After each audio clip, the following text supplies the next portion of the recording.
freaks and hotties. Everybody gotta get down. Hey!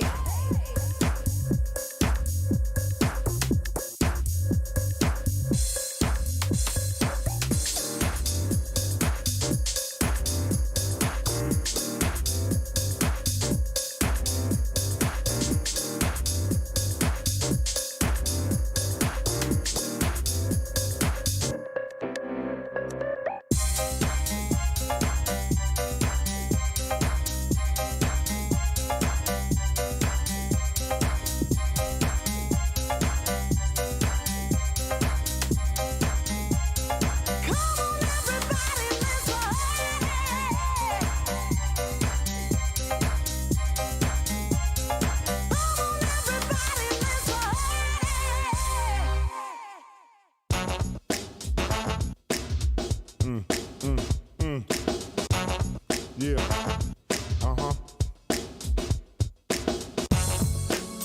Come on, here we go. Make it funky. Woo.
Right here, break it down now. Come on.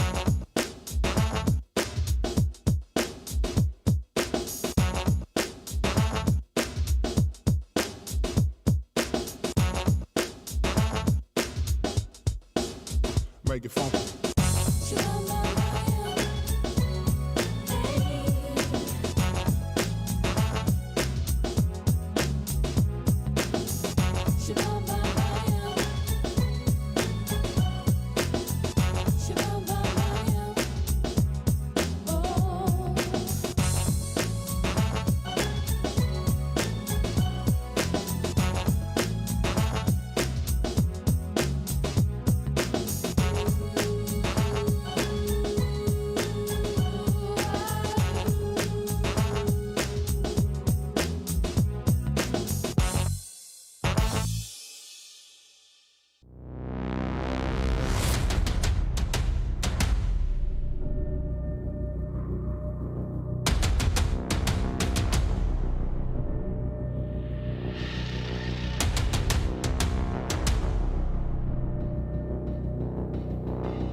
happens to us all, but it's how champions evolve. The only thing that matters from a loss is if you get back up when you fall. You gotta get up. Failure happens to us all, but this is how champions evolve. The only thing that matters from a loss is will you get back up when you fall. You better get up. You gotta get up. You gotta get up. I need you to get up. Get up. You witnessing a champ in the making, fueled by your passion for greatness. Yeah, but adversity and bad situations meet us in the middle of the paths that we taking. But it's what you do after that makes men. Will you quit or will you stand up and face it? Tell me, do you have what it takes to swing back when this life asks for the fade? Can you tell me you'll adapt to the change when the punch lands and it puts you flat on your face? After you wake, will you stand up and say, get mad, hit back, lit match to the flames? Failure happens to us all, but it's how champions evolve. The only thing that matters from a loss is if you get back up when you fall. You gotta get up. Failure happens to us all, but this is how champions evolve. The only thing that matters from a loss is will you get back up when you fall. You better get up. You gotta get up. You gotta get up. I need you to get up. Get up.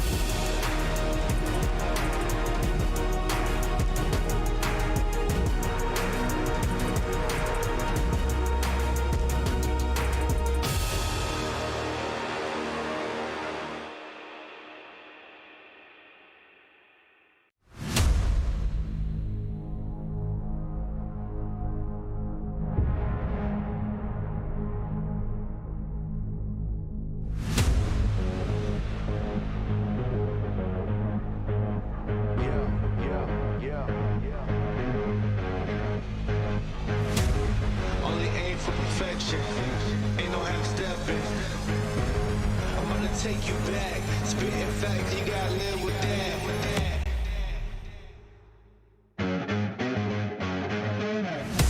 Who got it? Who want it? No problem. We mob it. Who got it? Who want it? No problem. We mob it. Belly of the beast. There were days where I barely had sleep, but I had to work more than competition. I can't live like the opposition, living everything I dreamed of, doing everything you think of. The way I work, I'm on the brink of doing everything you dreamed of.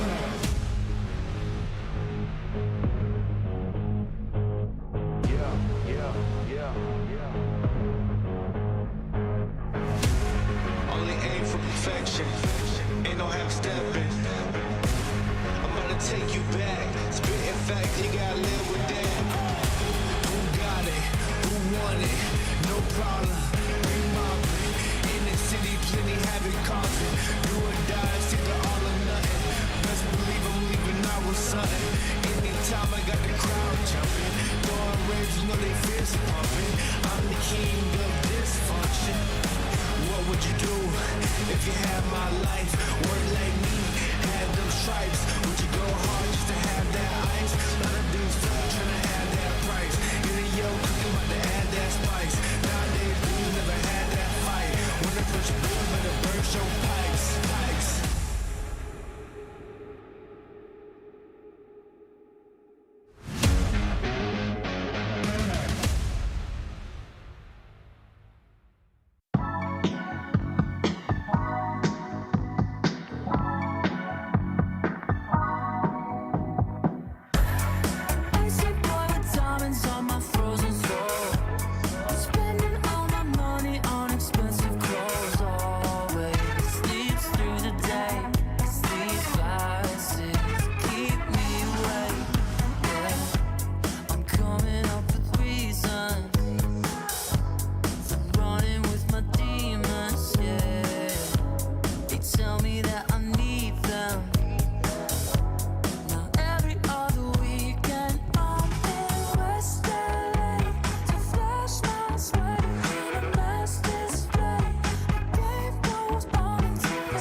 and hotties.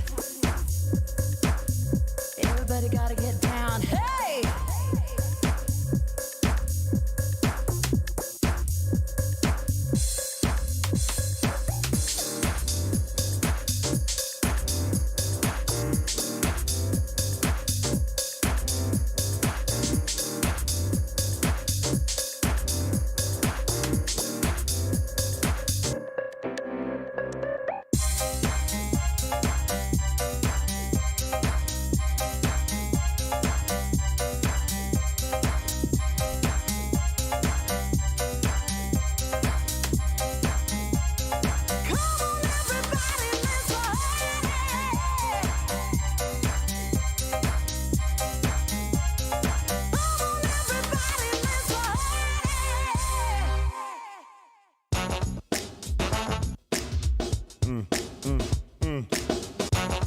Yeah.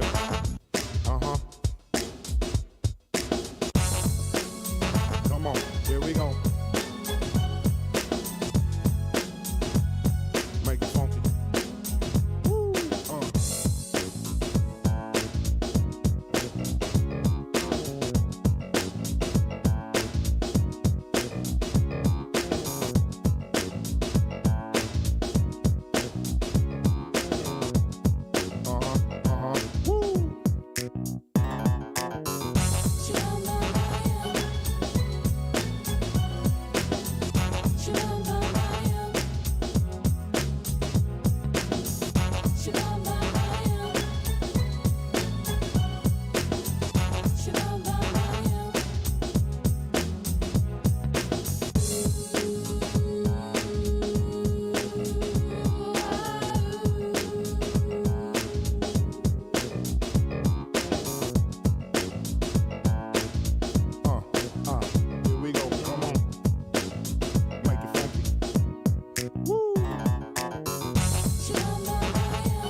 Come on, right here, break it down now.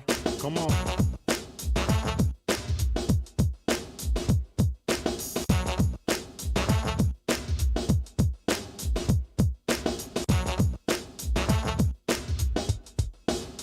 Make it funky.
Failure happens to us all, but it's how champions evolve.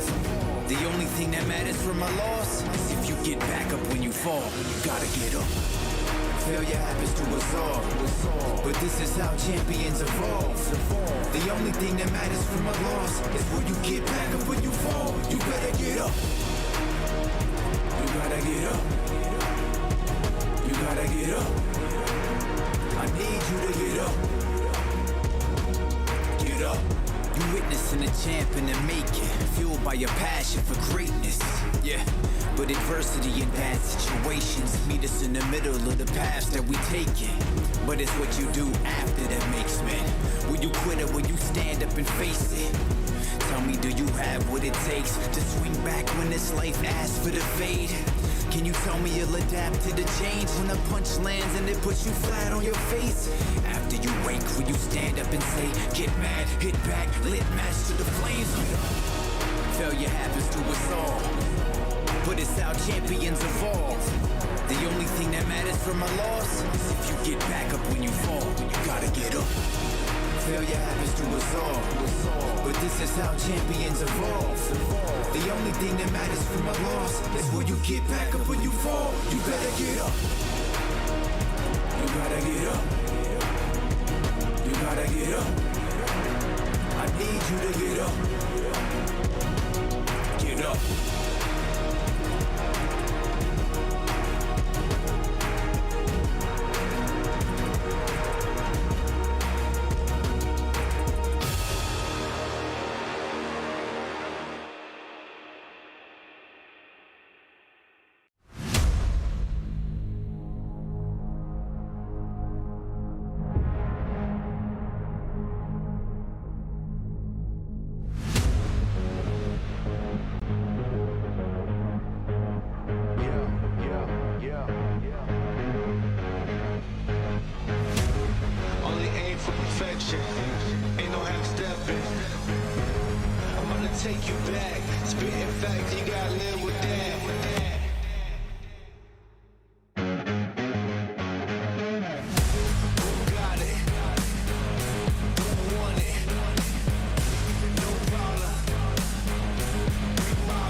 My pain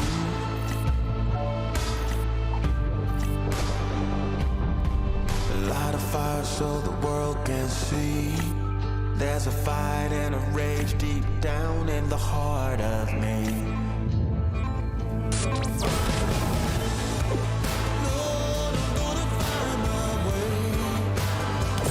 Crazy Coops, full sending it on in there. Gain those sight lines, and is he gonna be able to get those shots off? Boom! Just! Cover was not there, they were fighting in the compound. Koi's pushing in, 1v2. He gets one on the knock, 1v1 situation. Boom! Oh, that's a nice nade too. Just gonna knock out JV out the front. So open your eyes and see the fight I have burns inside of me.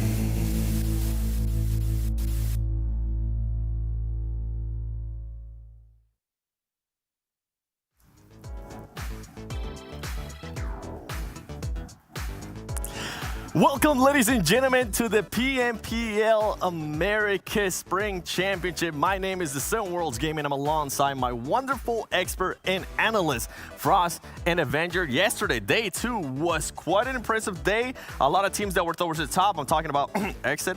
They just pretty much nosedive, and some other teams were able to push themselves all the way up, like Influence Rage. It's not over yet. It's still time for the comeback. We're only halfway through the tournament so far, so there's plenty of games to go, you know? Doesn't matter where you are sitting right now. Of course, you don't want to sit towards the bottom, though. That's a fact. No, that's obvious. You don't wanna be that far behind. But right now, with two teams that are so far ahead that it looks like everybody else is behind.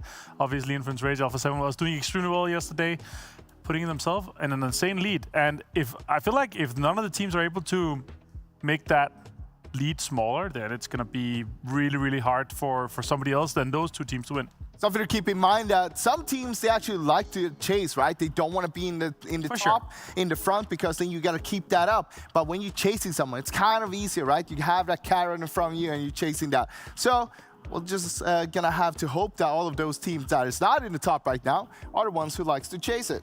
Yeah, you might be wondering why we're wearing dark shirts, and it's because it's going to be a burial for some games. Today is going to be make it or take it. Yeah, it's going to be like that, okay? So make sure if you are wearing a dark shirt, when you are watching PMPL, tweet at us. Use the hashtag PMPL Americas. Follow us on Twitter, follow us on Facebook, and make sure you also subscribe on YouTube. Now, we were talking about Influence Rage. I was talking about the fall off of XSET, but there was actually a big pleasant surprise that on the way back to our hotel, Frost, we were like, how did that team make it there? And I know you know exactly which team I'm talking about. Yeah, Nova, baby. I mean, sure. It's kind of a surprise that they are that far up because we kind of haven't seen that much from them. Currently sitting in 3rd place with 106 points. But the fact is that they haven't got themselves a win. They haven't really got that much eliminations.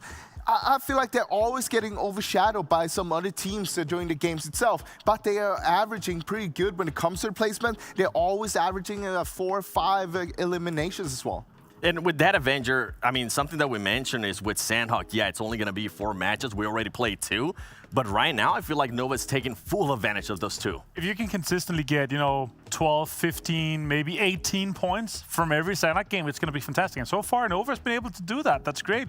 The question is there anybody else going to be applying the same healing strategy as they've been able to, or no? But yeah, it is extremely close from 3rd place all the way down to 8th. Also on 9th as well, and Golden Eagles on 10th, a little bit behind their VIVOKEYD Stars. It's going to be an extremely close race from 3rd to 10th place. And I'm extremely excited to see how many swaps we're going to have. Also, Buluc Chabtan, one of the big teams coming in from day number 1. Are they going to be able to step it up here for day number 3? Yeah, with that one, I mean, Buluc Chabtan, we expected them to get at least 1 chicken dinner yesterday. Yeah. We all absolutely failed. Maybe today it will be a completely different story. At the beginning of this championship, we actually show you the 3 MVPs from each region. And you know what? I feel like it's the halfway point, so why not? Let's show those MVPs again and see how they're currently performing. And right now, look at those stats from there. I mean, it's looking real solid if you raise a Federal, but let's be honest, Coops is falling behind a little bit right now. And sure, I mean, Knights is still up towards the top though, so we should see higher numbers from him. Yeah, they've had a few hot drop situations. They've had a few times where they lost them out early, but I'm not too worried about it. One good game. like we've seen it multiple times where he's popped off. We've also seen Chico pop off. I'm sure Coops is going to be able to have a good day and compete with other guys. But the MVP so far of the tournament, guys, is Lil Boy. 34 eliminations. It's absolutely unheard of. I'll tell you why this is unheard of. Because he has 34, right?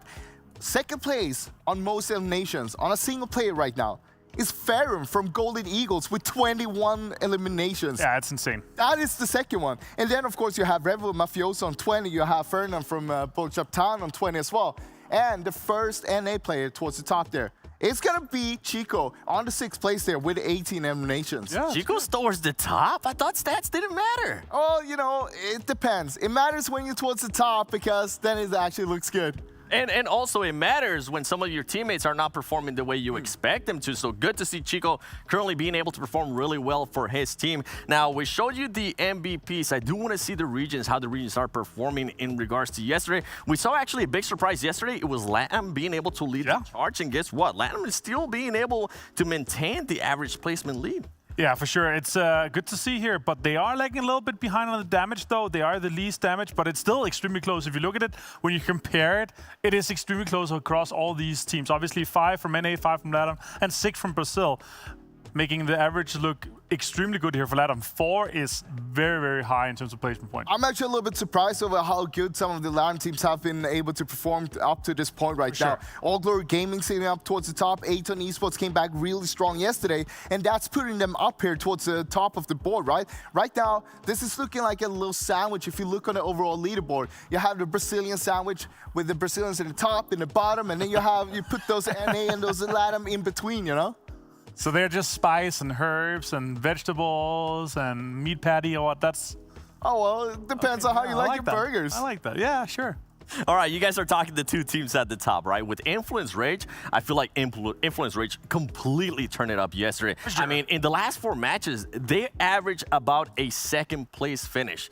That is just ridiculous. And not just that, they were also able to back it up with Ilms. The last 2 games, they ended up with 13 Ilms and 10 Ilms. So you know what? Let's compare the two, Influence Rage and Alpha 7, Frost. Right, I mean, yeah, so you were talking about the last 4 games, right? Right. 2nd, 4th, 2nd, 1st place. That's the placement Influence Rage got. But at the same time, they got 41 eliminations in those 4 games. That's insane. So averaging over 10 eliminations per game. And that's on different maps as well. It's not that they were playing only Erangel, for example, but they were playing on all maps and being able to perform to that kind of level. Exactly, and we were talking about yesterday as well, it's beautiful that we have these 2 teams that are so different as well for us, right? We have Influence Rage, extremely aggressive, they're always pushing teams, always trying to get those third parties. Then we have Alpha 7 that are probably one of the best, if not the best team at macro strategy, rotations. They're always planning ahead.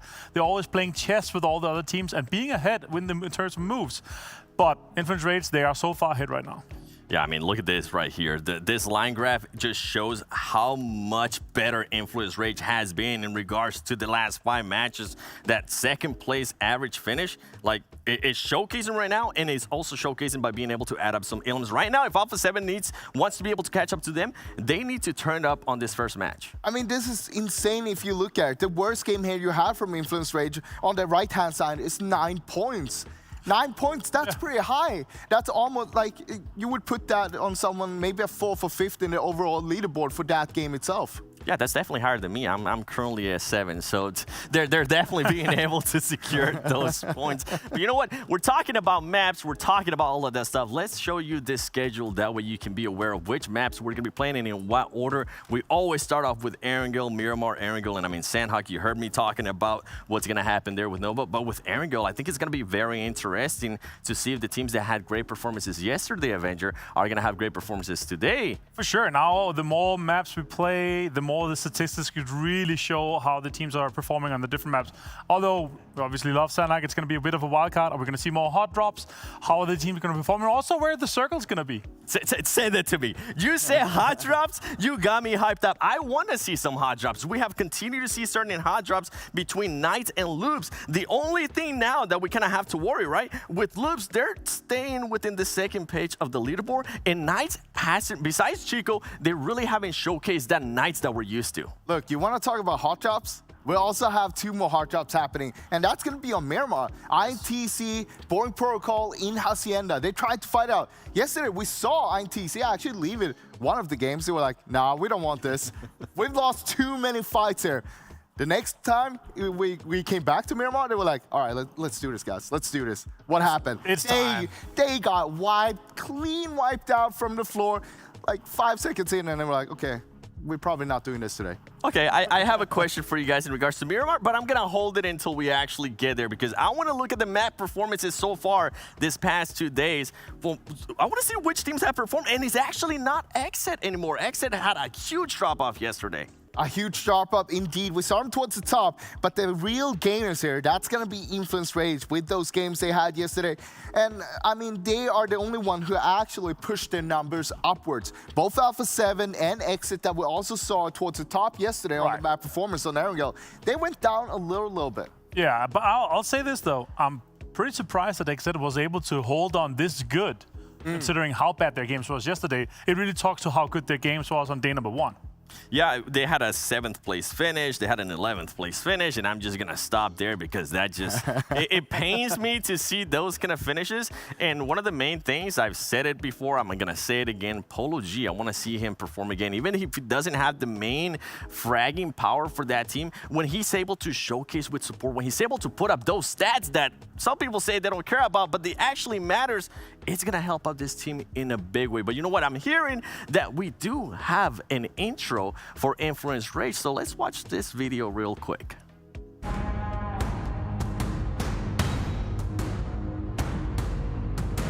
Privada, armário, guarda-roupa, tá voando tudo nele. Lá abriu pelo lado direito, finalizado!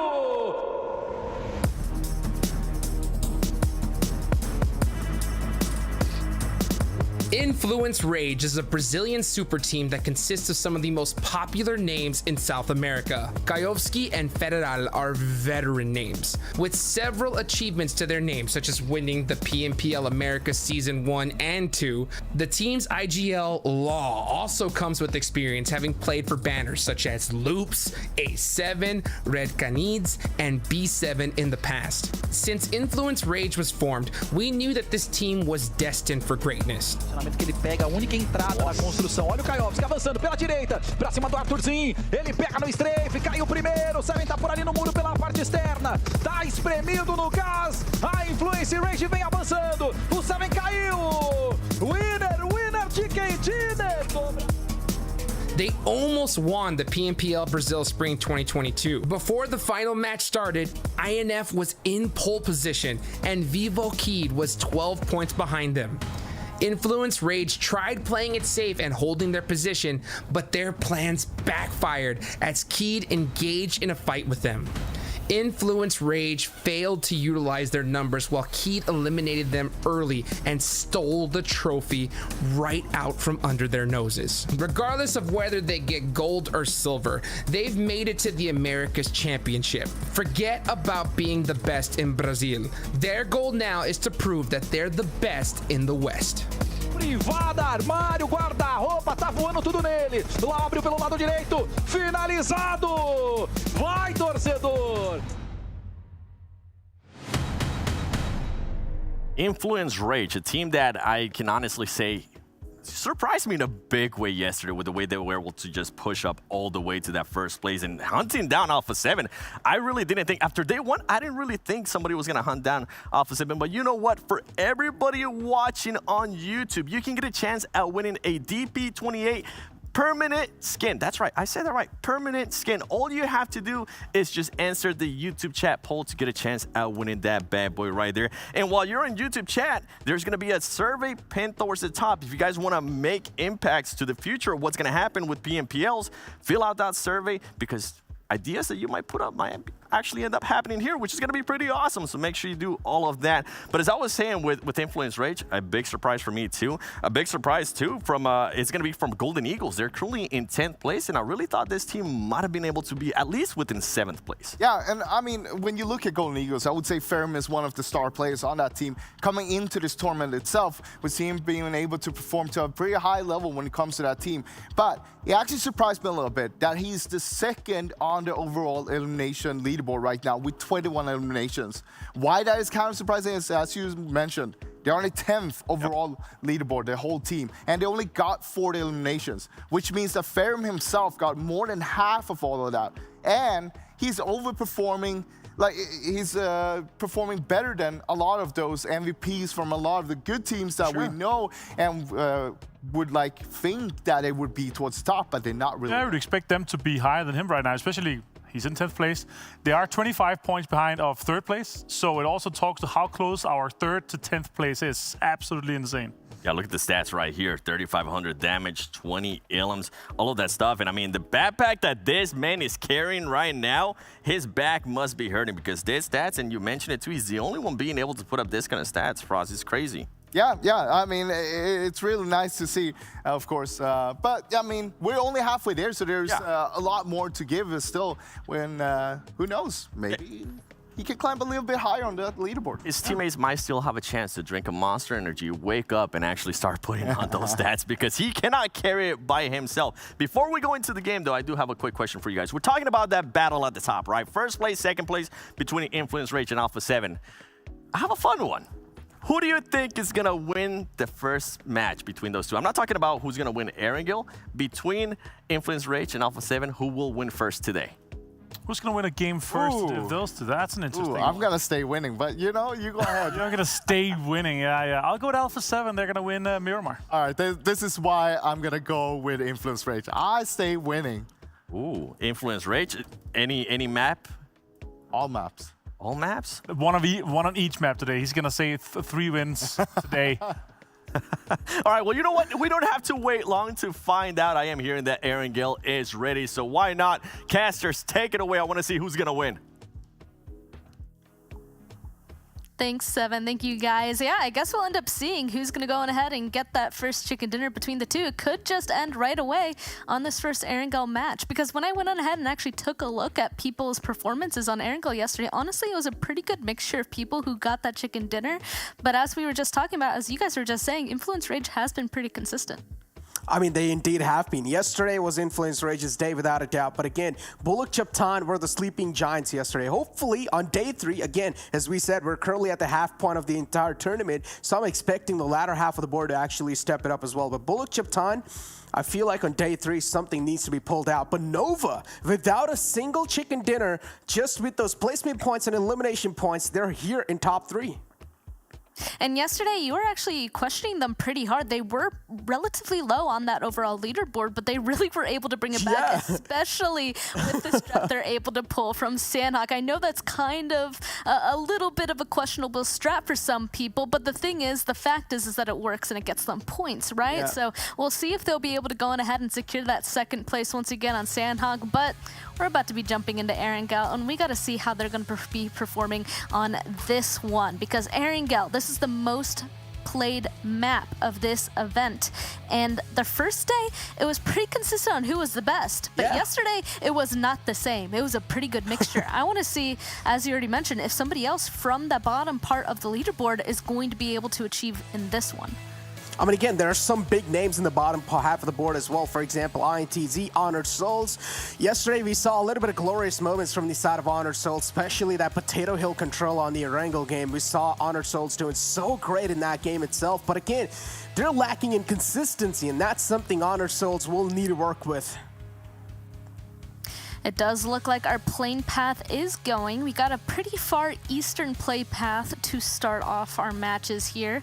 Of course, Mezexis Dreams going on top of military base as per usual. This is going to end up by Stalber, so anybody who goes over far to that western side, they're going to have to decide to go somewhere else. Maybe go for vehicles even to drive on over there. And from what we're used to seeing, there's a good amount of teams who usually like going around that Joljapol area, so it might be a little bit difficult for them to get to the spot that they're comfortable looting and rotating from. And not just that, I was also taking a look at the MVP board as well. Lil Boy, of course, he's having the tournament of his life in the entire PMPL America. He's looking unmatched by any sort of players. I honestly thought that Koops might just be one of the top players, but Koops so far, he isn't really able to activate himself. But hopefully on day 3, he's going to be able to activate himself as the circle. The first circle is pretty much going to be shifting all the way down south. A military-based circle already, Span. What are your thoughts about that?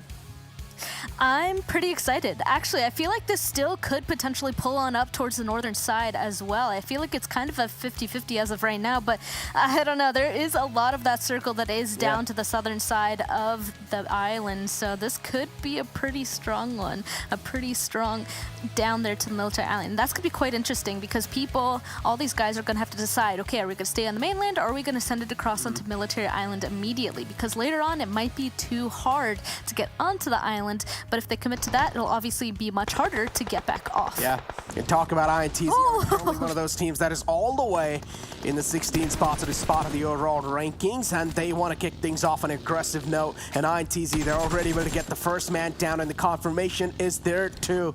First elimination, or the first blood in the hands of INTZ, and they're looking pretty solid doing so. We said it was going to be a little bit of a bloodbath for all those guys that are trying to make rotation towards their usual spot up towards Georgia Pole, and it looks like INTZ is starting it off kind of strong here.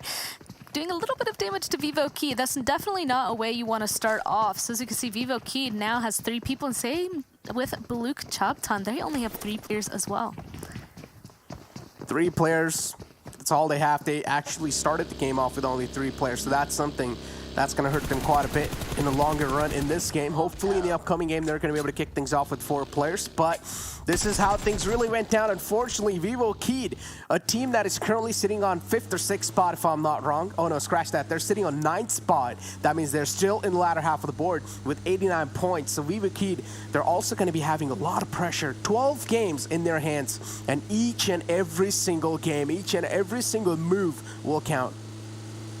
Oh man, it looks like we're getting a couple other pieces of action here. We can see Alpha 7 getting a knock and a flush onto somebody from XSET. Once again, XSET, it seems like they tried to make rotation down onto Military Island pretty quickly. Usually they loot around that Milta area, but it is currently completely empty. As you can see here, Monster Energy is the only one occupying this area. XSET, they really tried to get across fast, but Alpha 7 was already there holding the bridge and was able to do at least a little bit of damage to them. Now I think they're pretty scattered. A couple of them on either side of the bridge, pretty far away from each other. Yeah, Jay, he's just having to wait behind these boxes. Yeah, Jay as well is now going to be so paranoid and scared of the presence of Alpha 7 because he exactly knows it's Alpha 7 in the front lines. So you cannot really go for some heroic plays against a team like Alpha 7. The analyst desk was talking about this team and how calculative they like to just make the pushes against the enemy team. So Alpha 7 is one of those teams that's not going to try to make any sort of rookie mistakes in any of these fights. Mafioso almost gets spotted out. Kill switch. Try to slip in a little bit of shots, but it's not going to be able to find any connections. I feel a little bit sad in this situation. XSET was trying to get a little bit of a head start, leaving Milta pretty early to get onto Military Island, but obviously Alpha 7 just put a stop to it immediately. And that's the advantage of grabbing this bridge pretty early on, because you know that there's going to have to be a lot of people either choosing the west or the eastern bridge. If you set yourself here early enough, you're going to be able to get a lot of eliminations from this. Looks like Jay has decided that he no longer wants to stay on top of that bridge. Revo had a really good angle to do some damage to him, so he's just going to drop straight into the water, and he's gonna have to swim to safety. The only thing is if Mafioso spots him out here, that'll be definitely detrimental to him being alive, but it looks like he's just not even interested entirely of staying on that bridge all by himself, especially because Kill Switch, I mean, you saw he was laying prone. He was just lasering them from afar as all he could to protect Jay as long as possible. I mean, again, a lot of teams have taken early hits, XSET, VIVOKEYD, and they cannot really afford to kick things off this way, to start things off in this way, at least in day 3 of game 1. And confidence is definitely going to be brought down quite a lot. ATON, though, one of those teams that, again, currently sitting in, if I'm not wrong, 5th spot in the overall rankings with 102 points in their pockets. So that's quite a huge statement. I'm not going to lie. Yesterday was a day where a lot of teams did send a stark message, but Influence Rage, they had their day. They really did. And they're all the way up there with 157 points. They're 20 points above Alpha 7. So that means we know that Influence Rage is going to try to continue to grow that gap between them. You even saw average eliminations per game is 7 right now, which is just almost 2 entire squads worth of eliminations. And Alpha 7, they're really going to have to try and catch up. I think that's probably why they decided to be on the more aggressive side immediately this first game, taking that bridge, because they know that if they're going to be catching up to Influence Rage at all, they're going to really have to start racking up their numbers as well. And this is so interesting too, right? Alpha 7, they usually like to drop in Northern Georgia pool, but they decided to drop in Nova Rupnoy.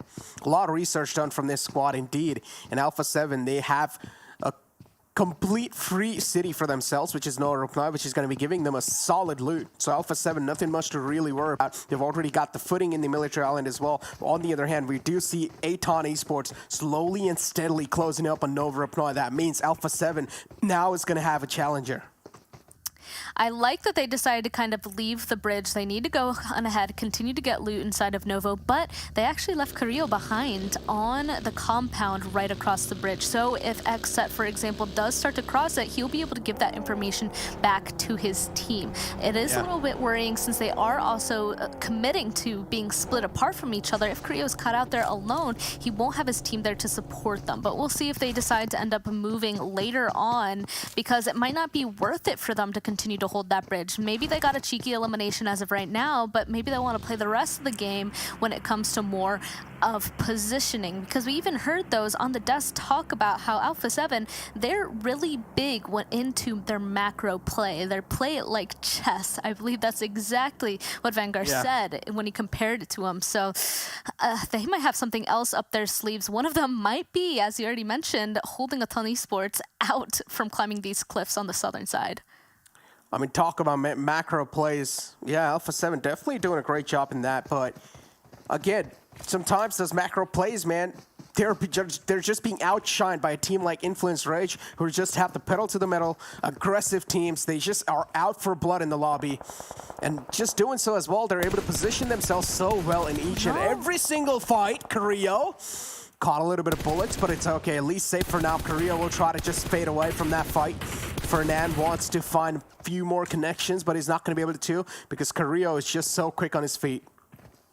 I mean, I guess that answers our question whether or not they're going to be holding across from the bridge right here. They are trying to make a rotation more down towards that southern side, especially because you're right, the circle has popped. It's still pretty, not exactly 50-50. It's definitely a little bit more on the military island, but oh, Revo, he's actually getting cut out. Milo's doing a ton of damage. He's going to get knocked. He almost got traded back, though. You can see that they did lose one of their members so far, and Milos, he knows exactly what he's doing. He needs to secure that elimination. Because the rest of Alpha 7, they're pulling up. They're going to do some damage here. I don't even know if he'll have time to heal before Mafioso pushes up those stairs. Mafioso exactly knows where Milos is now, knows he's in the closet room too. The nade's going to be tossed in, and yes, it's going to be perfectly cooked. Milos falls down. Mafioso is definitely going to have a huge smirk on his face. Alpha 7, talk about a chess movement. And that's how they're exactly playing this one out too.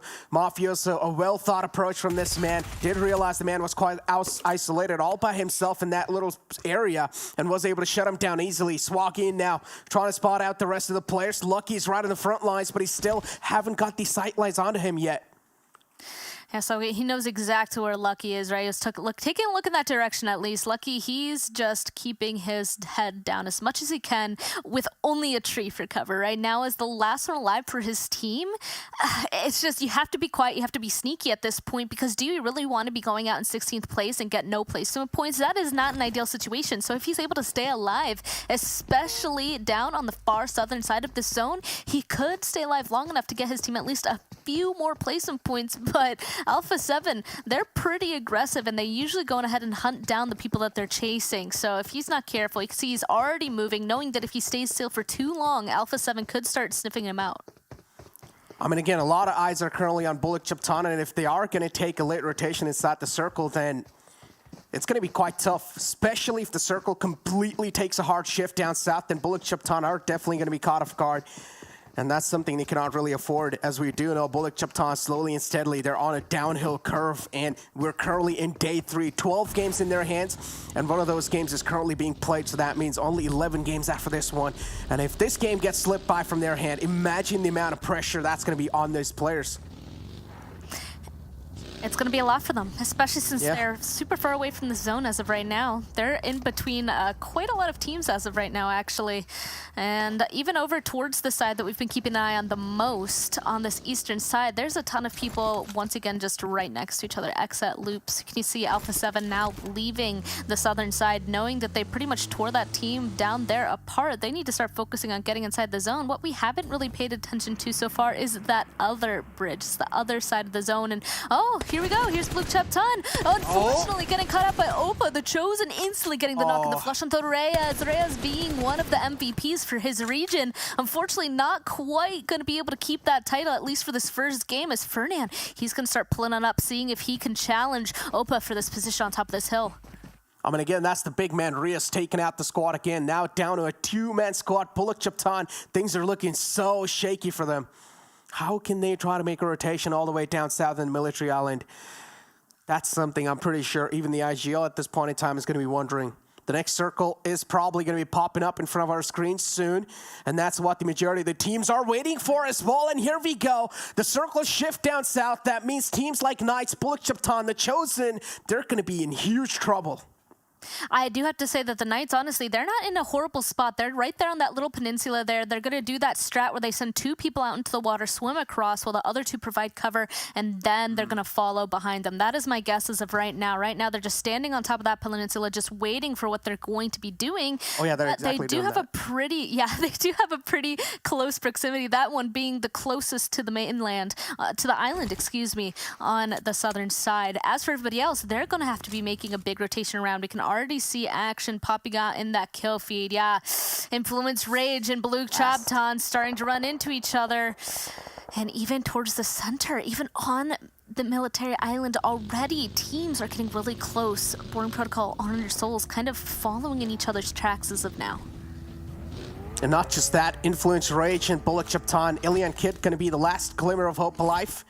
Buluc Chabtan, man, a lot of pressure.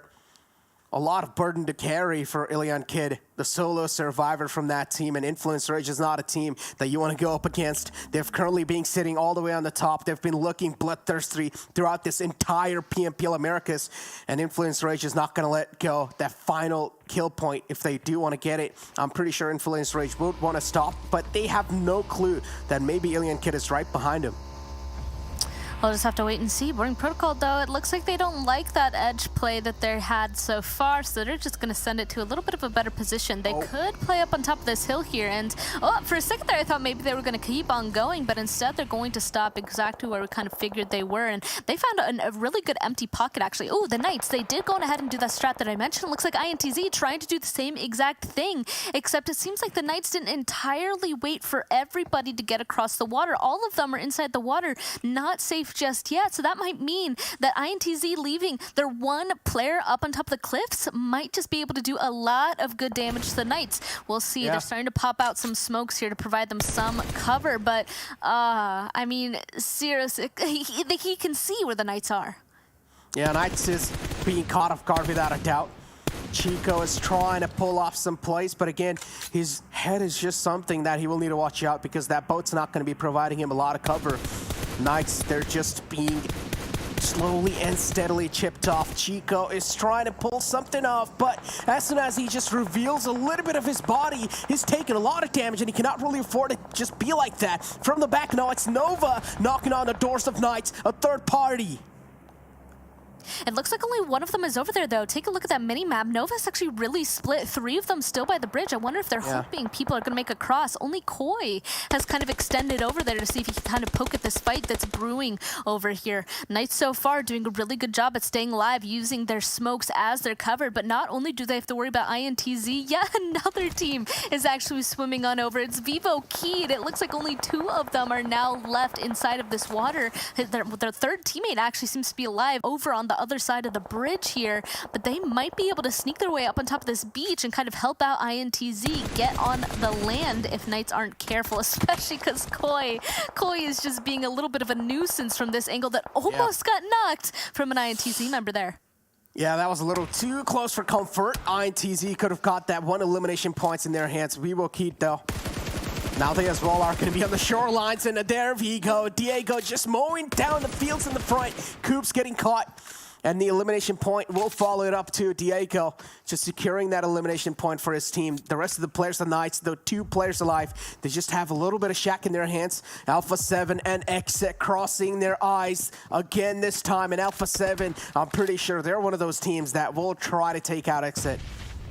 Oh, for sure. There we go. Already tossing out a couple of nades. They know that XSET is close underneath them, so they're trying to provide at least a little bit of damage onto them before making the push, but might be a little bit of a stalemate. Might be hard to entirely commit to this fight just yet, since both of them obviously had this hard cover down here on the military base. You can see Buluc Chabtan is officially out of this match. Our first team out in 16th place. We still have 15 teams left alive, though, and a good chunk of them, about half of them, are definitely losing at least 1 member here. So it's just absolute chaos when it comes to making those rotations up on the northern side. That's why we're seeing so many split people. Honestly, those that are already in the center that are just chilling it out, waiting for everybody else to do the damage around them, they might just be able to go and stay alive into those last couple of places and get involved in the last few fights for the chicken dinner. But we'll have to wait and see. INTZ, Nova, Knights, all still kind of near each other.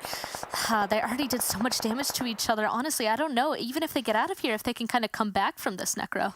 I mean, these are pretty much open fields. It's going to be so tough to get out alive from this one. Unless if one team just goes on an absolute wreck fest and they just start wrecking the teams in the front. They start hitting some inhuman shots. Nova so far, they're looking like a 4-man strong squad. Kindness catching a couple bullets from some direction, and Kindness now needs to watch out his back as well. Front line's quite exposed. Kindness as well in general is exposed. He has the high ground to play with. That means INTZ might just have a free line of sight onto them. And there we go. One of the men from INTZ caught by just in the open fields. He will be easily taken out, and talk about the room for error in this fight span. XSET does not really have a lot of room for error, and there we go. That's the opening that XSET was looking out for. And of course, Span, an XSET supporter, she looks pretty happy with that opening too. And XSET, they're going to be able to wipe out the existence of Alpha 7 in the game 1. Honestly, that's really good for them because now they can continue to hold that hard cover down on the southern side. They do have to watch out for the Chosen, though. That's slowly sneaking up down below them. Only 2 of them left. It is going to be difficult to survive the rest of this match, but since they're kind of the second team, honestly, closest to the center, they're going to have a good chance of getting inside of this next zone shift, and they don't have to worry about all the chaos that's up here on the northeastern side. So many people are right on top of each other that they're going to be participating in the fight first, and look at that. They're even still inside of this next zone from that compound. Mezexis Dreams, man, I'm not gonna lie.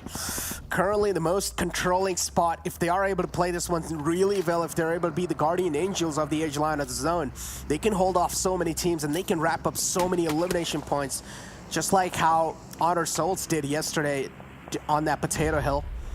But again, Mezexis Dreams, I don't exactly know if they have that great of a position. I mean, currently in the circle, they're doing pretty great, but how are they on a slope or on a high ground? On the other hand, we have Honor Souls in front of our screens. Boring Protocol is one of those teams that is going against Honor Souls, and this is revenge time for Boring Protocol.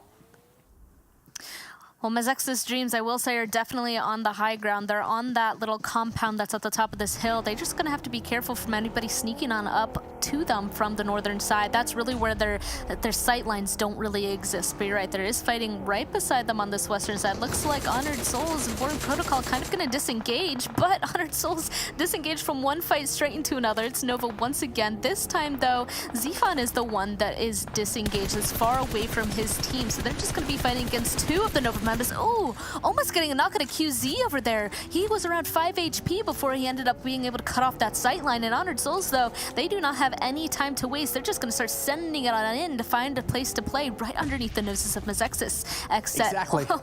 We knew that teams are going to be pushing down from the southern side, and apparently one of them is going to be Golden Eagles. I thought it was going to be the Chosen first, but no. Let's see what they're going to be able to do in both of these situations.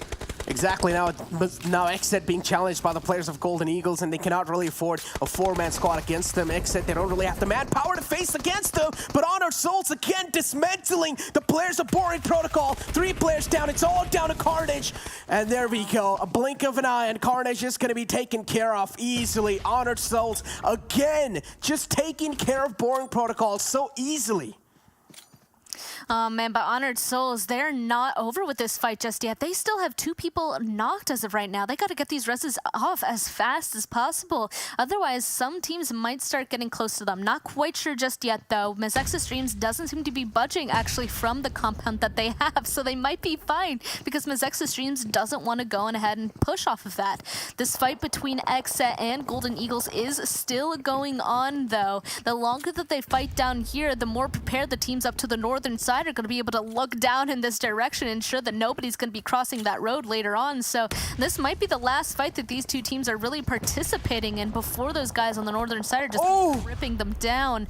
Kill switch almost getting knocked from that utility. You can see that he's trying to figure out a way to heal as of right now, but the blue zone is now on top of him. Buluc unfortunately finds himself knocked. That means there's only 1 member of XSET left, and he previously was super low, and the push comes through from Golden Eagles. They are now out in that 9th place position. Now we'll have to wait and see how Golden Eagles are going to make their cross. The zone, once again, pulling towards Mezexis Dreams, but also the remainder of Nova. Except biting the dust too, and now the circle's gonna shift up north. That means right on top of the players, the Nova, Mezexis Dreams. Currently these teams are looking really powerful, not just in the firepower, also in the manpower, and that's what you exactly need to control a zone. On the other hand, we do have Influence Rage, Kowski. Quite low, still driving around in the buggy, trying to gather as much as attention as possible, but that should not really be the case here. He should try to patch himself up first. Influence Rage, Lil Boy, one of the best players currently in the lobby, currently in the top players list. He's leading the charts in the MVP, and Influence Rage, they cannot really afford to lose a player like Lil Boy here. You can see that they're preparing for their next push on over there. Golden Eagles and the Chosen ended up pushing at the same time over where he was just looking, and the Chosen are unfortunately out. Golden Eagles, they don't look to be faring too well either. Half of them are now knocked. A few of them weren't able to make that fast cross. They're going to start pushing up onto Influence Rage, and you can see the Influence Rage, they're already sandwiched between them and Loops. A couple of them even knocked too. I don't know if they're going to be able to get these reses off, especially with the Loops just bearing down on top of them. Golden Eagles will go down right before them, and tried going on ahead and seeing if he could get some damage into Influence Rage, but Loops is going to shut that down. Loops is still 4 strong in this with 5 eliminations. That's an insane stat right there. Loops eliminating out Influence Rage as well. They might be on the train tracks to win this game. Exactly. I like how Mezexis Dreams is playing this one. They're letting all the other teams fight it out, and the last man alive from Honored Souls now is putting in a lot of work against the players to loop. Diviner as well is trying to just take the player out, and easily he will be able to do so too. It's the last man actually taken care of easily from Honored Souls. And now again, as I said, the brawl between Mezexis Dreams and Knights continue. Knights, they're not really making a lot of movement in that spot, but Mezexis Dreams, they're well aware of what's going on around them. Oh man, Mezexis, they've still been able to stay alive inside of these compounds, and I mean, I like it only in that they're still all 4 up. They probably haven't participated in too many fights just yet. Actually, as of right now, 0 eliminations on their side, so that means they should have full meds, maybe even full utility. Maybe they're playing this in a way that they want to ensure that they're going to be at least getting 2nd or 1st place. The last couple members of Knights just above them on the northern side, though, they're going to have to wipe them out before they're hoping to further their way into this next zone to take on the remainder of Nova and Loops. I also need to point out that Nova being alive, at least in the top 4 as of right now, this performance for them is absolutely amazing. This is what they kind of need to continue to push up that leaderboard and finally get those more placing points and eliminations that we were kind of talking about before this game even started.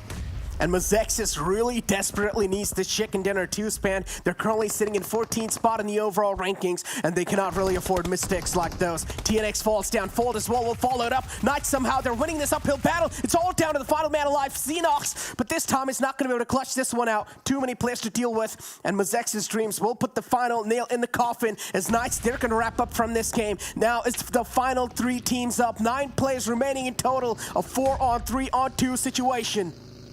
Honestly, Mezexis Dreams, they are in a really good position from this. They did get 2 knocked, but they should be able to safely get those reses. And as you can see, Loops and Nova are already fighting. Nova just eliminated in a blink of an eye because Loops, there's so many of them that only 1 of them getting knocked here. 3 of them are still going to be alive once this res comes through. And Mezexis Dreams, they have the ability to just push on over. They know exactly where Loops should be and are tossing over that utility. I love to see that Loops are trying to get that res happen while 1 of them is looking. But if he gets knocked, it is going to be a recipe for disaster for Loops. So I like they kind of backed up a little bit, gonna go ahead and loot up on those people that they just eliminated, and they gotta get prepared because Mezexis Dreams, they're all 4 alive and, as we know, geared.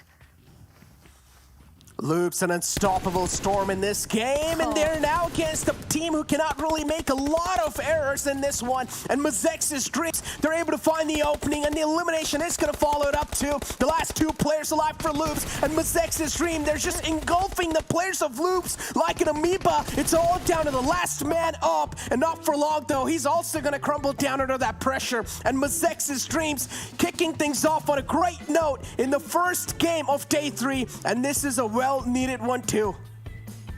Honestly, Mezexis Dreams, they started. Their drop spot is on Military Island, so they had priority when it came to where they're going to be playing off of for these next couple of zones all the way until the end. And I was a little bit worried. They were inside of the center of the zone for the longest time with 0 eliminations. I knew that they were playing for that end game, and luckily they were just able to get that chicken dinner and a couple of eliminations under their belt, and that is what makes all of that patience worth it.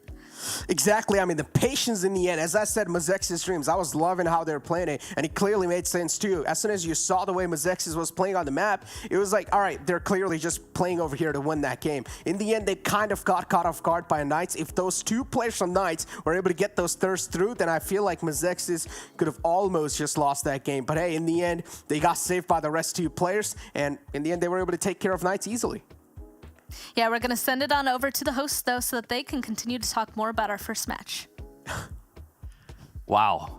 What a first match. Loops, too? I mean, finally we get a chance to see Loops. But you know what? Before we even do all of that, I want to give a special thanks to Monster Energy, our official energy drink partner for this championship. But yeah, let's just go into it. Loops finally showed up. We also saw Alpha 7 not really be able to be in contention there for any winners. We're looking at the match ranking here. Ooh. I mean, okay, let's be honest. Loops is back, baby. And there's one big reason why they're back here on the top of the leaderboard or on this match ranking. Because right now they have their full roster back. Demeanor is back. They've been playing for the first 2 days with Trap, their analyst on the team. Not sure why, but now Demeanor is back. And this is what happens when they have their full roster. Yeah, even though Trap is not a bad player, he's obviously not as good as Demeanor, and when you have a synergy and being able to play as those 4, it's good to see though. Loops on top, you were asking for at 7.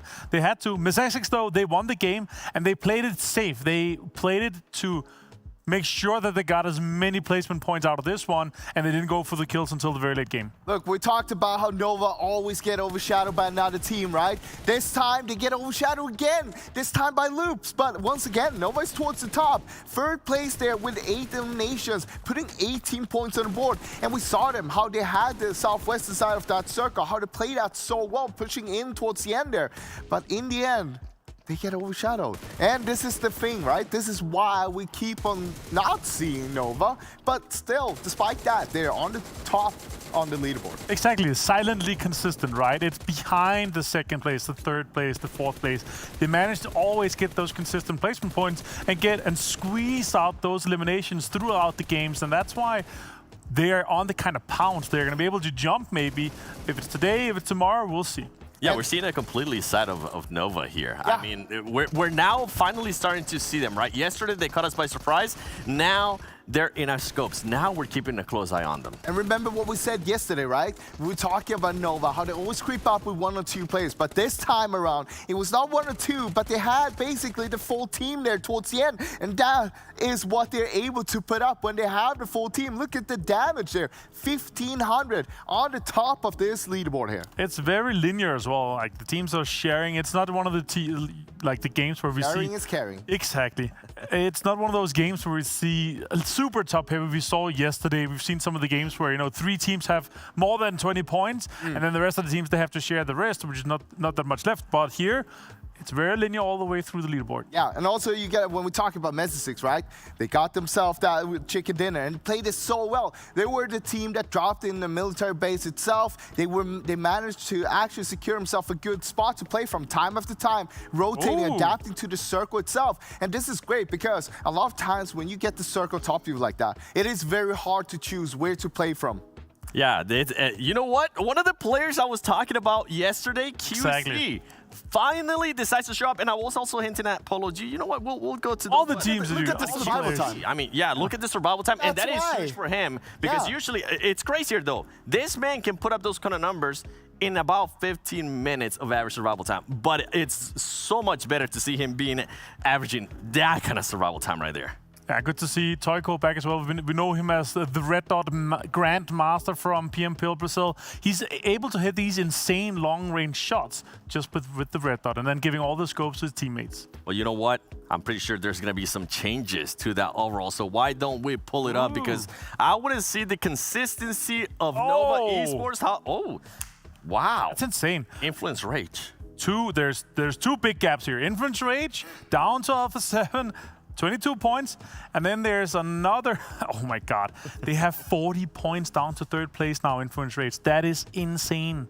But I mean, okay, let's be honest though. Yesterday when we ended everything, we had 6 teams that was on triple digits. After the first game today, we still have 6 teams on triple digits. And we're talking about Buluc Chabtan that was sitting on 99 points, XSET on 92. They didn't manage to get enough points to join the triple digit club. Yeah, and here on the bottom half of the leaderboard, VIVOKEYD 92 now, still within the striking distance of kind of the top 4, but there are some teams running away with it. Nova's one of them. Influence Range, obviously, they're very far ahead right now. And if this continues, guys, I am a bit worried for the teams outside the top 4. Yeah, and talking about outside, I mean, I wanted to talk a little bit more there towards the bottom because Honor Souls, they did have a great match, but I feel like they've just been playing catch-up this whole time. They're going to have to improve so much more.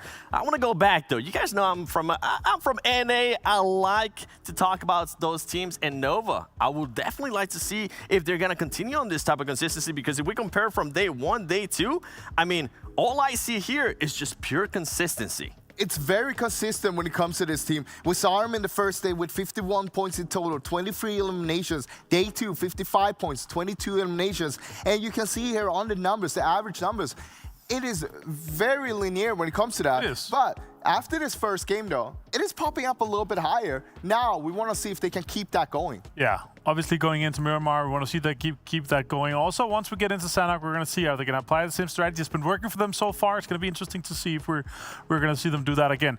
Expecting it, honestly, because it's been very successful for them. Yeah, I would be absolutely shocked if Nova decides not to go with that heal strat in Sanhok. You know what? We still have some time, though, until we go to Sanhok. So we'll wait until then. But another team that surprised us in this first match has to be Loops. And I know, Frost, you are just urging to talk about a certain player from that team. I mean, look at this. Demeanor is back. Not a lot of damage, but the whole thing is getting that synergy. You know that you have the 4th player. He's doing his job. You don't need to focus on having someone else and tell them, having a little bit of just telling them how to play the game, right? Now you got the full squad back together. They know exactly how they want to play things out. And I feel like if we keep on seeing Demeanor here, if he's going to be here, he's going to be playing this out.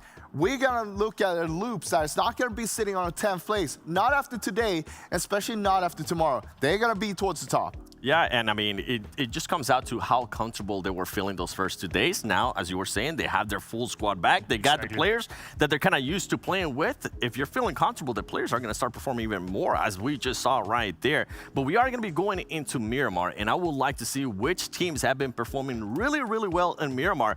We saw what happened there in Erangel. Actually, by the way, in Erangel, XSET actually was being a little bit more aggressive, so interesting stats. But right now, I'm actually surprised to see Knights right there. I am not surprised to see Knights there. You're not surprised? No, honestly not, because they are the best team on Miramar.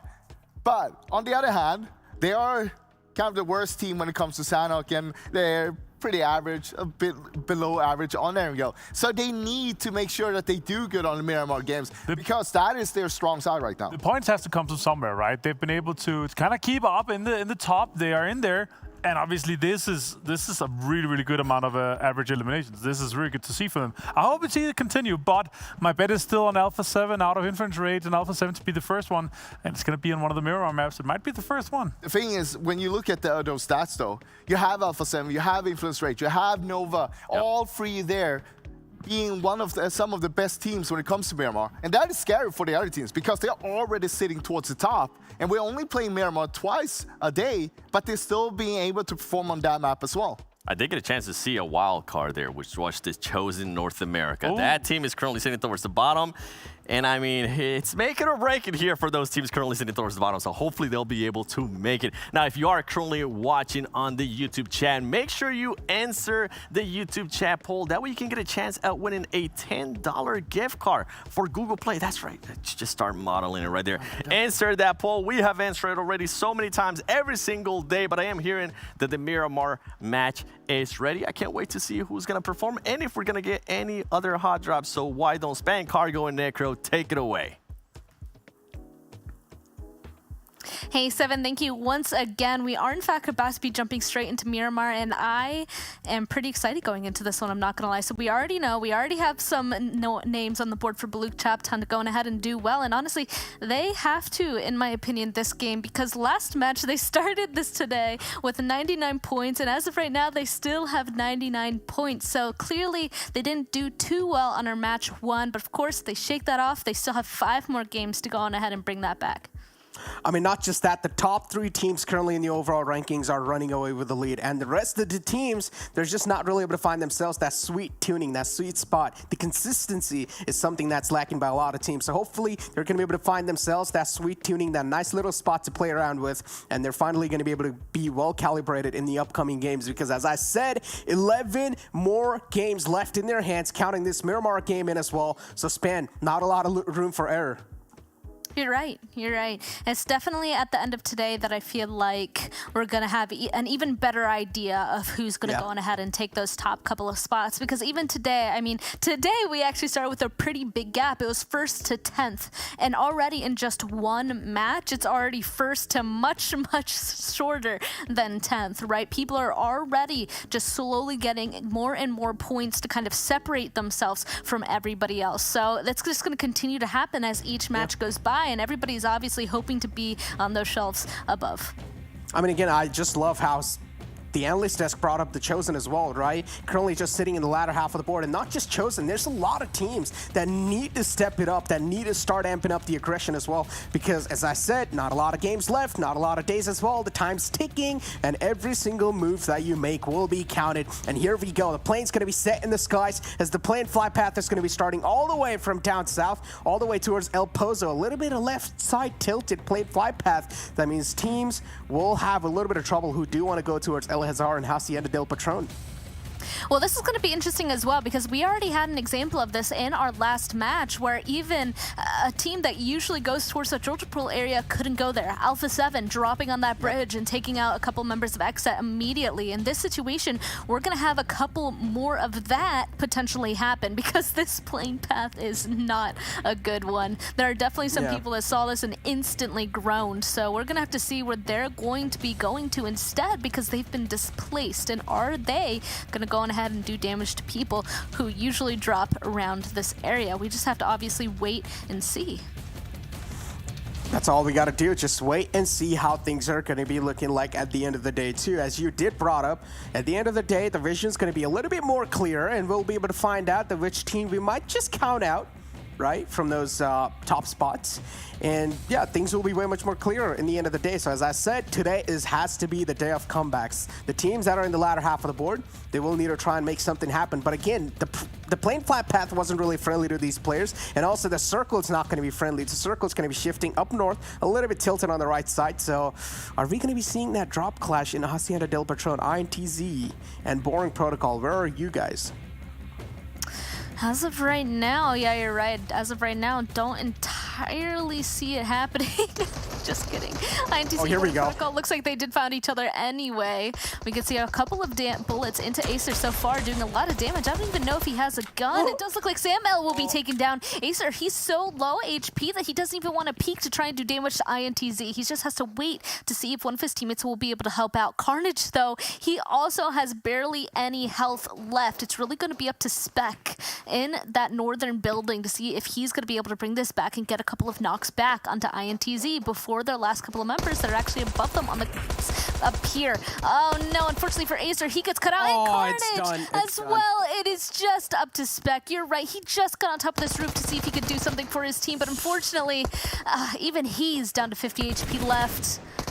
Yeah, not a lot of HP to work with, and INTZ just got their hands on the weapons before the players of Boring Protocol, and this time it's going to be INTZ, finally, who will be able to get their revenge against Boring Protocol, and they're definitely going to be feeling good about themselves because now they will also have Hacienda del Patron to conquer. And all of them were able to stay alive, so they didn't get any unnecessary deaths on their side. And since the zone did pull all the way up into this northeastern side, and they already got rid of their threat so quickly, they might just be able to grab some vehicles and immediately go ahead and get a really good priority spot inside of this zone. That's what I kind of like about where this zone has decided to go in this, is that so many people ended up having to drop down by that plane path that everybody is kind of be on the same wavelength when it comes to making this first rotation. And that's going to be interesting for us to see. I also saw in that kill feed, I think a member from Buluc Chabtan ended up exploding themselves. What? I mean, I saw hey, that. Buluc Chabtan, I said there's no room for error. I didn't say there's a lot of room for error. Hello? What's going on? Things aren't really looking that great for Buluc. I mean, they were only able to pop off in day one, and after that, it's just been a whole downhill curve. And there we go, the rewatch of the INTZ win. It was just, I felt like Boring Protocol just couldn't help each other in those situations. I feel like it kind of went into a bunch of 1v1s in that situation. So it's really hard to win off of a hot drop, I will say. So honestly, in a situation like that, whenever you're playing in a hot drop, that's all you're thinking about, right? That you're not thinking of, oh, will we play the rest of this game? It's like, nope, we just got to win this hot drop, and that is it. But of course, now INTZ does have the luxury of being able to play the rest and see just how many points, more points, that they're able to rack up by the conclusion of this match. And already, actually, 4.5 minutes inside of this game, Necro, people are in their vehicles and making a move. So just also goes to show, if there's a hard shift right away, people are getting the move on earlier than usual. And you've got to be proactive in Miramar. You have to be. I mean, I do understand there are a lot of routes as well to make the rotation from there. You can be safe, but if you are booking for the best spot in the zone, then you will have to be really proactive, because we do know Miramar is a huge map. You got to be real quick on your feet in this map as well, because there's a lot of open terrains as well. So you won't really have a lot of chances to recalibrate and navigate your way through. So you got to take your chances as quick as possible. Nova is one of those teams that is trying to be proactive. They're currently in their cars trying to book it inside the center of the zone, probably, because we do see them on the move. Yeah, wow. So many people starting to make a big move on towards the center of the zone already. A couple of people, even Buluc Chabtan, you can see Erangel, as of right now, one of his teammates is right above him. They should be able to kind of pick him up and start getting a good move on, but only 3 of them left. It might be a little bit difficult for them to play out the rest of this match. We'll just, of course, have to wait and see. Oh, I was about to say, and I don't even know where their third teammate is, but it looks like they will all meet up on top of this mountain. From here, they're going to have a lot of sight lines to decide where to go next. And speaking of sightlines, wow, the Chosen, they have a really good one on INTZ inside of this. Oh, he actually got the knock onto him. I wonder if that's going to be an opening that the Chosen want to actually go ahead and push on. I'm not quite sure. They would only be able to do so with a vehicle of some sort. I don't think so. That could have been a good start. The Chosen only have 3 players in this game again, so the Chosen cannot really afford to go for a fight like that, especially just on that one knockout. And the distance is quite a lot too, so as soon as the Chosen do cover that much distance, the Fallen Man's already going to be back up on his feet. So that wouldn't really make a lot of sense to make that push. So the Chosen making a mature choice and still staying on their ground. The Chosen, they do realize they currently have a really good spot inside the circle, so they don't really need to move a lot. At this point, they're just in charge of making sure that they pester everybody around them and do as much damage as possible so that they waste their loot. Ooh, okay, Carrillo finding himself in a little bit of a hot position here. He was just crashed on by 2 people from Influence Rage. At least Federal, and unfortunately messed up his Molotov, but it doesn't matter. He will get knocked anyway. The rest of Alpha 7, Revo trying to kind of help out from this situation, but Carrillo is officially flushing out of here. Influence Rage now, they might want to go ahead and try and get some more members knocked and out of this game from Alpha 7 above. But honestly, if they want to be safe, I think that they're going to have to try and continue to play this a little bit safer, not peek as much. As you can see, one of their teammates actually pulling up beside them. Law might be able to get a good angle to make this fight officially start for them. I mean, again, the bloodthirsty Influence Rage is already out for blood, and this time they're going to take another man of A7. Swaggy falls down as well. Influence Rage, they're just making a huge presence known in this one this time in Miramar. And as I said, sometimes the macro plays, sometimes the well-thought-out process, sometimes those little calculated plays from Alpha 7 might just be outshined by Influence Rage, and that's what exactly is happening. Oh boy. Okay, maybe he didn't want to use his bullets. Okay, well, that just went out the window. Just kidding. Shot it into the ground there. Tried using that pan, but unfortunately missed there. It looks like the rest of Influence Rage are now going to be chasing a little bit. Mafioso, he's just trying to get away at this point. He doesn't want to continue this fight, being one of 2 people left for Alpha 7. It looks like a couple of his tires did get shot at, but he's still trying to get away as fast as humanly possible. I'm just really curious to see if Influence Rage still might be behind him. I'm not sure. I mean, Influence Rage, they're just making it look so easy, like a piece of cake against some of the best teams currently in the lobby. At the second spot, Alpha 7, I mean, they're not even flinching a bit. What is going on? Influence Rage, it's like they're on a whole nother level. They're unmatched in this PMPL Americas. And the confidence they have is definitely out of this world as well. It's completely boosted up to Cloud9. And yeah, they're chasing. Makes a lot of sense too. They know Alpha 7. They don't really have a lot of manpower to fight against Influence Rage. So this is their chance to get a complete squad wipe. And we also did see a little bit of salt being rubbed on the wounds of the players of Alpha 7 with that pan throw. I mean, they definitely are thinking 22 points is definitely way too close, so we're just going to push on up to them. It looks like they actually got another knock. Yeah, another one just went down. That means there's only one Alpha 7 member left. I mean, honestly, Influence Rage, this is all that they could be doing. If this is the set that they want to do to immediately take out the people right below them in the leaderboard, they could do that. Already with that 22-point lead, it's just going to grow at this point as they get the flush onto Mafioso. And honestly... Okay, well, I'm not a huge fan of that. I do feel like there are some teams in here that could potentially jump over Influence Rage since there is still a good amount of games left. As of right now, they are securely dominant in their position in Revo. The last one alive for Alpha 7. They have 0 eliminations so far, and you can see he's still getting chased, actually. It's not a good situation. Yeah, well, they're just being hunted down. Alpha 7, what can you do when you have a team like Influence Rage on your back, just not leaving the trail? And, well, it seems like Zute's explanation is perfect about Influence Rages, that name, where it comes from. They influence other people or other teams to rage on them, so they influence the rage. With the way they just took out the players of Alpha 7, panning them, I'm pretty sure Alpha 7, they're going to take it to their ego. I mean, honestly, that might just ignite a fire inside of them to make sure that they close that gap even more. But I don't know if it's going to be possible inside of this match, at least. I mean, Revo, we can see how many points that he's going to be able to pick up by himself in this, but it's going to be pretty difficult. There we go. We got to get a little bit of a replay of that BM, I guess, right there. Man. Yeah, they want to, sure. Yeah, oh, we got both. Though, like, those couple of clips, they could really either be like, yeah, well, look at this. We were just so dominant that we could do whatever we wanted in this game, or it's going to come back and really bite them in the butt later if they do not win this in first place. I mean, that's a great point from your side, but so far, the way Influence Rage have been playing this one, it doesn't seem like anyone's going to be able to even steal it away from them. Influence Rage, as I said, they're looking unmatched so far. Again, if Alpha 7 just starts pulling off some miraculous plays and they just catch up against Influence Rage, then maybe we can talk about it again. But for now, Influence Rage is without a doubt the most dominant team in this entire lobby. As we did talk about Influence Rage, we also need to talk about a bit about VIVOKEYD. And now VIVOKEYD, I mean, I'm not going to lie, I had a lot of expectation from this team, but so far, not really doing that okay in the overall rankings.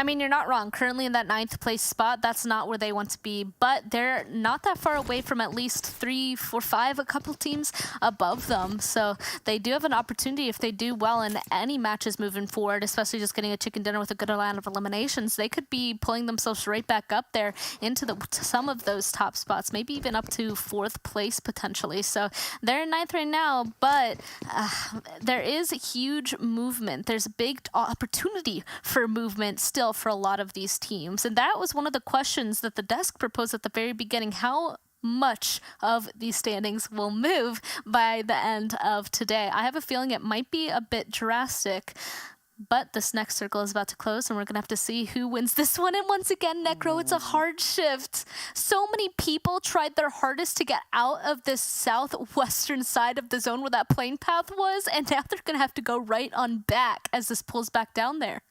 And it's crazy. You were just talking about VIVOKEYD, and this time they're just being graced by the zone too. The PUBG gods just listening to us and just giving the zones to the team of VIVOKEYD. This might just be their time to able to shine. But now we have ATON against the players of Nova, and QZ will fall down. A lot of players to deal with indeed, and ATON an easy cleanup for them.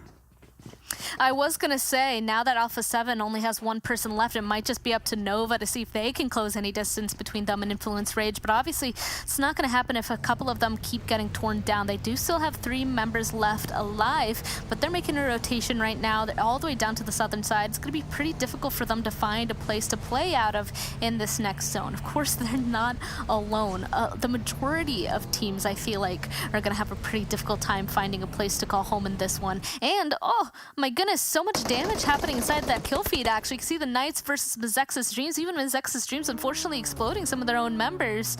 It's just chaos on these rotations because everybody's trying to use the same roads to make the rotations. TNX almost getting knocked right there as well from the Chosen. Not quite sure why he stopped, but that's definitely where he's stuck from now on. Yeah, he's not going to be able to move out easily unless his teammates will decide to give him a little bit of cover fire, but unfortunately he has none. So, yeah, this is solo survivor. No teammates left, no friends for him. So how is he going to be able to get out of this one? Well, only a miracle will be able to save him. But for now, it doesn't seem like that's going to be a possible case. The Chosen tossing an ATON in, not going to be able to just land on the mark. So TNX will live to see another day. Honestly, I think why he pulled up to this is since he is a solo, maybe he just wanted to try and sneak up here and play from here without anybody seeing him, and then he could stay alive until the very end game, because this is just off center, right? But since the Chosen spotted him, they could all just push him together, and nice. Oh man, he almost got a knock into one of them though, but Mezexis Dreams will be eliminated in that 15th place spot, and Godfan will be able to heal on up. The Chosen, honestly, this is a pretty strong compound for them to be holding inside of a zone like this. So we do have Golden Eagles on our screens, and currently not a lot of movement from their side. Honored Souls too is one of those teams that will need to step things up as quick as possible, all the way in the latter half of the board. They definitely do have the firepower, but the problem is the team communication, the team synergy, that's not really looking on point. Oh boy, INTZ, VIVOKEYD, all up on top of these rocks. Alpha 7, oh no! Revo, it looks like he ended up being found out. I mean, the thing is, he was so far over on the eastern side of these zones as a solo that being forced to continue to move just continuously was putting him in danger. So it looks like, unfortunately, he is out. I'm sure the Influence Ridge saw that in the kill feed, and they're quite happy about the current situation. Now they just have to worry about the rest of this match, except Chief from Loops actually just got a knock onto one of them. So they're taking a fight over here on Graveyard. They might be wiped out next if they're not careful about this, except Loops seems like they're disengaging for now. They don't want to stay inside of that blue zone for long because it's just going to be knocking away at any sort of meds that they have left. Let's see what Federal and his teammates are going to be doing in this situation to try and get their spot inside of this next zone. Kowski got taken out from the game. Interesting. So that means Influence Rage down to a 3-man squad. Still, I mean, this three-man squad will pack a lot of punch, so you cannot just underestimate them. One of the players from Influence Rage unfortunately gets knocked out, so are they going to go for the res? That's something I'm wondering, because at this point in time, the zone's going to be dealing a lot of damage, so you cannot really afford to get the Fallen Man back up, and that's what Influence Rage are exactly doing. They will have to let the Fallen Man go. They will have to let the teammate just pass out from that. As Loops against the players of ATON. ATON doing really great so far in the overall rankings. We'll spot out Loops being a little bit desperate for this push. Milos catches a lot of hurt in exchange, but he's still alive for now, but not for long. He will fall down too. Oh man, Fran trying to get that res on the Lucky as fast as possible. The rest of Loops, they're pushing. You can see that he's right inside of the smoke here. He knows about where these reses should be happening, but he's not looking inside of the vehicle. He was so low HP that it didn't matter though. 2 more members of ATON are now out of here, and Loops, they are reaping the reward of this. They have so many more eliminations. The thing is they can't even get the res onto their fallen teammate right there. The blue zone at phase 4 closing is doing too much damage. ATON Esports Choco, at least he was able to get out of that situation, but now he is a solo and Loops might be right behind him. Yeah, Loops, I mean, for now though, Loops also they'll need to watch out from that surrounding. Cartizan, don't like the way he's trying to rotate out there. The Chosen might just catch him with arms open, and that's where he seems like he's moving towards. A nice spray from the side of Honor Souls. As I said, this team definitely has the firepower, but sometimes they do struggle with that team synergy a bit here and there. But Honor Souls were able to open things up against Loops. Cartizan is going to be the last glimmer of hope alive with not a lot of HP to work with.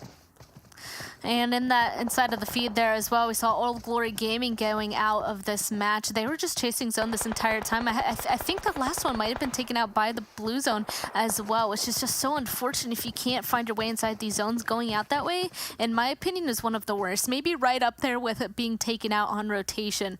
But it does look like a couple of these other teams that were struggling have finally found themselves at least on the very edge of getting themselves inside of zone. They do have a little bit further to go for some of them. It's really down to this next zone shift that I feel like is going to start crowning the next winner, I will say, because VIVOKEYD still smacking the center up on top of these cliffs. This is a huge vantage point for them to see everything around them. Yeah, indeed, a great point from your side. They will be able to wrap up a lot of visual info. Oh no! And that's what VIVOKEYD so far are looking to do.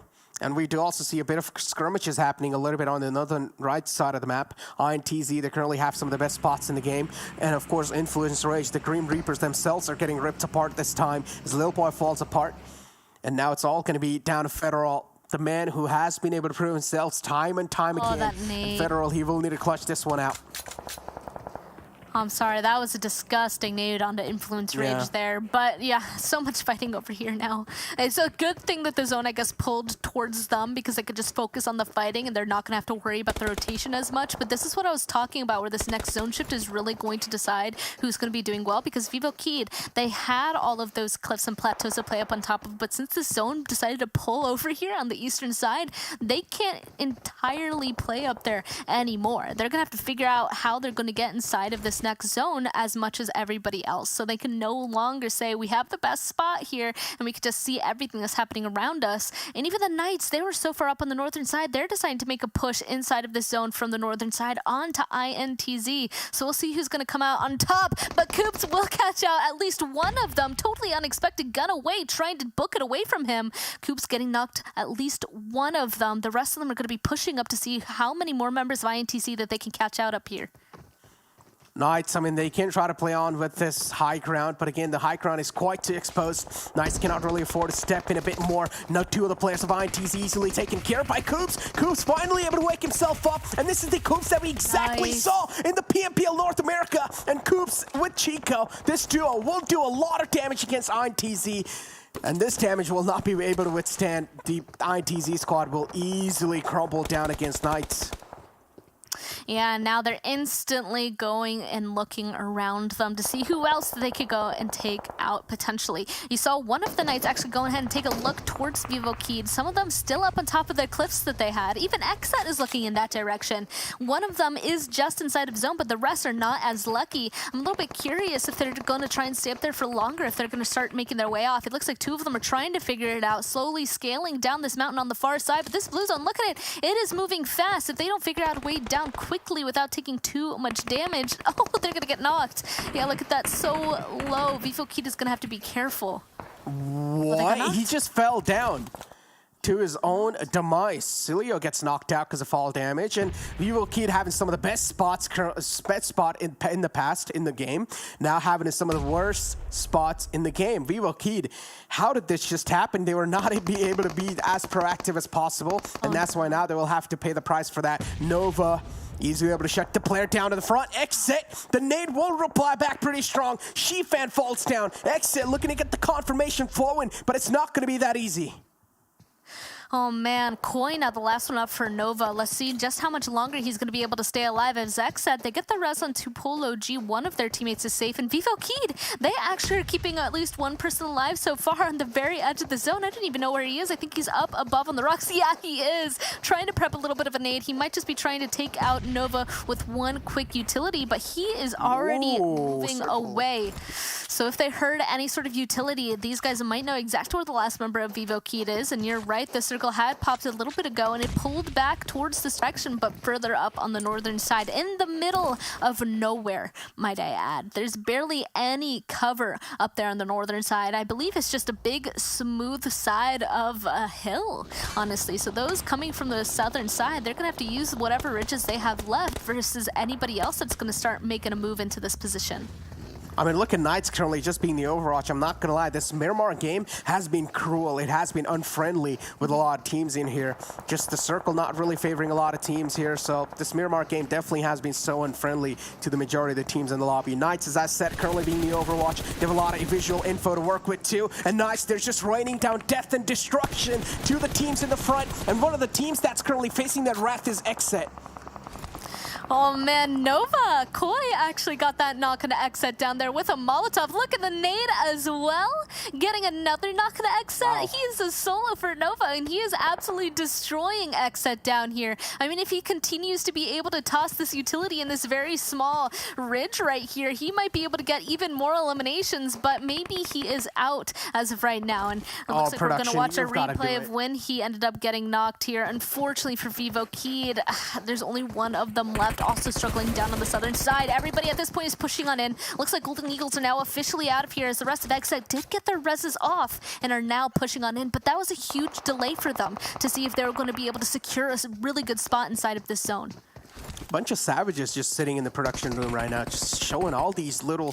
You cannot make a single slip-up, guys. If you do, we have eyes all across the board. They will be caught and they will be replayed on this entire live stream, so you cannot really make any sort of mistakes. We talked about the room for error. It's quite slim, and even the production now is chiming in this one. As Knights... Currently, all four players up. They're looking so in sync, a 2-2 split. It's going to work so well for them, as they do know now. Knights currently in the most controlling spot of this entire game, having the high ground to play with too, as it's XSET and Honor Souls. These two teams who will need to defend against the players of Knights.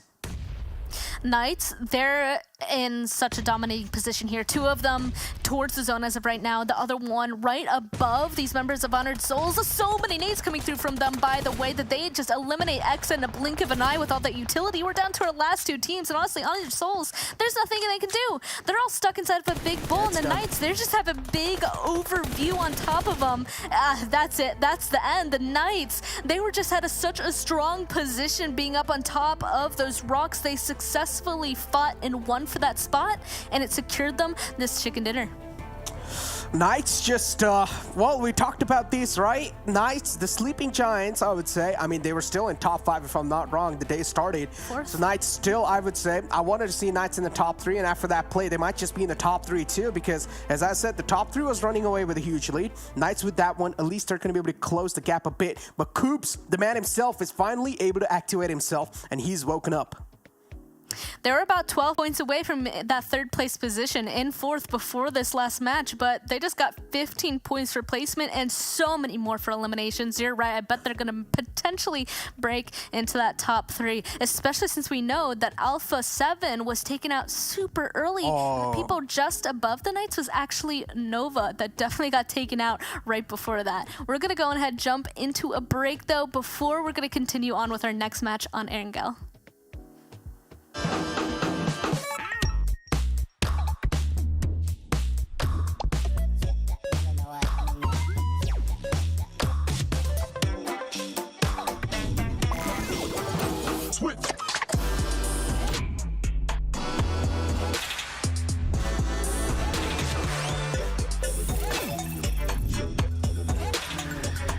Realme C35, standout 50 MP, fit-in design. Before that match, I said I am surprised to see Knights on that map performance for Miramar. And Knights was like, be quiet, 7, because we're going to get this win. And they did just that with 12 Illims. I told you, I'm not surprised that they were up there. This is their best map. This is the map where they can perform. And once again, of course, we see them there towards the top, getting that chicken in there. The second one for them and getting 12 elimination on top of that. That is a huge game for them. That's massive. They're going to be jumping straight up the leaderboards with them. But I'm happy to see Honored Souls. You've been after them, 7. You've been saying, how are they going to do? Are they going to be able to do better? And then again, silently consistent. Yes. Nova Esports, they're coming in here again. 8 points for placement, 4 eliminations. We're talking about it.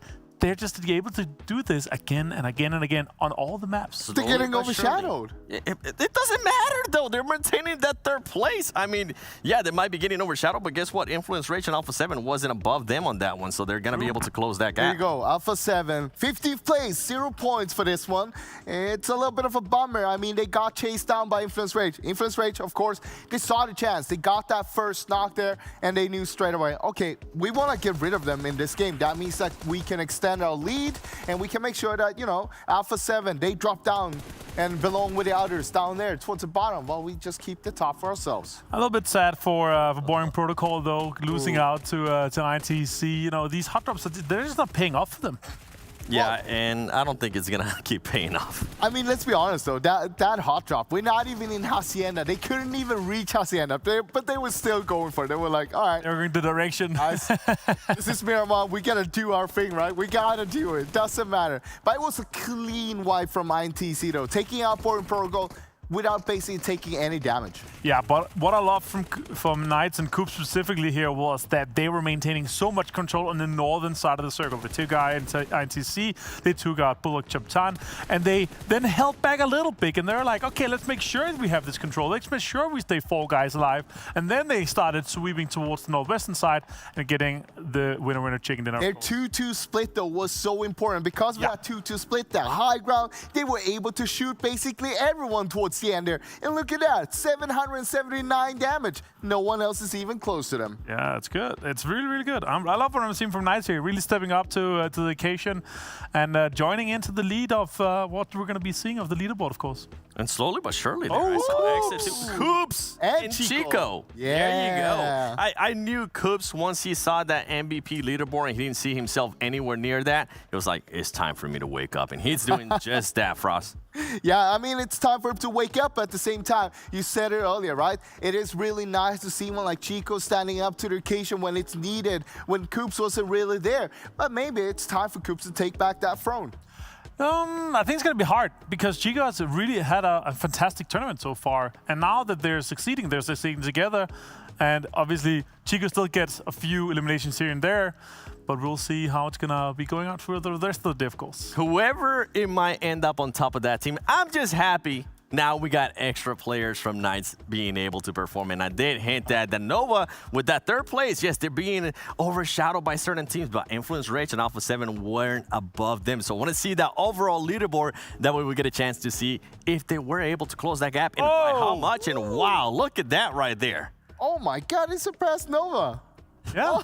That is actually a surprise, and right now we got 2 of the NA teams up there. Thank you. Hey, let's go. Let's go. But it's still the sandwich. We still have the top layer on the top with the double layer, of course, Influence Rage and Alpha 7. But because Alpha 7 went out so early and we saw Knights and Nova just grabbing so many points, you can see how close it is right now. Only 6-point difference from Alpha 7 down to Nova. But of course, Influence Rage, they're just miles away. They are miles ahead of everybody else. This is going to be a huge fight for 2nd place because look at the gap down to 5th place as well. 28 points there. It's insane. It's going to be extremely close for it. VIVOKEYD into the triple-digit club here, though, for us. VIVOKEYD finally in the triple-digit club, and club. we got a few more members there. We only had 6 coming into this game. Now we had 3 more members into it. So it's nice to see Loops is gonna be the next one online. I feel like they got 96 points. They got Domino back on track here on the team, so it should be looking fine. And with VIVOKEYD, something that you pointed out when we were watching that match was that The high ground. I remember. I remember the high ground kind of backfire a little bit there for them. Yeah, I mean, we always say that, right? When you're looking for VIVOKEYD, look up, because that's always where they're gonna be. They love that high ground position. They love to scout out. They love to use it to shoot down on other people. But you get too greedy. It did backfire a little bit. Bit. It is a little bit dangerous. You can't fall down. Just ask Yellow, right? Yeah. Just fall down there and yeah. We got a chance to see that in replay too. It didn't work out, but you know what? It did work out for Knights. Why don't we look at those player stats? Now that Coops has waken up as well, and look at that. You were mentioning too, Avenger. Chico, with the performance he has had so far, he's still the top player. Yeah, he's still the top player here for Knights, but 2 eliminations only difference for Coops to Chico. That's close, especially here with Coops waking up. They're going to be having a little bit of a fight between them, but I will say this though, Chico's damage for us, he's more than 1,000 ahead of Coops. Yeah, but I mean, we know that Coops can do this. And he probably will stand up to the occasion and try to force it back. We've still got so many games to go that I wouldn't be surprised if we see him up there at all with those games going. But one thing I want to say when we see these kind of stats here, I want to see a little bit more from INTZ. Coming in as the new player onto the team, you know, being one of the players that they put on this roster because they wanted to do even better. But the stats right now, not too good. But there is plenty of games to go. And I think that he can stand up to the occasion and do a little bit better here and make sure that he put himself more towards the other guys when it comes to the stats there. Yeah, and I think they're still just having that kind of honeymoon stage, right? They're still trying to figure stuff out. He does have a new role within this team too, so he could be within that. But nonetheless, though, for everybody watching, let's watch PMPL together. And before we actually do that, there is a giveaway for a DP28 permanent skin. That's right, you can win. You can get a chance at winning that skin by answering the YouTube chat poll. So go ahead and do that. And since you're gonna be in YouTube, just feel free to share the stream because, as I was saying, let's watch PMPL together. Once we hit our milestones across all of Americas on our official channels and also on our watch parties, you're gonna become eligible to get a chance at claiming those prizes right there. And if we do hit our milestones, you'll be able to claim them in the in-game event center from May 30th through June 1st. There you go. I almost mixed it up for some reason. I was just thinking about INTZ. Otherwise, it's going to be a year, right? Yeah, I was like, oh, we will have a year to claim it? Okay, that's kind of nice. So many people are going to get a chance to get that. Now, going into the next Erangel, I did notice XSET is finally starting to at least wake up a little bit. We saw them in the top damage. Their damage hasn't really equals Illims for them. Can XSET somehow be able to pull it up and get at least within the top 5? I would put him not maybe on a top 5 right now, but they're slowly creeping back, as you're saying. They might need a few more games, though. Yeah, I think so too. I mean, we saw it in they took advantage of the chaos that we saw on day number 1. It was a little bit hectic, and they kind of felt that. They spotted it out and took advantage of it. And now that it's been, you know, the games have kind of sorted itself. It's been unchaotic, and the teams that we expect to do well are doing well. You know what, XSET? I want to see that aggressiveness that you're currently showing today, and I am hearing that Erangel is ready. The third map, so Span, Cargo, Necro, take it away. Thank you, and I agree. Rep the set. Let's see if XSET is going to do well in this one. And I'm actually excited to be back on Erangel already because our first one up today was a military island zone, and those are just always super difficult for anybody to be playing on. So coming into this one, I'm a little bit excited to see if we're going to see something else, or even worse. I mean, just continue to get the same zone again, potentially.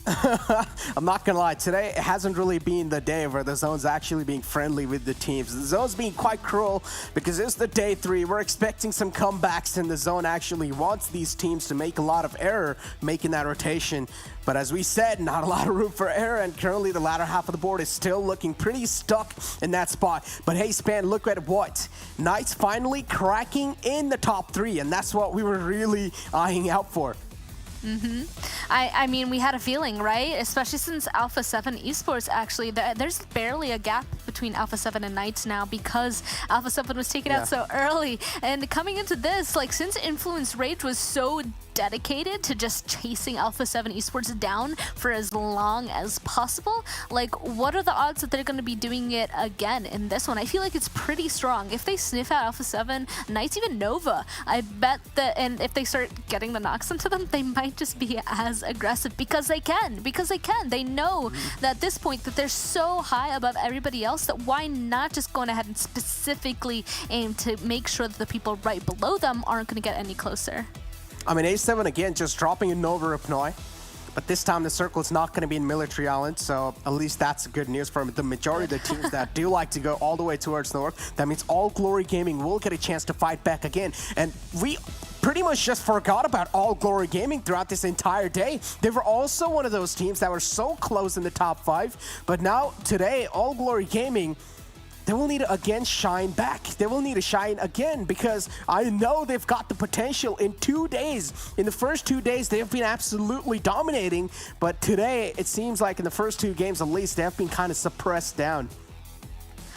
Yeah, I mean, even in this last match, they actually were eliminated, not from a particular team, but from the zone. They're just tasting it the entire time, being up on that northeastern side. So here they are again in the northeastern side of the map. Hopefully, they're not going to have a hard time getting inside the zone this time. It is Erangel, much smaller and easier to traverse than Miramar, so I doubt we're going to have the same worries. And you're right, you said Nova, they already lost a player. First person is officially out, and it's Nova. They're super spread, actually, and where they landed. If Noah want to stay in top 5, this game is life and death for them. If they are getting taken out easily in this game, we talked about All Glory Gaming. They will definitely want a chance to fight back in this one, and this is exactly how Kindness got taken out, the one player from Nova. That means Nova is now a 3-man squad. And XSET just ran on over there and just took him right out of their vehicle. He wasn't even driving. I wonder if he was trying to figure out where he wanted to go. But what we definitely know is that Nova's down 1 and XSET has gained 1. They have an official elimination point up on the board. And Influence Rage, they know that the Knights share this city with them. That was another thing that I was wondering. They were willingly super aggressive towards Alpha 7, and now that the Knights are right below Alpha 7, I was wondering if they were going to be aggressive towards the Knights where they drop, but as of right now, it doesn't seem to be the case. It really doesn't. And Influence Rage and Knights again just locking horns in the same city. And I'm quite surprised. I mean, Influence Rage is one of those teams that likes to keep the pedal to the metal. But at the starting phases, man, Influence Rage is just taking things so slow. Prioritizing the loot with way much more mature option to do is not really fight or not really try to even engage against the players of Knights. And instead just going for that loot. So Influence Rage taking things slow, at least at the start in this Yasnaya. But I do want to see how Knights will try to play this one out. Do Knights want to engage against Influence Rage, or do they just want to get out of Yasnaya harms free? I'm getting blinded by Chico's gun right there on his back. It was shiny. so shiny. But yeah, looks like I doubt that any sort of an altercation is going to happen over there. I wonder, I feel like the only time that it might happen is at the very, very end, like tomorrow in one of the later Erangel games. That's my current guess as of right now. I'm just like itching though, right? I'm just like, come on, I want to see Influence Rage and Knights fight inside of Yasnaya. It would literally be an amazing fight if we were able to see it, but they know better. They know that they shouldn't take that fight so early, especially in a city where everybody has cover. It's difficult, so they know better, but that doesn't stop us from wanting it, of course. But they're already disengaging. They're already starting to figure out their next rotation because now is the time. We're about 5 minutes in. At this point, people have already started making their first rotation inside the zone, starting to scout out, and they hopefully are getting themselves some good positions here. Talk about getting in good positions. I mean, things aren't really working out for Brewing Protocol, and currently they're in the smack center, so they have a really great spot for themselves to play around with. But Bob, they're not really able to find what's wrong in that team. All the way in the latter half of the board, pretty much in the bottom 4 teams, if I'm not wrong, and Bop is still staying there pretty consistently. And they'll need to try and do something because you cannot really stay right in that spot even till the end of the day, because if you're at least able to pull yourself towards that close to that first half of the board, then tomorrow you can try and work on a bit more. I do understand final day, there's going to be a lot of shaky nerves, but you don't have any other choice. Yeah, Boring Protocol actually in that 15th place position, I will say. So you're right are in the bottom half, the bottom 4, in fact, the bottom 2 as of right now with 70 points. It's hard to kind of come back from, but they're clearly in a good position as of right now. Curious to see if the zone continues to pull in their current direction. They might have a good setup, and I actually like that they're continuing to be proactive up on top of Pachinki Hill. From there, they might be able to participate in a good amount of altercations and get elimination points. Loops, though, oh man, they're so cheeky. I feel like every single time that we see Loops, it's them somehow getting at least one elimination from a team that wasn't expecting it whatsoever. And unfortunately, in this situation, it was from the Knights. The Knights, they did leave Yasnaya Poliano with all 4 members, didn't get in a fight with Influence Rage, only to lose Chico to Loops on their own rotations. Loops, by the way, love that spot. We see Loops in that spot every single Erangel game. So if these teams knew that, why get so close? Why risk it? Talk about risking it. I mean, VIVOKEYD, man, even they're one of those teams that were at the start of the day in 9th spot in the overall rankings. And so far, they're not really able to do a lot of stuff. So even that team will need to step it up to the mark. There's so many teams, so many freaking teams that really need to step it up on this day right here. And again, consistency is something that even the analyst desk has been focusing on. They've been pressuring on this point over and over again, and it really does matter a lot too. All Glory Gaming, they were in the top 5, if I'm not wrong, pretty much in the top 3, top 5 something, somewhere like that. They were in the top 5, All Glory Gaming. But then just because in the first 2 games, they weren't really that consistent, they instantly just slipped down from that top 5. Yeah, exactly. That's why we kept saying every game matters. You know, the thing that every caster ever says all the time. But it really is a singular game. If you don't play top notch to the best of your ability, there's going to be people around you that are going to start being able to jump you. That's why we're seeing so many people, honestly, a little bit lower down on the leaderboard than that first, second, and third place so far. But everybody else are really close in terms of points. So just one bad game could mean you even potentially dropping down 1, 2, even 3 spots. It's pretty insane. And now we're getting to that point of the game where Zone 2 is going to reveal itself shortly, and the majority of people, look at that, have shoved themselves in the very center of this zone. We can hear the warning shots starting to go out, seeing if they can pick any little bit of damage onto the people around them. And ooh, there's actually going to be some quite interesting fights over on this eastern side, depending on where this next zone goes. The next zone is something a lot of teams have been waiting out for. I mean, we haven't really seen a lot of eliminations so far in this game. This Erangel game has been quite peaceful. All Glory Gaming, again, as always, they like to make a late rotation. They like to play on the edges. They like to play on the outskirts, and that's what they're probably going to try to do. Try to scout the areas out for gain as much as info as possible before breaching inside the zone, and that's what they're doing so far, as you do see on the map. And a lot of teams just stacking up, gathering up inside the circle, and we're probably going to be seeing some fights happen soon because that circle is not going to have a lot of space to contain all those teams.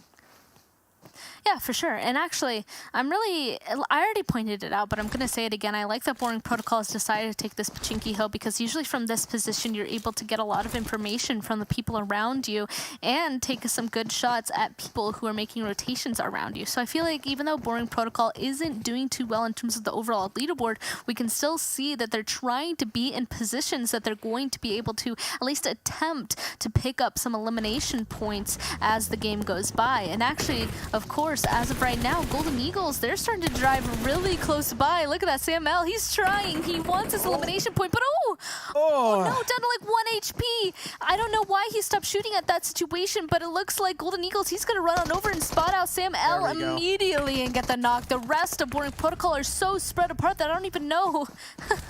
They're not even going to be able to get the trade. Exactly. And Boring Protocol, again, just one of the players kind of separated out from the pack and instantly gets capitalized on. And Golden Eagles just challenging that fight so well. Ferrum over here in the front lines, and he will spot another player just approaching him. He was able to take out one of the players, but Spec will reply back in style as Carnage will follow it up too. Carnage gets knocked out. Spec again in the front lines, and there we go. Golden Eagles, they will be able to take care of Spec too. One of the bigger mats taken out this time, and now Golden Eagles, they do realize it's all down to the last man alive of Boring Protocol, the last glimmer of hope. Is he gonna try to challenge a fight against Golden Eagles or not? Acer, no, he's on a run. Oh man, of course, right when I compliment them, everything goes downhill from there. I was a tiny bit worried from the spread that they did have, and it looks like the worst did in fact happen. Golden Eagles tried using that spot as their rotation. That's why I thought it was so strong. Usually people that are up here, this is a good potential rotation spot for other teams that they could potentially pick up kills on, but eliminations on, but Golden Eagles were just able to turn it right back around. Look at that, none of them are actually even out of this game, so any damage that Boring Protocol was able to inflict upon them is just immediately erased. They're able to heal on up, and now they're completely fine. It doesn't look like they're chasing, at least, so Boring Protocol might be able to survive a bit longer, but he's definitely going to be staying inside of Pachinki as a solo for as long as possible. I mean, again, the hill right next to Pachinki, that hill is quite big, and it's going to be really tough for you to just guard the entire hill. So Boring Protocol, they decided to separate themselves out, but then that approach from the side of Golden Eagles was so good. They got the info that the players are really separated out. Then they took a fight on the isolated player first, got the confirmation too, and then they decided to focus on the rest of the squad of Boring Protocol. But the rest of the squad of Boring Protocol, they looked so desperate in that one, straight up sending it inside the vehicle as well to get the other players of Golden Eagles down. That was not really a good move. I'm actually curious to hear if that was actually like on purpose by the side of Golden Eagles. From the way that they pulled up, him being alone and taking a one-on-one, I have a feeling that Golden Eagles actually didn't expect that to happen, but they were able to turn it around to their advantage and get some good elimination points off of it. Now they're up on top of that hill. They're a little bit more condensed than the previous team that was up there, and you can see that even Honored Souls is getting a little bit closer to them. They're going to have to figure out a way to move on out though, because the zone did shift. It's going to pull a little bit more over towards the eastern side. Still relatively in the center though, and we can see those red pings appearing all across the map as some people are getting some pretty good damage onto them. Now we're going to be seeing a lot of skirmishes happen inside the game without a doubt. The circle shrinks down even more. It's going to be an absolute chaos, an absolute hell break loose soon.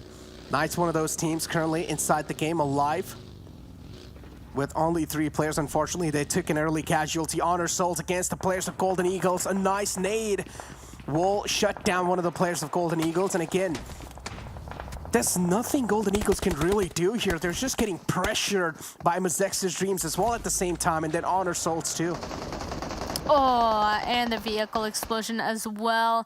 Well, at this point, it just really seems like whoever goes to the top of Pachinki Hill is the next team that's going to go out. So Honored Souls is going to take down Golden Eagles. What are the odds that Honored Souls is going to be the next one out? I guess I'll have to wait and see, but one more nade. Oh my goodness, I thought that was going to be it, but he's literally at like 1 HP. Honored Souls, though, I like that they're being patient. Of course, here comes the go back and forth with the vehicle to try and get that last elimination, but yeah, it was a matter of time before he goes out. Yeah, the last player off Golden Eagles is still alive. He already ran away. He knew things are going really downhill, so they're not really going to be able to defend that one.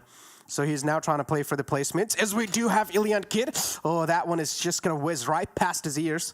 INTZ still trying to find a clear shot on the players in the front, and Influence Rage are not going to let that happen.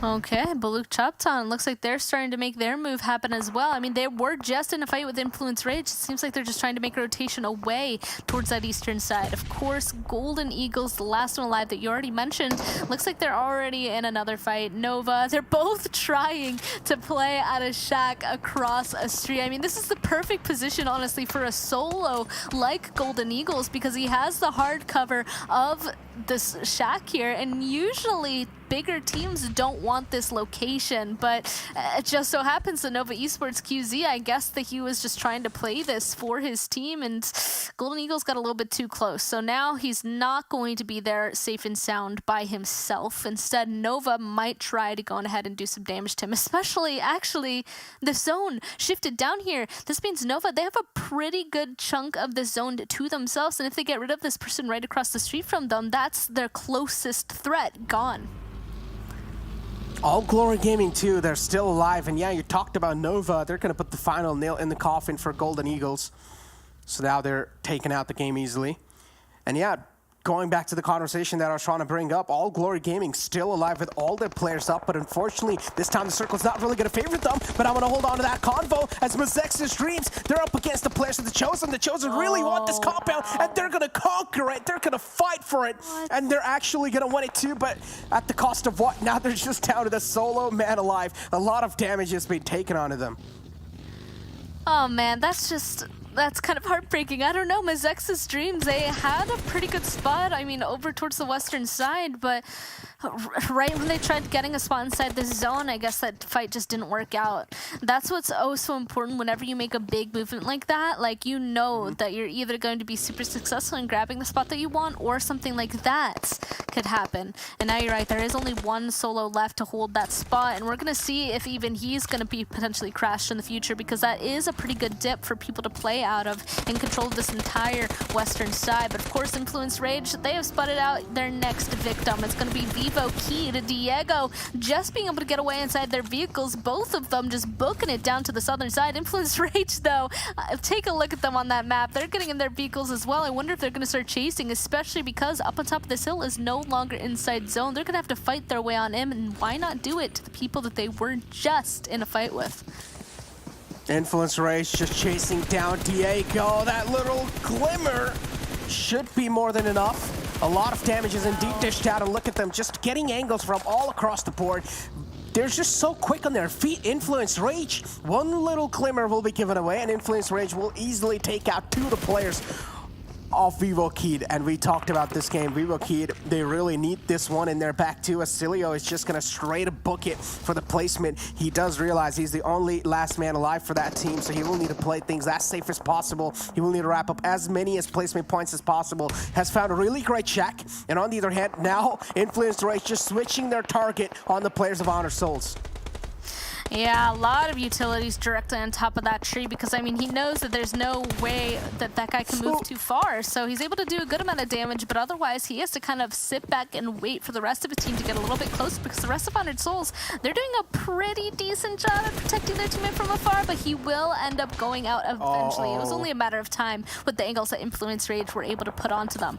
And you said, oh yeah, XSET, looks like they're starting to get involved. XSET and potentially even INTZ can just take a look on up the mountain and start doing some damage to Influence Rage. Federal, though, he does get just inside zone, so his team does have a spot inside of this next one, waiting for the next one to pop and reveal itself. And shortly, we might just see this next one is going to be once again another just bad zone for these guys, because it's going to get once again way too small with how spread everybody in this circle is. Where is the next circle going to shift towards? It's going to decide so many teams' fate, and it's going to center right on up. That means XSET, they're going to find themselves in the most controlling spot. They have the only compound in the entire circle, and XSET, they would want to defend this one. It's quite a huge compound too, so they cannot really afford to separate on up as well. If one of the players caught isolated, the teams will straight up ram their vehicles in that compound, and they will be easily able to take out that isolated player. So XSET, they will need to start to group on up, and they will have to give at least some part of their compound away. As Jay is all by himself in the open, trying to fight against the entire squads in the front. Will he be able to stay alive for now? INTZ against the players of Influence Rage. Lil Boy knocked out. And look at XSET. Yep, they do realize they have a really great spot, so now they want to take an advantage of that. My only concern is that usually those who are in the center here, either they're going to be able to really well defend it, or everybody is going to be looking towards them and slowly get picked apart from multiple teams. So far, XSET hasn't had that happen to them. So far, doing well at doing damage to the other people around them. But shortly, once people really start get moving, it might turn around. We'll just have to hold our breath, wait and see. Buluc Chabtan will go out in the meantime, the team that they were taking some shots at down to their southern side.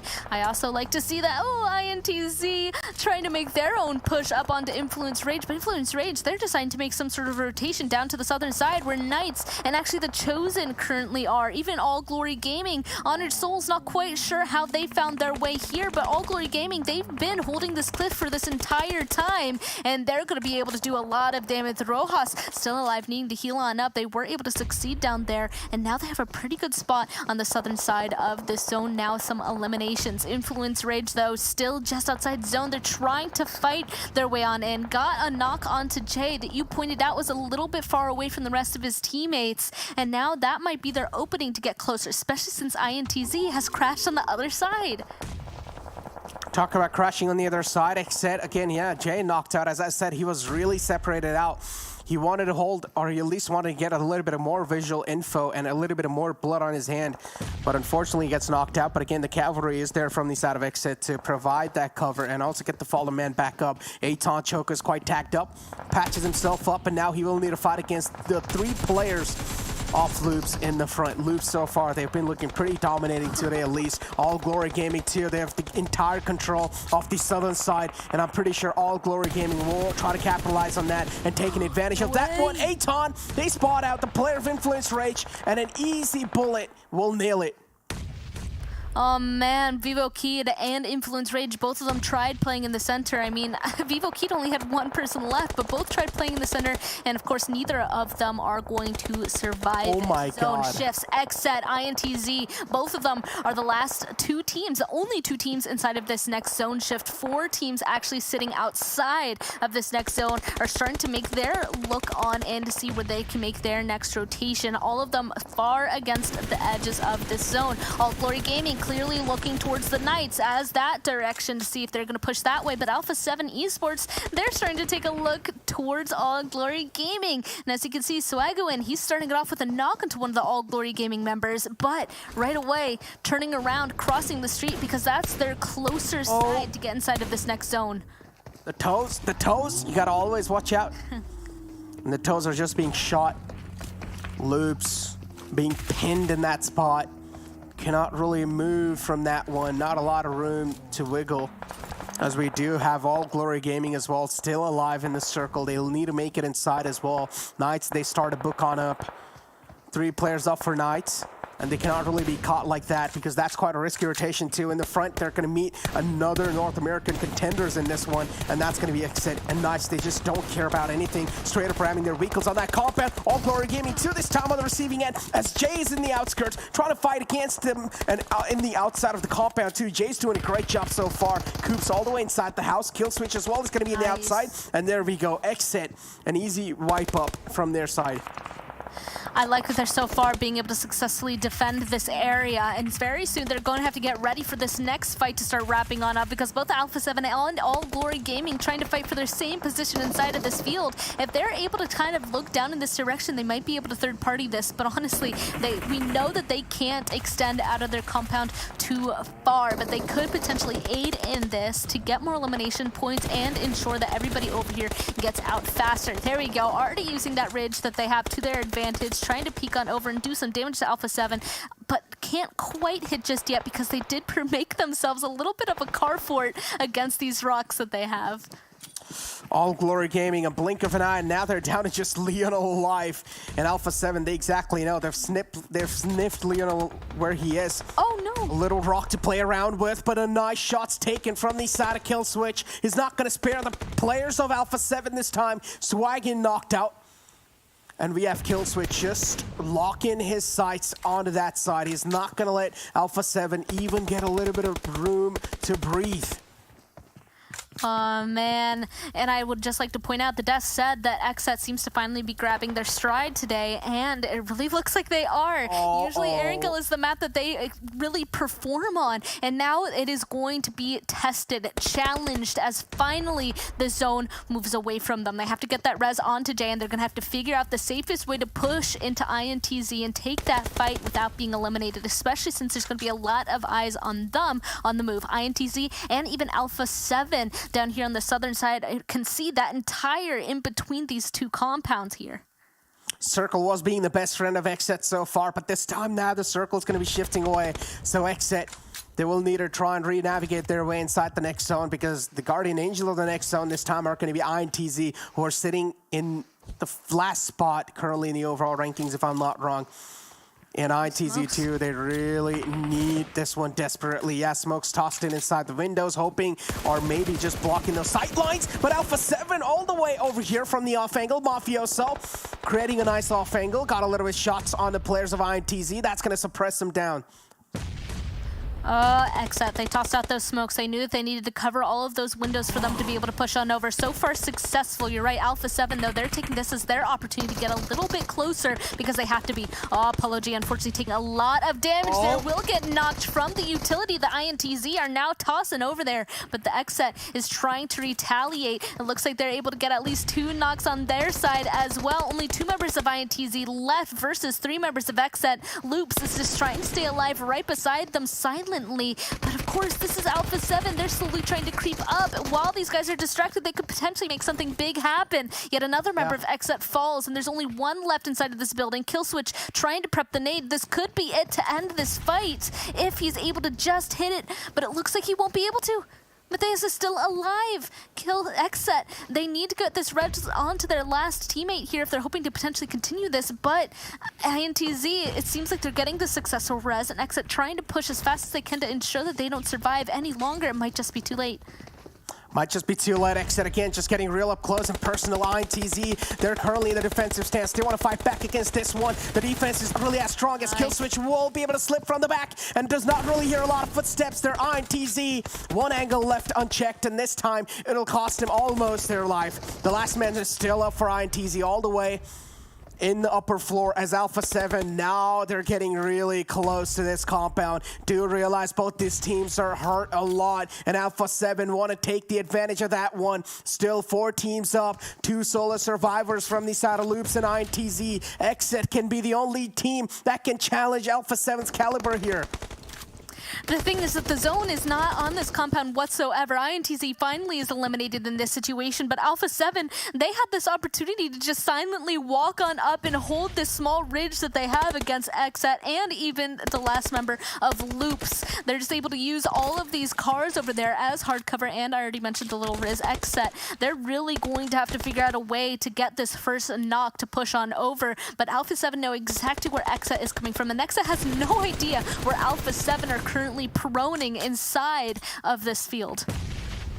And there we go. The nade's just going to crawl right next to him. A perfect toss. And look at this. Loops Troiko is still alive. So that means now Loops as well. He knows he can change a team's fate right here. He can decide which team he wants to win or not. He can grief a game, but that's not going to be enough. He only wraps up 1 knockout. And Alpha 7, they will get their hands on this chicken dinner off the 3rd game of day 3 span. Oh man, Loops, honestly, them still being alive, they got a knock onto one of the XSET members right when Alpha 7 got a knock onto XSET as well, meaning there's only 1 person left. XSET already had a difficult time figuring a way out of that building, and Loops, with that 1 extra nade, just really cinched it, I have to say, for Alpha 7. Alpha 7 ended up playing that pretty well, especially because they didn't have an amazing position this entire time the last couple of zones. They were just on the southern side using the smallest little bit of a ridge that they had in their vehicles as hardcover. I mean, at that point in time, right, the circle was pretty much the majority of the circle, I would say, was out in the open. So you've got to use those trees, those circles, those rocks, and also those vehicles as hard cover. Any sort of cover that you can find, you've got to use it. But Alpha 7 in the end, the circle, the final zone, just shifting right on top of them, gifting them that win too. As I said, the circle was being the friend of XSET throughout the game, but this time it just threw a curveball against XSET and decided to challenge them. Well, that's it for us. We're going to go on ahead and toss it on back over to the desk because that's the first 3 games over. We have 3 more left. See you guys later. Whew, thank you, Span Cargo and Necro. What a match. I was wondering when XSET was going to wake up, as we were kind of hinting at there. It looks like they definitely drank that Monster Energy. By the way, shout out to Monster Energy, our official energy drink partner for this championship.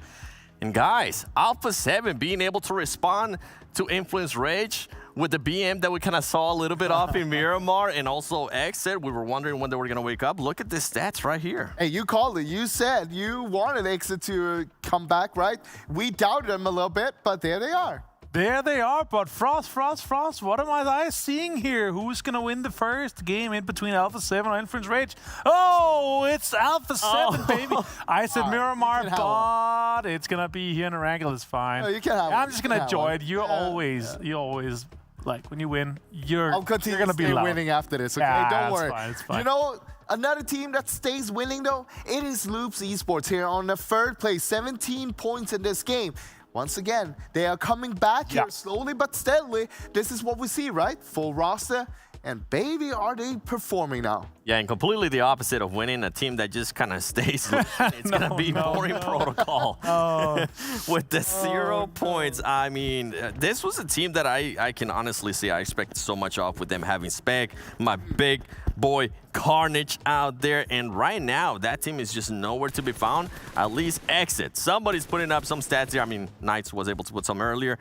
Yeah. This past match, XSET's finally putting some stats as well. Yeah, I mean, XSET, they had a compound. They held it down so greatly as well. We saw a kill switch up there on the rooftop, being very proactive. And then you had J-Way, you had J7, and then Polog, even he was outside the compound. They were always making sure to push out the other teams. Of course, we saw Knights breach it, we saw INTZ breach it, but Knights was taken out straight away. They dealt with INTZ as well, and it is very well played from XSET, I gotta say. Yeah, I'm honestly stoked to see how well they've been able to step it up today for us with both XSET and Knights. NA really showing up here, and day number 3 is massive for them, and they're going to be able to try to compete with the very top here. Top 4, it's getting intense, and that fight for 2nd place is intense. Oh yeah, 100%. Alpha 7 doing good here as well. While meanwhile, we saw Influence Rage go out pretty early on in this game. That means that all the other teams, they have a good time here trying to catch up to Influence Rage. This is what they need. They need to take them out early on. But look at the damage from XSET, to almost 3,000 damage.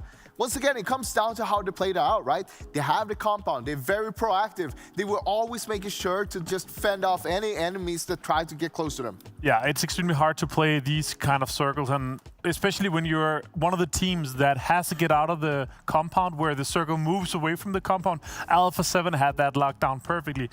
But XSET, they managed to squeeze out a lot of it, and it's a new record for the most damage done in a single game here for Killswitch. 1,627 damage in a single game. That's nuts. It comes down, him playing on the roof there. He has so much line of sight, and he can basically just shoot at everybody, and he knows he's pretty safe. Even if he goes down, he can just crawl off the rooftop. He's going to be safe there. He can get revived. Nothing's gonna be harmed. 1K clubber.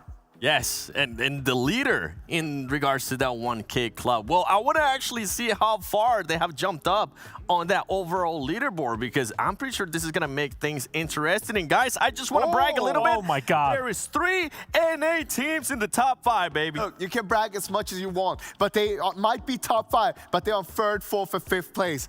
Just giving you a reminder. But you know who you are going to be really happy once you see number 7, Loops Esports, moving up the stage. Started off on an 11th place, coming in here today. Now they've been stepping it up really well. And look at that, only 1 point behind All Glory Gaming. And I feel like they're going to be top 5 once we're done with all the games for today. You think so? That's a bold strategy right there. But look at the bottom half of the leaderboard here, still very close. I love how we now see the top is shaping up with a little bit of a distance. We have our mid pack, and now we see here the bottom half of the leaderboard with VIVOKEYD, Buluc Chabtan. They're still trying to hold on. With one good game, they can still jump into that top 6. I mean, sure, they could do that, but Buluc Chabtan so far, 102 points, right? That is not looking great when you consider that they came in with 99 points today. So in 3 games, they've got themselves 3 points. They had 21 points yesterday, which is the lowest amount we've seen in a day. And they had 78 on day number 1. So it's rough so far. But right now, they're going for a new record from look of it. I hope they're not going to do that. I hope they can turn this around. All right, well, you heard me bragging a little bit there from the NA teams talking about XSET. Yesterday, I mean, day one, XSET did amazing. Day two, we thought it was going to continue. I personally thought it was going to continue. It didn't happen, okay? And today, they're just turning it up again. So I actually want to look at their stats here, Avenger, because look at the major difference between that damage. That is insane. Of course, we haven't finished the whole day, so it's 6 games on day number 2 and versus the 3 games that we played so far, but still insane to see here with the amount of damage that we're able to put up. Still, some more eliminations too, 1 more per game on an average, but this is insane to see. Yeah, also, you got to look at the survival time, right? Of course. Keep himself alive. That means when you keep yourself alive, not only are you going to get those placement points because you're towards the end of the game, 23.33 minutes, that's a really good average survival time. But of course, surviving for that long, not only are you getting those placement points, but also elimination points. Yeah, you're going to just set yourself up to be able to hopefully third-party those fights that are at the end. And if you're going to be able to steal those elims, why not? Right now, we are going to be going into Sanhok. You know what? Hold up a second. Yeah.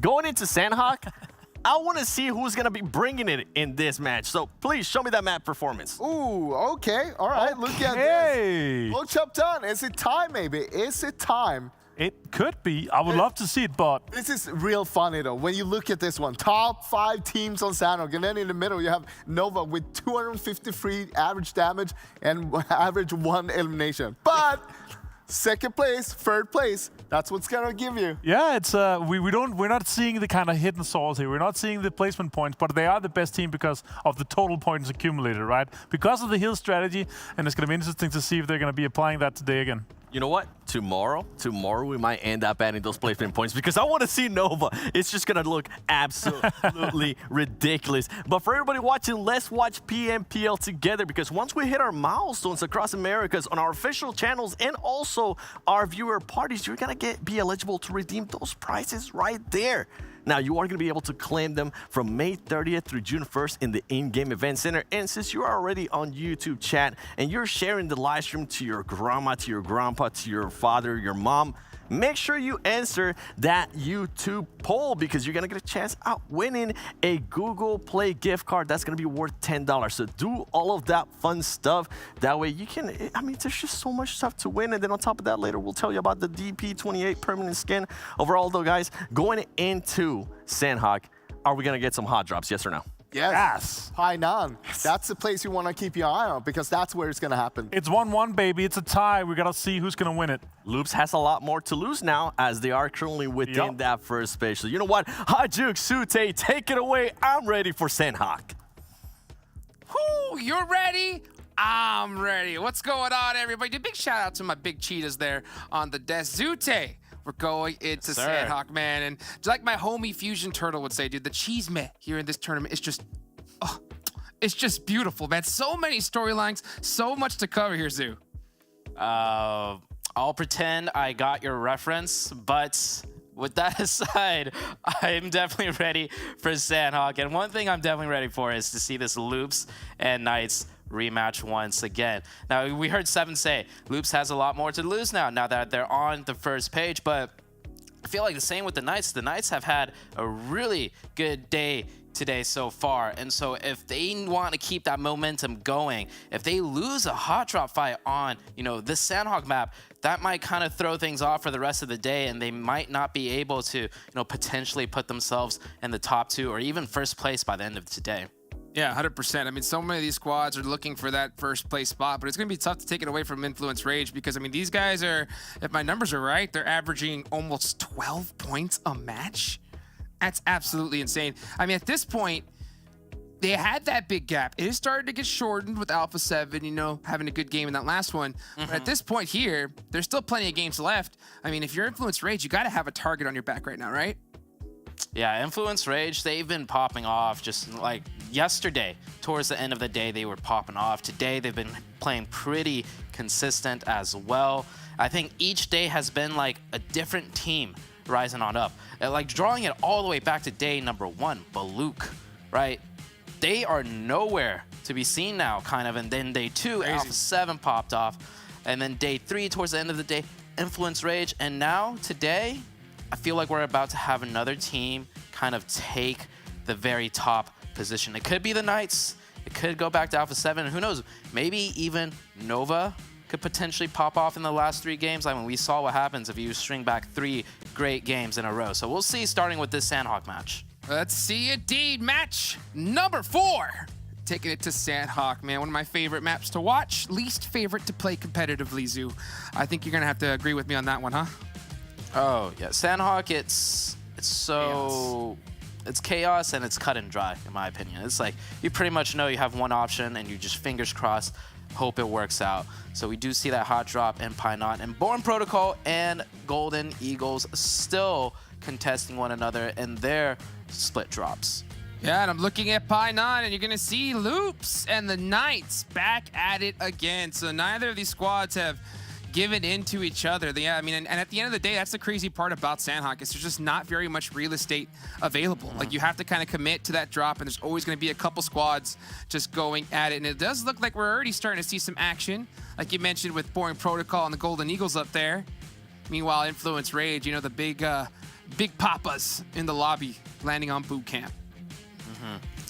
The other thing with, you know, why hot drops are still happening on Sanhok as compared to other maps is, yes, number 1, the real estate is lower compared to other maps. But number 2, the real estate where you start off on the map is also much more important, because we've said this before, it is so difficult to rotate on Sanhok that the starting position of your looting spot actually impacts how well you will do through like multiple iterations of a Sanhok game with different circles. So that's why teams are contesting, because it is actually quite important.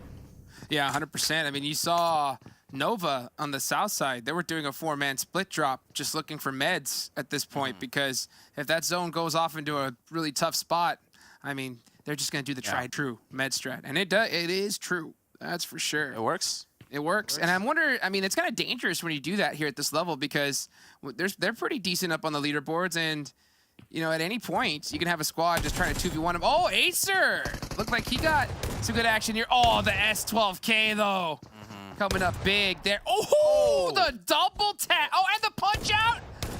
Golden Eagles. Oh, the room. Oh, man. He gonna hear about that. He gonna hear about that one. That jumping flyby with the S12K through the window. I mean, what can you do? You can't do anything about that. When he hits those, he hits those. But speaking about hitting those, Rojas about to hit this nade, cooks it a little bit too short, and he actually gets shot from INTZ. That's a completely different team. We got a third party going on. Speaking about third party, XSET and the Knights in the kill feed.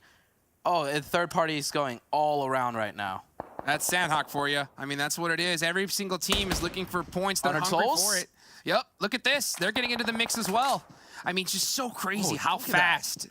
Picking up just a couple weapons, and they are on it. Oh, look at that. Even Choco has to be careful here on this rotation. Oh, INTZ shooting from one side, Honor Souls on the other.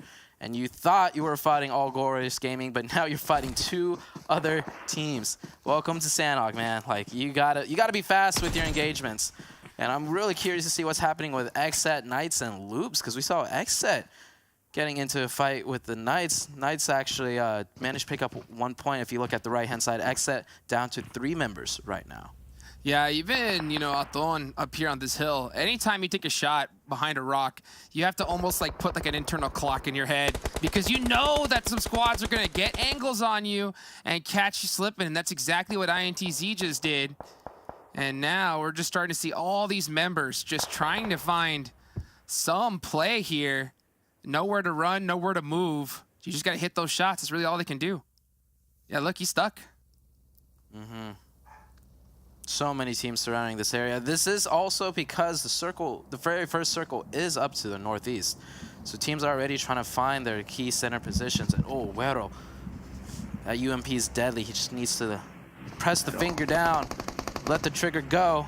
I don't think he did, though. INTZ trying to push back into All Glorious Gaming, trying to bait out some shots, some jiggles. His teammate is pushing it together. A cross double angle setup by All Glorious Gaming. That's a really good setup. That's going to work out great for All Glory Gaming right there. INTZ will lose 1 player. The other player has fallen back outside of the house. He can't handle the heat. And I'll get in that thirst. Yeah, it is just way too hot in that building. At some point, Neto's just got to give up on this. But he is going to throw the Molotov, you know, put it a little bit, He's just trying to get that revenge on his teammate. He does have the util. This could be good here. This nade could hit. Does it do it? Oh, yeah, they're running. It was a little bit overcooked. Surprisingly, gives him enough to, but Neto's going for the 2v1. Can he get it? 15 bullets. Oh, not the nade pin. Oh, he oh, gets with the lean! That was gross. Clean. One more. Oh, he's got a teammate. Oh, he's got the time. It's over. Killing it. Done. There we go. That was revenge there. That was some clean mechanics right there. Love that slight lean peek. Jiggle in and out, bait out some shots, put some panic into the player, get him second guessing, and then you swing. Then you do a wide swing right after that. That was textbook right there.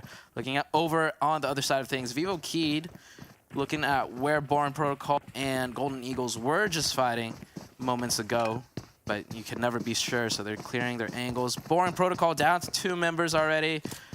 I mean, I guess they could try for a med strat, but there's not that much loot to be had in Hot Tin. Hot Tin is nice, but if you want a med strat, you got to do what Nova does. Speaking about Nova, they're looting Sami, Nakam, Camp Charlie, and they got a member all the way in the docks. So that is the entirety of the southern map. They're looting 4 different cities. And do you think they're looking for, you think they're able to say, you think they're looking for 5.56 and UMPs? I mean, no. I don't think so. Nothing but painkillers, first aids, and med kits. I mean, these guys are going to be stacked to the teeth with them, ready to go for their med strat. And honestly, it's the play. Considering where this first zone has gone, yeah, it's going to be very difficult for them to get the rotation. But hey, handing them all off to one player, having the rest try to make something happen, I mean, heck, it's a one way to hedge your bets. Last time we saw them, what? Last Sanhok, we saw one of their members with, what, 37? 37. That's crazy. 37 was the number. I saw a meme posted by on them. It was a person with a very, very, very large backpack, and the caption was something along the lines of Nova is definitely ready for the meds on Sanhok. Yeah, because that's all they got in that backpack. Just meds. 37 first aid kits in a backpack, man. Whoever's got that on, them legs have to be strong. It's dang. I mean, it's crazy. I mean, but it's such an effective strategy. I mean, I know, a lot of people don't like it and they make fun of it, but I mean, heck, when you got this much money on the line, literally just a life-changing amount. You got to do what you can to win, and that's what this is all about. But yeah, let's go back to this fight. This was a beautiful one between INTZ and All Glory Gaming, perfectly executed. Oh, the flash. Yeah, that flash was nice, and you can. I like how he almost pulled out that nade to kind of give like a pin bait. You see a lot of players, they go and they try to pull that pin, instantly cancel to get them to rush. I really like to see that here at this level. We've been seeing that more and more often. Some players they could do that pin grenade and then switch back to a gun so quickly too, like so buttery smooth. Just all part of game mechanics. And like I just remember in the first year of PUBG Mobile, no one ever thought to do something like that. Right? Do you want to elaborate on that a little bit more for people who don't really understand what that is? Oh, the pen cancel, the pen fake. Yeah. So pretty much what it is when you pull out the grenade, you have to prime it.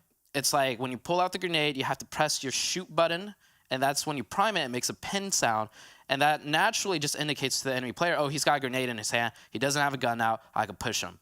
So what players have been starting to do is they'll hit that fire button with the grenade, but then they'll quickly hit a cancel button, put that grenade pin back in, switch to a gun, and then catch the enemy off guard because the enemy thinks you don't have a gun ready, you're not ready to fight. So that's exactly what that INTZ player did, and it worked out perfectly. Yeah, man, so well executed right there. Thank you for that wonderful explanation. I'll tell you what, no explanation is needed for VIVOKEYD. The only thing they needed to be saying is survive. They are in the water. Oh man, Sam L, he had him on. Yeah, Diego went straight to the bottom there and said, "Oh, look at these rocks." He had nothing to do with that. Speaking about mechanics, one thing that I still don't understand with people shooting players. Oh, Spec. Spec caught? He went really aggressive. He drove straight down there to. I'm not sure. Maybe he thought. We're in the water. He thought it was just like a straggling team, not a 4-man team or something. But Spec gets caught, gets taken out. But I was saying, whenever I see players shooting at enemies in the water, one thing I don't understand that they haven't started doing yet, which is something I did when I was competing like, 2 years ago, is the second you get those hit markers, you should start aiming further downwards on your crosshair. I still see players, shoot in the same area, but instantly when players get hit in the water, they instantly dive deeper. So all you got to do is move your crosshair towards the direction they were swimming, and then downwards, and it almost always works out like way better. But everyone dips down.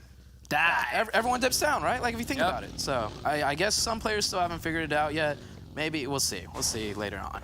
Yeah, just so crazy. Just the tiny little mechanics. And then at the end of the day, I mean, that one elim could be the difference maker. I mean, of course, now in these updates, you can get knocked in the water now. So that's another extra little mechanic that is added into the mix. But yeah, it looks like, Spec, considering that they only had 2 players up, was trying to make a play, thought that they were all in the water. Turns out there was a couple players there on the side ridge waiting for them.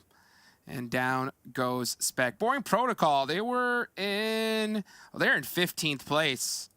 So yeah, not a good tournament for them thus far. And this is going to be the game that they will bounce back in. Hopefully we can see them turn up here in the later part of this tournament. But the other North American brothers, Knights, Nova, XSET, I mean, 3rd place, 4th place, and 5th place, they are battling it out right now.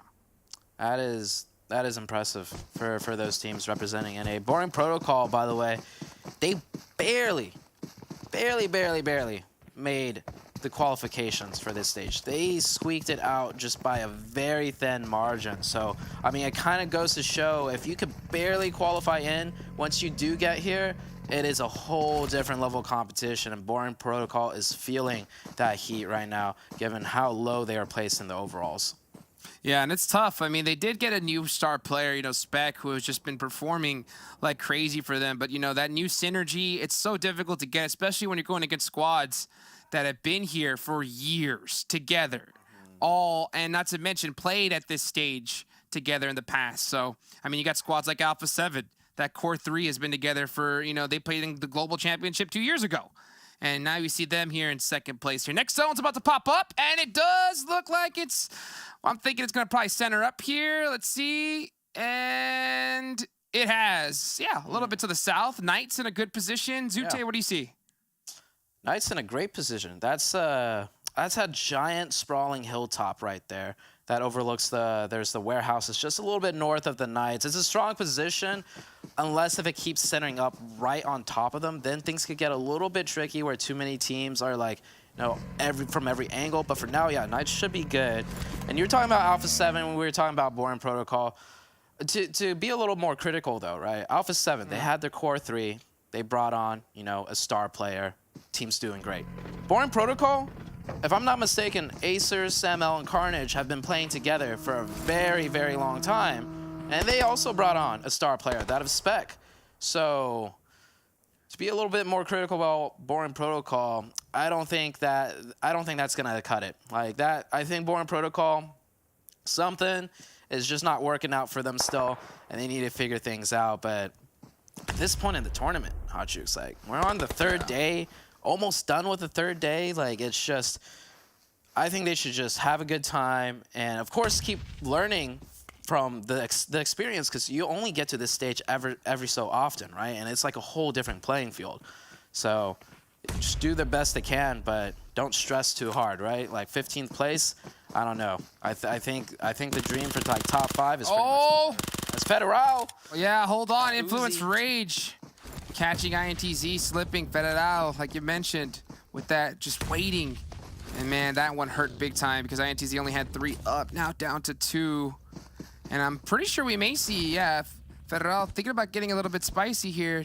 Might catch him. Nope, it doesn't look like he's gonna even get the chance. He's moving closer though. He's definitely made enough sound for Ren here to hear something. Ren playing extremely quiet. This is the thing with Sanhok. You gotta play so patient and quiet. Oh, what a nade! How? Wait, how? Wow. How did Federal know? Oh, he knew. He's just got spidey senses. Yeah. And it was perfectly placed too. And now they had at least there's 2 down. If they haven't been, checking that elimination feed, but That's only going to leave INTZ up with just one left. INTZ, man, they are in last place. So, yeah, they have 5 elims. It could have been a good match, but it's already going to be pretty much done. They only have 2 first aids as well, so Medstrat not looking likely for them. But, you know, Influence Rage just picking up some more easy points. I mean, I ain't gonna lie, that nade was not easy. But they sure do make it look easy. Yeah, I don't know how he hit that. I don't think that player was making any noise. Xenox trying to get a revive on their teammate right here. But, oh man, Chico, that is not a good position to get caught. If you get knocked in that tower, as a first player to get knocked in an engagement, you're basically just trapped up there. Anyone trying to go up there just pretty much traps themselves with you. And if it's Alpha 7 knocking on your doorstep, oh man, I don't think that revive is gonna happen. Yeah, and I think we're going to see a little bit of difference. So as of that moment, yeah, they know that it's Alpha 7. And look at the yep, that's exactly what I figured was going to happen. You know, like, these players don't have an idea of who they're really going against until a full elimination is done. So the second that happened, they realized, you know what, it's Alpha 7? Yeah, let's just go ahead and head on this way. Yeah, so the initial knock, it'll say team player from X, knock team player from Y. Right? You don't know what team it is. I absolutely love that you pointed that out, because the second they finished that, oh, Knights ejected so fast. They knew. So instant. Knew. Yeah, they knew, okay, Alpha 7, they're pushing hard. We gotta leave right now. Yeah, and I'll tell you what, the reaction's different when it's a player that's in, or a team that's in 16th place. So that is the position that you put yourself in when it comes to this kind of tournament here. But hey, things are about to start getting heated up here, Zute. As we get into the later half of this Sanhok match, Zone is here. You can see XSET are in a really good spot, and that's really good for them. They're in 5th place, and they had a good match here. VIVOKEYD, though, this is going to be a big one here against them in Influence Rage. Nice knock to go. Can little boy make anything happen? Does have that M4. Gonna have to go for the 1-1. The drop shot doesn't work out. Kind of a bold drop. What do you think about the drop shot there, Zute? I mean, I think the drop shot is good if the other player's fully committed, but you saw that little jiggle peek. When you do that jiggle peek and the other player's prone and just stuck on the ground shooting nothing because you're jiggling back into cover, I mean, you pretty much put yourself at a loss there. Loop's pushing on to the Knights now. They are barely in the zone, and they have to take over this position out of the Knights. Unfortunately for the Knights, they only have 3. Looks like one of the Loop members did get knocked, though. Alpha 7 in the distance. Grenade. Happing out in that grenade. Oh, the second follow-up. Oh, here comes a full push. Full push, and here comes a pre-fire, and Loops never stood a chance. Basically, fish in a barrel. They are done and dust. That's gonna be 4 elims for the Knights, but Influence Rage already put up 6 elims, and they are averaging 6.13 elims per match. So they are just right on brand, and they're not done yet here, Zoo. They have 4 players up, too, coming in from the north side. We got Nova coming in from the south side. Now, Nova, at this point, they are just basically a 3-man squad. One player is just going to be very safe deep in the blue, just doing the meds. You can see right here, though, the rest of the Nova team, they each carry at least 1 first aid kit, so they could survive a fight and then continue and press on and try and get those elimination points. Now, they're averaging 1 elimination per game on Sanhok. They have 1 right now.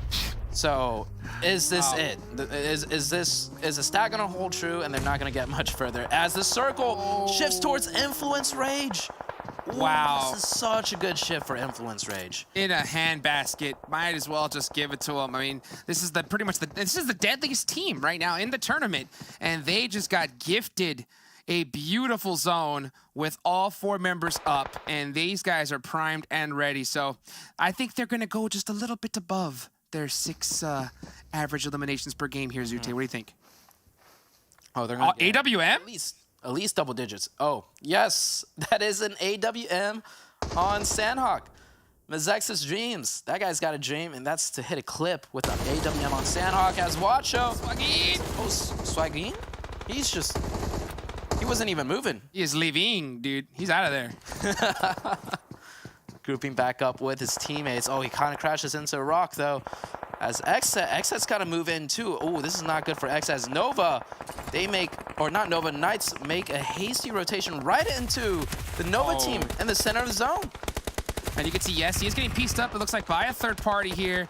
All of the Knights are just pretty well just beat up here. Xenox does get the heal, the res. Gonna go for that thirst, gets that point. Oh, and just gets pieced up from the back. Yes, he was just waiting for him to move. So the Knights are eliminated there. Golden Eagles still up, getting some points. Opposite, oh, Revel just got the full eyesight onto Mezexis. Oh! From the laydown, he saw that coming, predicted. Beautiful play there from Mezexis Dreams. Yeah, good trade, but that's still one down for each side. Alpha 7, they're fighting their way in, but I think Influence Rage, they're looking to set up the third party. They're trying to swing back around, and Carrillo, yeah, the UMP, so good. That laydown did not work out. Trying to be sneaky, and you can see here that tree is not thick enough. Alpha 7 is going to be hunting them down here, but they also got to watch out because here comes Influence Rage from the other side. Mezexis, I mean, could you be pinned by two worst squads? The first place and second place team. Mezexis did stand a chance. That is one sandwich you do not want to be a part of. The Influence Rage Alpha 7 sandwich. So that's not a sandwich, that's a vice, right? Oh. XSET, they made it in. I mean, this is good. This is a good placement for them if they can make it top 5. They're down to one player. Alpha 7 pushing in. Golden Eagles also pushing in. And we do have TC and Nova still in the mix, so they're going to be holding on to their med strats. But I want to see a 4v4 between Alpha 7 and Influence Rage. But Golden Eagles, Yessie with some nice shots from downtown. Will connect onto Swagleen. Swagleen maybe could get revived. And oh, Revo catches kill switch. Yeah, kill switch goes out here. Not much he can do behind that rock. But looks like Golden Eagles are going to have a beautiful sightline. I mean, Alpha 7, they are really stuck here, but it's Influence Rage. 11 eliminations here. Still have 2 members up, going for the reset. Next zone goes in the wide open. So all of these teams are going to have to go pushing into it. You can see Golden Eagles are already headed in that direction. Oh, last first. Oh, he's got 4 more. Yeah, he has to spam him. Can't do nothing. He's going to choose to spoil. Potentially Golden Eagles, if they get a few knocks, he could get he could get another placement. But this is Influence Rage we're talking about. Look at the setup by Influence Rage. Beautiful. The spread, the level, the angles, the height differences. Oh man, Influence Rage, every time you see them play, just picture perfect position. Yeah, now Golden Eagles, I believe, have a positional advantage, but I mean, Influence Rage, they gotta have the weapon skill advantage. I mean, these guys are just going nuts. And now look at them push and press together. A nice little off angle there. Golden Eagles are putting up a stand, though, saying, "You shall not pass." And it looks like, yeah, Alpha 7 did go down there, and it looks like Golden Eagles have this one in the bag. Little boy, all up to him. Can he make it happen?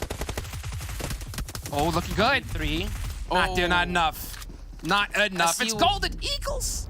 Golden. Yessie with 5 eliminations. Ferrum had 8 a second ago when I saw, and that all happened because Alpha 7 got the opening knock for the Golden Eagles. It was actually Revo from inside the blue zone, used up that last first aid and shot at one of the Influence Rage players. I think that is actually such a smart idea because they want to make sure Influence Rage gets as little points as possible.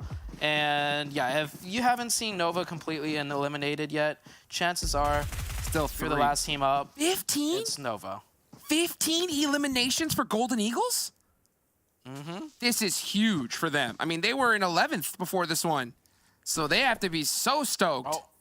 Oh, he picked up one more. He picked up one more. Yeah, I need one more there. Oh, my God. I mean, this man has it down. I mean, he's just been going, hunting down boxes, picking it up. Bloop, bloop, bloop. I mean, how come we don't see this strat from just more teams at this point? It's just so effective. Another second place finish for Nova. And Golden Eagles might as well just put on your little dancey dance because you're taking this chicken dinner home. Look at Koi. Still going for it. Even a bandage. Pop off. Wow. Bandage. Never give up. Never give up. Never surrender. But it's Golden Eagles that get that chicken dinner. But at the end of the day, you know, Influence Rage and Alpha 7, they're just like, you know? I think they're feeling pretty happy about them. That was 2 really good games. Or not 2.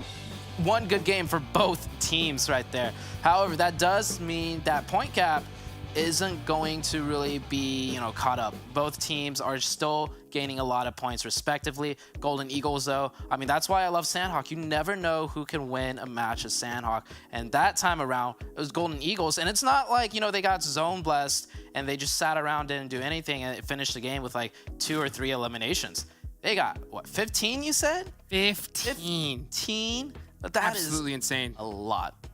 Absolutely a lot indeed. Well, I mean, they popped off, but you know what? One team that we haven't seen pop off is Buluc Chabtan, right? Where the heck did they go? Froz, the first day number 1, he was like, oh, I saw this coming from a mile away. So my question is, as we go back to Froz here in a bit, Froz, Buluc Chabtan?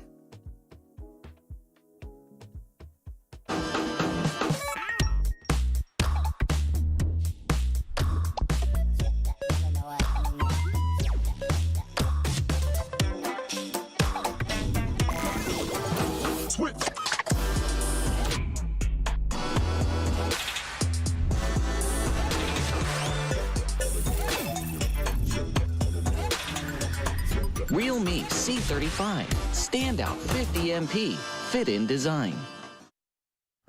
Hot juice. Buluc Chabtan? Wasn't that only day? I think that was day 1 only, Frost, right? I don't know where they went. They disappear. Let me check. I don't know. I can't see them anymore. Where did they go? And on the leaderboard. They're gone. So you know what? Pull up that leaderboard from the last match. Golden Eagles, though. What a big surprise. As Susan was saying, this is also what I love Sanhok, because you get a chance to see some of the teams that really haven't gotten any wins, maybe haven't performed, and they did just that. 30 points total. I mean, sure, we were talking about Ferrum in the start of the show and how good he's been on the second on the overall elimination leaderboard, right? Now we saw him, of course, push by himself, basically, pushing Influence Rage, taking down 2 of them. But he's not going to steal a show from Jessie. 5 kills on the board, 5 eliminations from her. Yeah, super well executed by Golden Eagles. Honestly, the way they moved and the way they pushed on to Influence Rage, I was super excited to see that they succeeded that well. It was so well played for them. Also staying alive, 3 all the way to the end.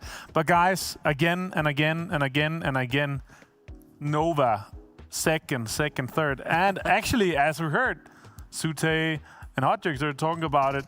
They were like, why is nobody else doing this? It is so consistent for them, and it's every single Sanhok game. But I'll tell you why it's working for him, though. It's because nobody else is doing it. Well, that, first of all, yeah, first and foremost, that's one of the reasons it's working. But at the same time, we see them from the start. They're doing a 4-man split on the south side of the map, and all of them just gathering as much heals as possible, making sure that they can get that second place no matter what's going to happen. But what I dislike with this is that they're coming in with 4 people. They're going to leave one behind to heal while 3 people are pushing in. Man, I just want to see them take a 4-man fight and just go all the way. You're never going to win a game with this, but sure, they're getting the points on the board, and that's what matters right now. You saw Ferrum as well, exactly in this play you were talking about, Frost. An extremely good push from him, taking down 2 of the members. Absolutely losing to that yesterday with 5 eliminations as well. But Koi, of course, again, consistent second place there, 7. Yeah. If anyone can beat Koi on the healing in the whole tournament, they're doing a lot of healing. Let me tell you that. Yeah, for sure. I think it's too late at this point. We're too deep. He's basically averaging like 3K heals per Sanhok game. It's like 10,000 healing. Actually, we'll do that. We'll take a look at our top healers throughout the tournament so far. 1K Club, 9 eliminations on Ferrum and 1,356 damage. 1K Clubber. Wait, look at this. So you have Ferrum up there, you have Lil Boy up there, our number 1, number 2 on the MVP, and they're still fighting for it. It is insane to see the numbers that they're able to rack up. And of course, yesterday as well with 5 eliminations. This is some huge numbers that we're seeing. At the beginning of the show, you were talking about Ferrum, and you mentioned some of the stats that he was putting up. I mean, it's good to see that back is getting finally just a little bit more release. It's not just him putting up all those elims. That's what we want to see. Now, with all of this, though, I don't know. Do you think they might be able to do that in a match that's not Sanhok? I hope they can. For sure. Miramar was a good option for that for them. I'm a firm believer, so You're a firm believer? Are you a firm believer or a firm believer? I'm a firm believer. Oh, let's go. Well, with such a big game, I would like to see how much they have jumped up on that overall leaderboard, because I'm pretty sure with the 30-point game, it has to be massive. And look at that, 6th place. All right. Now we're talking. I did not expect this players coming into today to see them coming up here to a 6th place. But I think they got even more to give. I think they can climb a little bit more. And of course, Loops, I said that they were going to be top 5 after today, right? 2 more games to go. Can they do it? It's 20 points. It's doable. It's 2 good games. It's definitely doable. I will say this, though, here. The gaps are starting to shape up a little bit more than we expected, maybe. Look on Nova, though. Again, they are in the 3rd place I'm looking right now. Nova. And they have 0 chicken dinners. Meanwhile, all the other teams around them, they have 2 or 3 chicken dinners each. That tells you the story of how consistent they are on healing on Sanhok. For sure. And also, we see them again and again in the top 5 there, getting these consistent placement points. And once they're going to get a win at one point. We're talking the amount of games that we're playing 24 games. They are going to get a win at one point. And once they do, they're going to be that much closer. They might be able to secure a 3rd place at that point. There's 2 things that is working against them when it comes to getting that chicken dinner, right? First of all, they're never going to do it on a Sanhok because they're always going to go for that healing strategy. So that's not going to work. On the other maps, though, they always tend to lose a player early on in the game. The first player or the first 5 players, it's always one Nova player within that. And I want to see them being all 4 up because we saw that once. We saw a glimpse of that. We saw what they could do. They didn't go all the way, but it was almost all the way. Okay. Well, you know what? Koi is definitely not going to win them the game. He will secure those points. But I am a believer in Nova. If there is a player, I mean, we saw with Alpha 7 and Carrillo, they got their first win, and he was by himself up against a bunch of teams. I think if QC gets himself into that kind of situation, he's definitely going to end that winning that. But you know what? We've been talking so much about Nova. I actually want to see their performances yesterday to today on that Sanhok match because... it's lovely. Hey, they took less damage at least. I imagine the heals to be just absolutely ridiculous. And to be fair, today, Nova did end up improving on their eliminations for us. I'll tell you why, though. I'm pretty sure that yesterday they had 1 or 2 players die early on. And then today they had 0 damage this time. But look at that, over 3K healing. First time he breaks 3K, right? Yeah, I think it was 2.7 and then... I think it was 35, wasn't it 3,500 for day 1, I think? No, it was less. It was less. Oh, yeah, you're right. It was also like 28 something, 27. Yeah, you're right. 27, I think. But still, that he is gonna be. We have to check. We have to check the top healer leading boards. Like who has done the most healing? Because he has to be like on 10,000 plus. But look at how much he's ramping up here from day to day, right? How much healing is Koi gonna be able to do on Sanhok tomorrow? This is all that Koi is just doing. This man is just sitting in a corner doing this, looking for more and more and more. But you know what? For everybody that is currently watching and you're not wanting to just heal and you wanted to showcase your gun skills with the DP28 permanent skin, you can get a chance at winning this skin by just answering the YouTube chat poll. That's all you have to do. And while you're at it, when you're going to go into the game to try to claim those prizes, you can also check out the brand new PMPL Craze skins. They're going to be available until June 12th. Look at that. Like, I mean, those skins, I want that one. Beautiful, yeah. I want the AUG. I want all of them. And then when you get all those skins, make sure you tweet at us and use hashtag PMPL Americas. Tag us as well at the 7WG. At Frost TV. At Avenger. There you go. Spell Avenger, though? AVNQR. There you go. It took me a very long time to say that, so I'm glad I can actually say it now, but I am hearing that the game is ready for our final Erangel of today. And you know what? Before we actually go, I do have one question. It's Influence Rage. Is it? Oh, no. No. It wasn't going to be about Brazil. Okay. It was actually going to be about NA. Oh, okay. Which NA team is going to win next? Ooh. Today or in general? Who has the better chance for this next 2 matches? I mean, let's be honest. XSET has been looking hot. I'll go with Knights. Lately. Oh. Yeah, I'll go with really? Knights. Yeah. Okay, I was actually going with XSET too, but you know what? Hot Jukes, Tsutsute, who do you think is going to take it? Which one out of all those 3 NA teams? Who's gonna take it, huh? Who's gonna take it? I gotta go with XSET. I'm gonna go with XSET. What about you? XSET. I'm a hardcore Knights fan, so I'm gonna go with Knights. I feel like, Chico yesterday, it could happen again today. Knights could pop off still.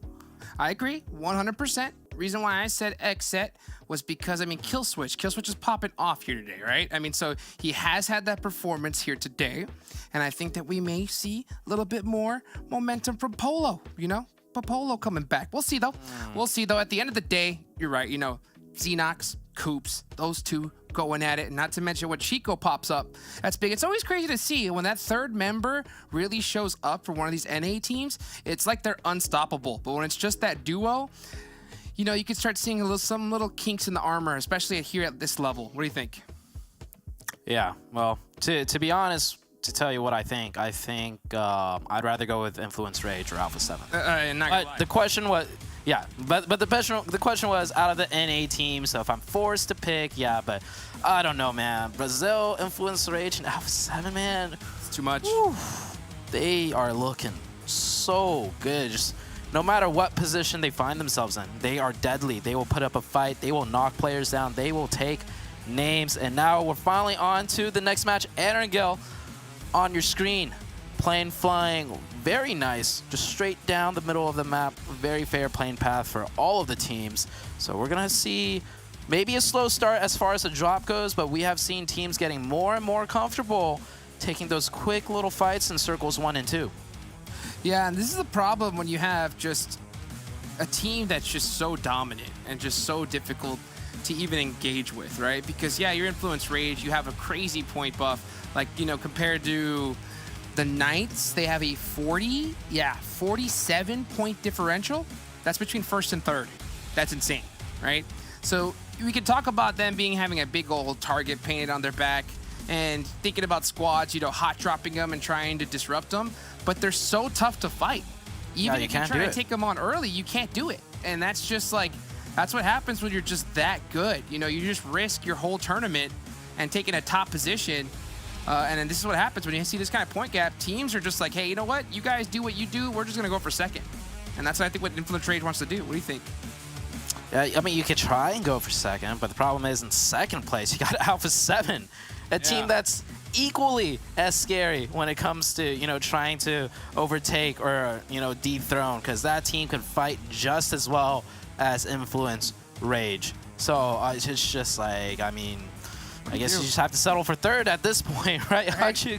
Take it to the bank, man. Take it to the bank. Take what you can get. I mean, it is so tough because these squads are just at a whole other level here. Let's take a look here in Milta. Sorry, this is not Milta. This is Naya up there. Love to see that here. Oh, okay. Golden Eagles. Honored Souls, Golden Eagles, and it's just the one. Yeah. Man, this guy had what, nine eliminations? Yeah, this guy had 9 eliminations last game on Sanhok. He's feeling that. He's feeling the juice right now. He's feeling that monster energy coursing through his veins. Picks up another one. That is 10 eliminations in 2 games, and this game just started. Maybe you'll see Golden Eagles, you know, rise up on the leaderboards a little bit more. I know that last game they had a huge jump, Hot Jukes. Oh, a massive jump. I mean, from 11th position to 6th place in one match. That's insane. That's ridiculous. 30 points. That's from second page almost to top 5 in one game. Oh my goodness. And that's just one game. Yeah, one game. And they're only behind XSET now by 11 points. So, I mean, Golden Eagles, Golden Gaming being right below them, man, they are in a good position here at the end, as we start getting here towards the end of day number 3. Wow. I mean, Influence Rage looting all of Yasnaya pretty much to themselves. Well, half of it at least. They got the Knights there on the other end. But this squad is just, man, they are on point here today. And yesterday, too. Influence Rage. This is one of the teams that, from the very beginning of the tournament, right, people talked about quite a bit. You know, keep an eye out on them. And it took some time, took maybe a day or 2 for them to really start showing up. But one thing I do really love is that all the teams that let's say most of all the teams that we expected to show up and do well, You know, they all have been. They've all had their each individual days or their moments or there's certain games where they just really popped off. And overall in the leaderboards, it's looking pretty accurate in terms of the representation of skill level, right? Like the top teams that we expect to be at the top. Consistency, they're killing it. There's no more of that like, oh, we just, you know, we had a bad 2 days, so we just couldn't do. No, like at this point, this far into the tournament and with, you know, these players being in the competitive scene for so many years, finally, that consistency is laid down like cement. The only thing that will overthrow that is when you get another team or multiple other teams just as strong as you, and then they really put you in for a challenge. But for now, I think these teams are performing as they should be expecting to. Yeah, I mean, just business as usual for them. I mean, you can ask them any question and be like, hey, what do you think about this? And do you think you could have done this better? And if you're Influence Rage, you know what the answer is, Zute? No, what's that? Scoreboard. That's all you have to say at this point. I mean, it don't lie. It don't lie. I mean, these guys are on it. 6.5 average eliminations per match. They actually per match. They average almost 7 eliminations per match is what they average. They're averaging in this whole tournament, and they're averaging 6 placement points as well. So that's 12 points a match. This squad is getting. That's insane. That's 3 points shy of a chicken dinner per match. Yeah, and we've played a lot of matches here. I mean, against some of the the top squads. I mean, on this side of the planet. Oh, Buluc Chabtan. Oh, he's just punching the air right now because he's just like, you know what? This sucks. This squad is. But hold on, hold on. Great day one. I mean, hold on for what? I mean, this guy is. I mean, I see on the mini-map, we got a few other Buluc Chabtan players coming in to help out. Carnage right here, he's going for that push. I think Alien Kid will get singled out here. Carnage almost go down though, and the rest of Buluc is here to help, and Carnage does get knocked. The angle set up instantly. The support, Boring Protocol getting ripped to shreds. Acer goes down, Spec goes down. Boring Protocol in a snap of a finger down to just 1 player. It was a 4v1. Jukes. But I told you, you got to hold on for just a little bit, and that's exactly what Alien Kid did. And now Boring Protocol is going to be eliminated. Samuel gets one. Some jumping shots. Oh, he couldn't track that angle fast enough. And Buluc, hey, where is Buluc? Well, Buluc can take out Boring Protocol, that's for sure. Boring Protocol still continuing to struggle. And oh, yep, we did see that. Reyes shooting the box. Yeah, so about Influence Rage, you know, Influence Rage is doing really well right now here today. Oh, man. Oh, my goodness. I mean, okay, Hot Jigs, I get we want to have the spotlight on the teams that are impressing us. No, I mean, what do we need to even say here about that at this point, dude? Just let it. It's just, I mean, I just had my hands on my head and just watched that silently because, man, did they get just so unbelievably bad beat. I mean, it's the hesitation, just those little extra, those seconds that you just take. You just get punished, and but unless you got them driving skills, not the DP reload. Oh, he's like, please, come on. Not gonna be able to get it, so VIVOKEYD. You know why Myth couldn't hit those shots? Why? It's because he didn't have the permanent DP. That's why. I saw that DP he was holding, didn't have the skin on. But you guys at home, you guys could win that skin. So you want to get that permanent DP skin, and you will increase your accuracy by over like 300%. Am I right, Hot Jukes? If you believe, skins for the win? If you believe, man, I'm telling you what. I do think if he did have it on, he would have hit those. He would have hit those. But 1000%. You hate to see it. But hey, guys, make sure you guys are in that YouTube chat. You know, commenting, adding, getting in the polls, getting on all that good stuff. As they can look at this next zone that's about to pop. It is a northern circle here, which is always a fun one to watch. Will we get that rare Stallber finish? I don't know. Oh, man. Stallber, I wish. Imagine. I remember one Stallber finish like way back in PMGC. And it does go up north, but this circle's pretty good too. But Stallber, man, every time you mention, I hear Stolber Circle, I think back to PMGC from years ago, and I just remember some epic scene between BTR up there and Nova, and it was like, it was beautiful. We need more Stolber Circles. We do. Someone code that into the circle algorithm or something. I don't know. PUBG Mobile. Get enough. Yeah, we don't get enough of those Stolber Circles. Man, dude. We'll see how this The game goes, Zarkies. though. Yeah, the Zarkies, man. I think I played. Oh, Zarky. I think I played, you know, like thousands of PUBG Mobile matches, and I think I've seen a Zarky finish maybe twice. Maybe. Yeah. Once for sure. Maybe twice. Oh, the Knights rotating into this new circle shift. They'll get a very nice central position. A lot of teams not really expecting the circle to go this far north, so there's quite a lot of open terrain and just open compounds that teams can still take. So teams, if they decide to rotate quick as... Oh, wait, this happened? Oh, and they got the confirmation without needing to get out of the car, and it's clean influence And escape. rage, man. Yeah. Oh, man. You're not allowed to do that. Like, that should not be allowed.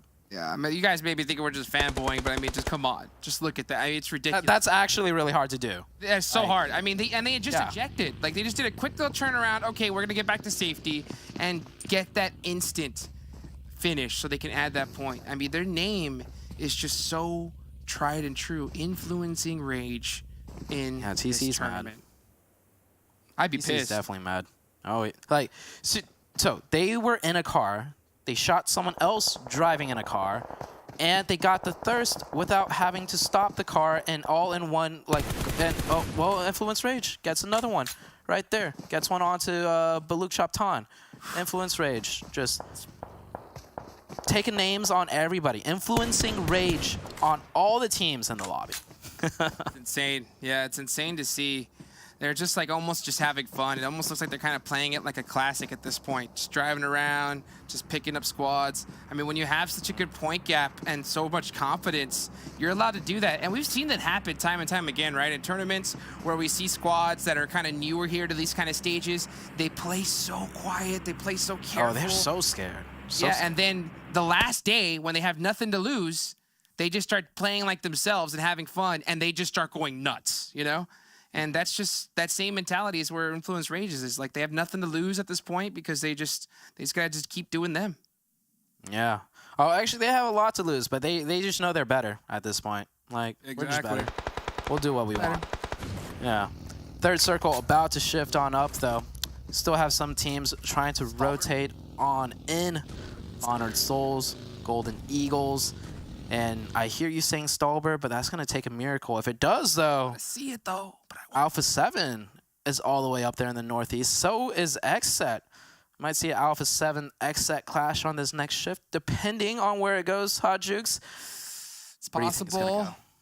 I think it's going to go Stolber-ish. I hope it goes Stolber-ish, you know? Someone that area. That's Stolber-ish. I'll take it. I'll take it. Yes, this is a really tough zone to finish because I mean, everyone's going to be going towards that water side where you have those little rock positions, but those are even themselves are hard to hold. Yeah, and the other thing is rotating into, so half of the circle is essentially cut off by huge choke points. So just for teams to even navigate to the other half, the eastern half on that hard shift, is going to be really hard because they're going to have to be driving by very tight areas where teams are already set up on. So this circle, I'm imagining we're going to lose quite a few players on just the rotations alone. And look at the Knights. The Knights wanted this spot, but the Loops have already secured it. And that's what you get here in this position. Yeah, you know a team is just right by those rocks waiting. And it looks like the Knights do end up surviving. So they are going to secure this wonderful building here. This is a great position for them. So a nice early rotation from them does pay off. XSET, they're on the move trying to find a home as well. Meanwhile, Alpha 7 all up there on Stolber. They're just more than happy just getting this vantage point, seeing what's below, and just taking their time. Shots already. Oh, Mafioso, he's got that sniper. Talked about it the other day. We saw him hitting some nice headshots with the sniper rifle. You think Mafioso's gonna time? Oh, he tried timing that. Yeah, he did. He waited the smoke out, counted in his head. Okay, now he's probably gonna get in the car, and I'm gonna pop the shot. But Oh my gosh, Carrillo catches kill switch, and then Jay has to go and just switch into the vehicle and drive off, man. Jay's like, I'm sorry, kill switch. I'm sorry for you having to get me. Those were not easy shots to hit. That is a car driving downhill at elevated speeds, and it's just, and they had the back of the car facing Alpha 7, meaning the back of the car is providing more cover, and Carrillo still hit those shots. I mean, this is Alpha. We already saw Influence Rage do some nasty things, and right there, Carrillo hitting nasty shots like it's a regular day, like a regular day. Yeah, it's an animal, just on another level here at this point. I mean, you can't make one mistake or even half a mistake because they'll just. That's not even a mistake. Yeah, that's what I'm saying. It's like, I mean, they tried to play it safe, and he didn't even want to go and get his own vehicle. So you know, kill switch. He did everything correctly. Everything correct, and still got punished. It's crazy. Yeah. Crazy to see here. Oh, looks like we're going to see a nice engagement here. Golden Eagles squad that just popped off here just a moment ago. Now having to go up against one of the top teams in the lobby. Rebel, full sending it on in. He is beat up.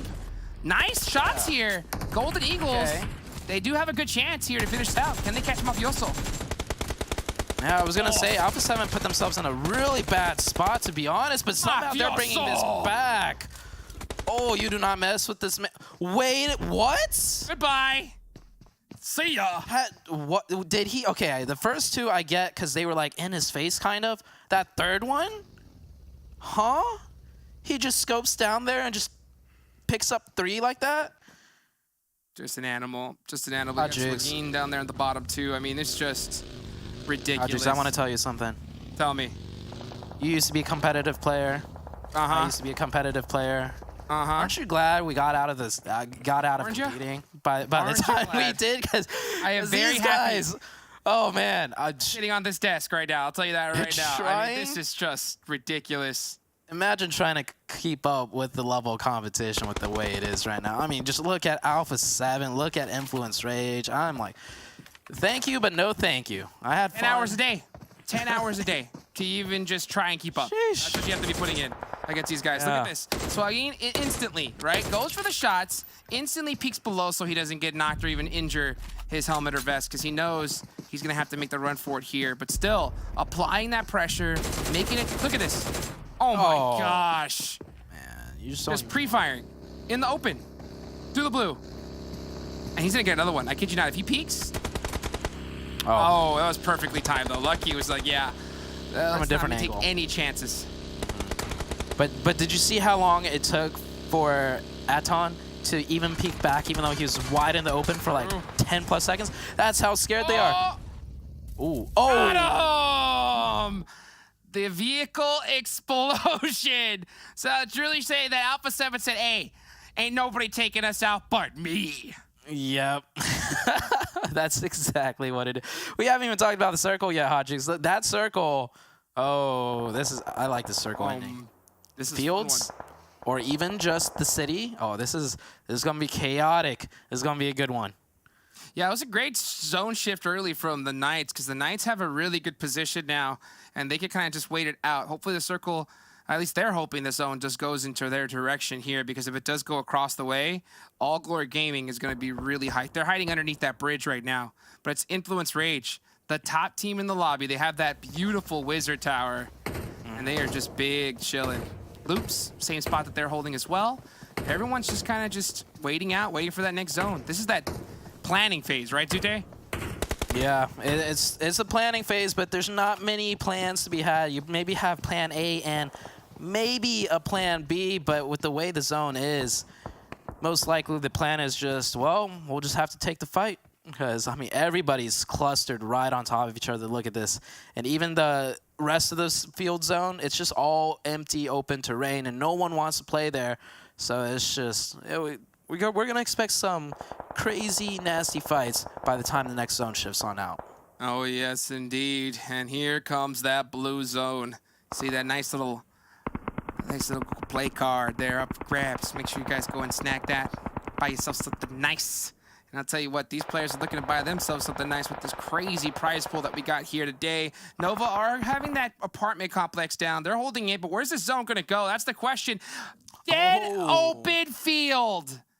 This is gonna get spicy, Zute. And Influence Rage, they got a good spot. They're at the toll booth. That looks like they're wide in the open, but that's like a toll booth Wizard Tower area. And Alpha 7's already out. That means Influence Rage, they're about to widen the gap even more on everybody else in the lobby, potentially. Oh, there's this replay. Yeah, Mafioso. Skadoosh. And he's out of there. VIVOKEYD. I want to say you hate to see it, but that one you kind of love to see it. Right? Can Mythius get this down? He is going to go ahead and throw that pre-nade there to try and survive. The Knights have left their building. Beautiful nades there onto Cardozin. He's looking to see him just trying to get that first aid off, trying to get that reset. But here comes Tensa. He's going to throw another nade right in that same direction. That first nade was basically an eviction notice. And he's going to come up with that AK. And he's getting up close to personal here, Stu. Oh, he saw him. Nice. Ooh. Nice spot. Eyes like a hawk right there. Seeing him right through the bushes. Oh, he gets another one. Loops is getting busted down. Chico gets knocked, though. Is he going to go for the thirst? He is... Stoico has got the Groza, and he's holding it down by himself. You can see him trying to make something special happen here, but there ain't nothing you can do when you got a full squad of Knights coming right at you. And the Knights are in good form here. I mean, you know, we heard the desk ask earlier, you know, which NA team are we going to see pop off? And Zute said Knights. And that is definitely a good bet to have here because they are looking in good form. But getting into this next zone, you're going to have to push right into Influence Rage Zoo.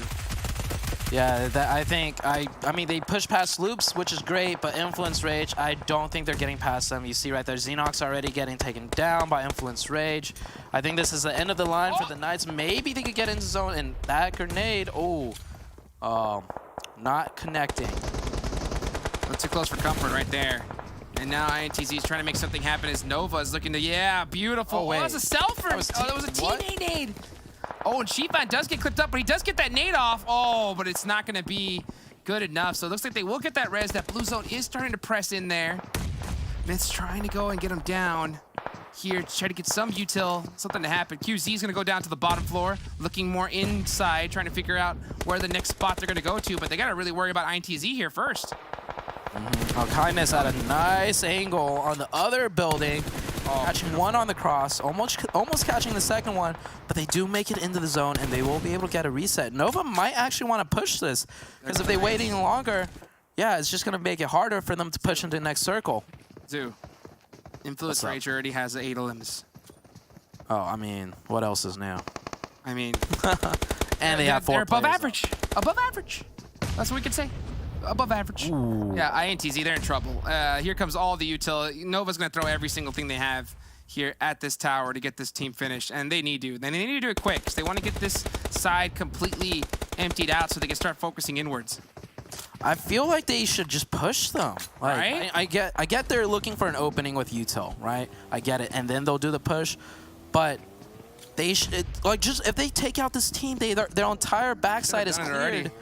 And it would make this next rotation so much easier. And INTZ, they're trapped. They are hard trapped, but it looks like Nova's just going to try and rotate on in. I don't know how I feel about this. It could work out. It could not. We'll see very soon. But the circle did shift down to the southwest, so Influence Rage also has to make their play and push on into the zone. Yeah, I'm not sure about this 2-2 split at all. I mean, basically it looks like Nova's making a sacrifice. And this kind of like their play style is just that, you know, always hedging their bets. Just in case, you know, and yeah, they are going to get these 2 members finished out. Good for them. They're going to get the 3rd. They do, so they do get the squad wipe, so it's good. It works out for them. Yeah, it does work out, but now they have to make a travel on into this next zone. It's not going to be easy.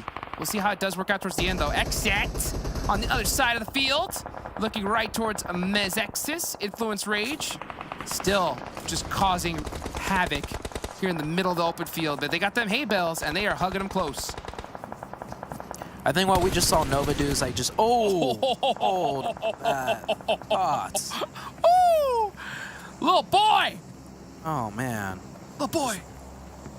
Ripping players out of vehicles like they're, like it's, Where you like going? It's easy. It's not even easy.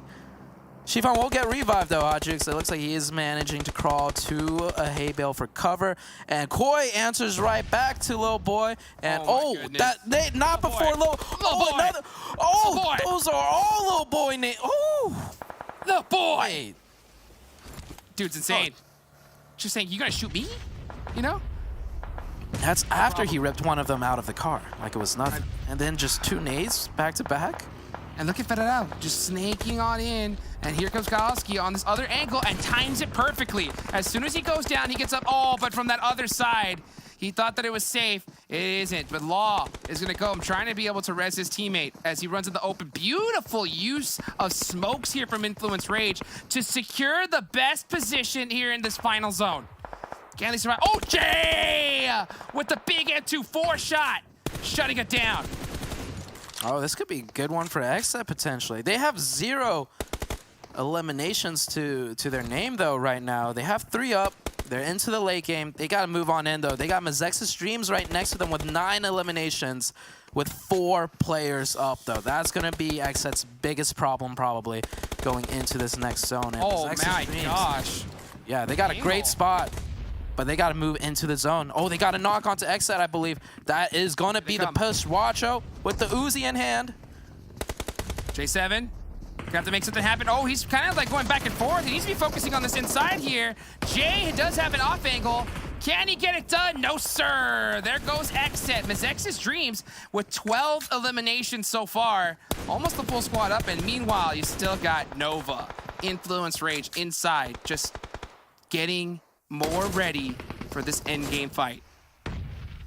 Honored Souls still in the match too, but down to 1 player and he's got a long way to crawl over. Looks like Nova and Influence Rage, after all the back and forth, they might just be neighbors for now, but Law's still got some grenades in hand. Can he do what Lil Boy does? Oh, hold that thought as Myth from downtown with the DP takes down one of the Nova players. Beautiful there. I mean, here goes Mezexis Dreams. Gonna go ahead and park that buggy in the smoke. Goodbye. Straight through the smoke. Kowalski just, he heard that vehicle and he just pre-fired it. Caught him really easily. And, I mean, just punishing. Any little mistake, any little movement, if you peek, you're done. And Influence Rage is in top 3, and they have 9 eliminations. Ooh, I think. And they're in first place.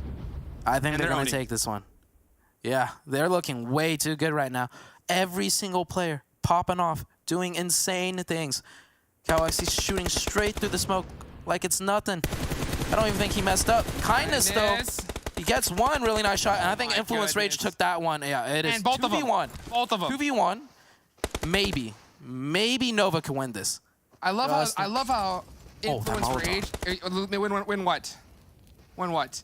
Influence Rage literally got the knock, or took the knock first, and then got the finish so they could take both points. They have 12 elimination points here in this match so far. Double their average. Double their average. Kindness is number 13, though. That's the baker's dozen. I think Kindness is good for... good for what? What was that, DJ? Yeah, that good for what? Little off angle, very nasty. So, elimination number 13, yeah, for Influence Rage is going to be Kindness. Influence Rage! Oh my goodness, can this squad be stopped at this point? What is it going to take? It's going to take a miracle. I mean, this team is just looking like something else here at this point. I don't even know what to say. I mean, just unstoppable. Unstoppable. It's the only word that comes to mind. They are pure rage in a very controlled, tactical manner. It is they're doing things that we see maybe very, very top teams on PMGC last year do from time to time, but they're doing it like almost every game, it seems like. Influence Rage. Let's take a look at his round report. Saowiski. Ooh, 6 eliminations. Kindness, though, put up a lot of damage, but I don't think Nova's converting that damage into eliminations. They got some, but not as much as they would have liked. Kowalski, dude, is just going absolutely ham. So 6 eliminations. Little boy with most nade elims with 1. you know, take that one to the bank. But man, we've got still so much more action, so much to go on. That's it here for this match. Let's go ahead and take it back on over to the desk. Influence Rage. Oh, sorry about that. Shout out to Monster Energy, our official energy drink partner for this championship. And yeah, Influence Rage. Wow, here I thought, okay, maybe Nova's gonna have a chance with the heal strat that they're having. Nova did end up being in second place, but Influence Rage is just insane right now. Told you, man. I told you. You just stay winning. Rage. Stay winning. Champ. You know what? Show me that match ranking because I want to see those stats.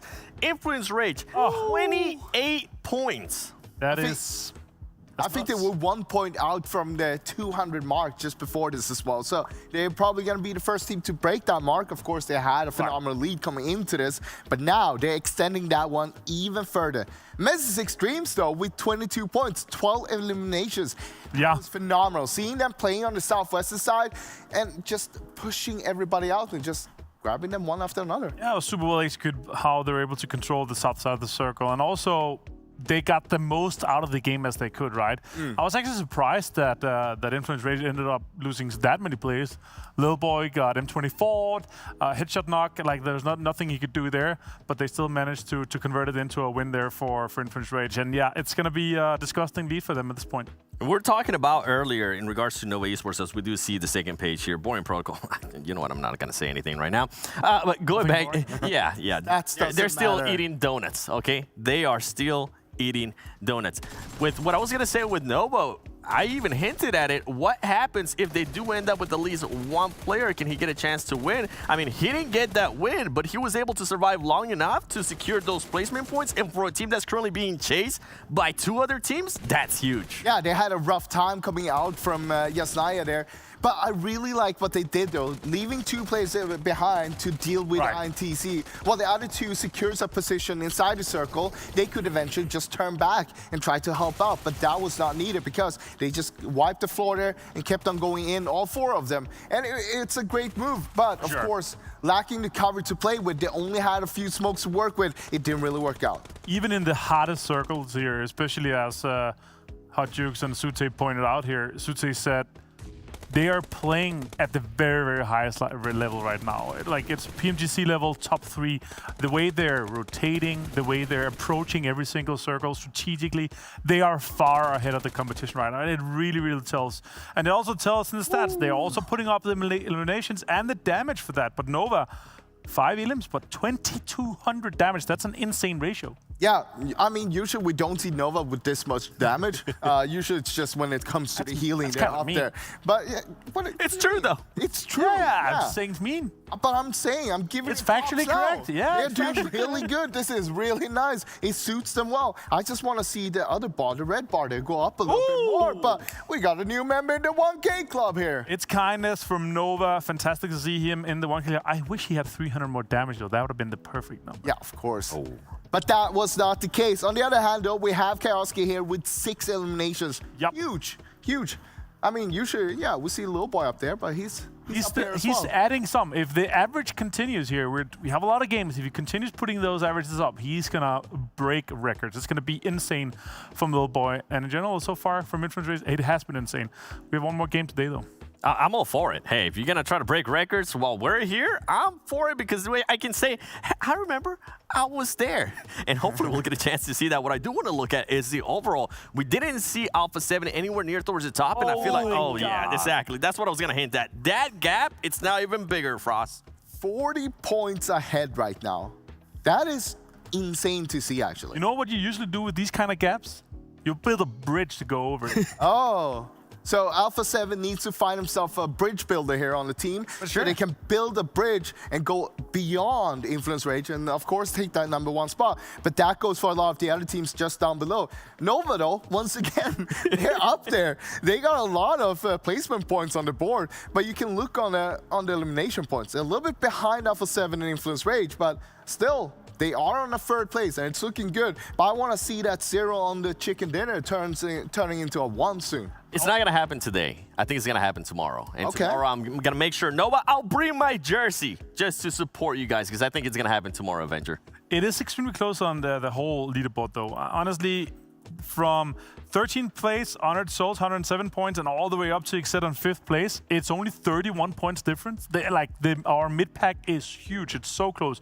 With one good game of some of these teams here, they can jump multiple places, as we saw with Golden Eagles, as we've seen with Mezexis just now. I mean, Golden, they jumped in the previous game there from 11th place to 6th place in just one game alone. Yeah, and the team that I want to look at, I mean, we've been talking about Nova so much, right? I also want to see how the Knights is performing. If we can actually throw up a comparison between those two teams, because Knights has been, in a way, hunting down Nova Esports this whole day. Ooh, look at that. Nova is actually winning their average heals. What a surprise. That's actually insane. It's ridiculous. I mean, what is actually surprising to me is that the average damage from Nova is higher than Knights, though. Right. Yeah. Because we do see Knights taking a lot of fights. We do see Nova take a lot of fights as well. But the thing is that normally we see Nova losing players early on in the game, and it's not working out for them. But I guess we're missing something here. Yeah, so one thing that we have to write down and make sure we look at, I want to see the top healers comparison player to player to player to player. Because once we're done, maybe after game 4 tomorrow, that'll be fun to just look how it shapes up, because that's going to be insane. Maddie, you heard that? Top healers, you got it tomorrow. Thank you, Big Maddie. I appreciate it. With that, though, talking about those NA teams, let's talk about those teams towards the top. Let's talk about Influence Rage and Alpha 7. We showed you a performance difference earlier at the beginning of the show, and I kind of want to see it again. And this time, I mean, with the eliminations, Influence Rage, for the most part, has been able to out-elim Alpha 7. Yeah, I mean, most of the times, sure. It's only 1 or 2 times that we've seen that Alpha 7 is above it. But at the same time, Influence Rage has just been phenomenal. It is hard to beat them when they're playing like this. There's almost nothing that can stop them. They're down to 2 players. What does that matter? Nothing. Because they just keep on going like a well-oiled machine. They're just going to keep on trying to get the next elimination. At this point, it really feels like that they figured it out. It's like, you know, you figured out the secret key code and key phrase here. Like, you found the Wi-Fi password to your neighbor's Wi-Fi, and then you can, you know, cancel your own subscription. Now you have free Wi-Fi, and they figured this out. But look at this, though. You can see the total points. It's only one game that Alpha 7 was able to outpoint Influence Rage. Beyond that, it's all about Influence Rage. And, I mean, I'm quite surprised over that. I thought that Alpha 7 would put up a bigger fight than this. I think they'll get a chance to wake up, okay? We're still going to have 7 matches left. Lucky number 7, Alpha 7. Hopefully that'll happen. We were talking about breaking records. Little boy maybe being able to do that. I actually want to take a look at the top eliminators so far. Show me the players that have the most elims so far, and I'm not surprised to see that right there, Avenger. That is insane. That is honestly insane. 13 more eliminations here, but I will say though, Ferrum has stepped up to this tournament. Considering where they are, you know, they are in 6th place right now total. Him being able to be here in 2nd place and be that close in damage as well to Lil Boy, considering how far Influence Rage is ahead, it's insane. But if you look at it, Lil Boy has gotten 12 eliminations today. Ferrum has gotten 12 eliminations today. So they're keeping track on each other there. Now, I want to see Ferrum take over Lil Boy, though. That's going to take a lot of work. It's going to take all of tomorrow.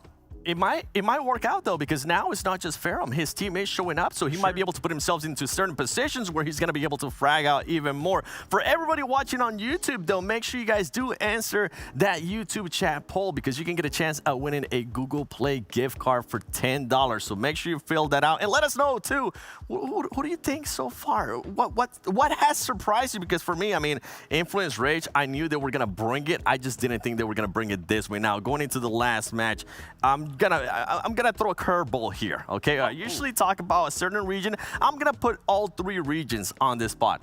Which region is gonna win this next map? Is gonna win this next match? There you go. Brazil. I'm gonna go with something different here.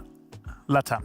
Latam. Okay. All right. You know what? I'm gonna go with NA. I can't. Did I get you? Do you really think I was gonna go with something different? Which team? Which team?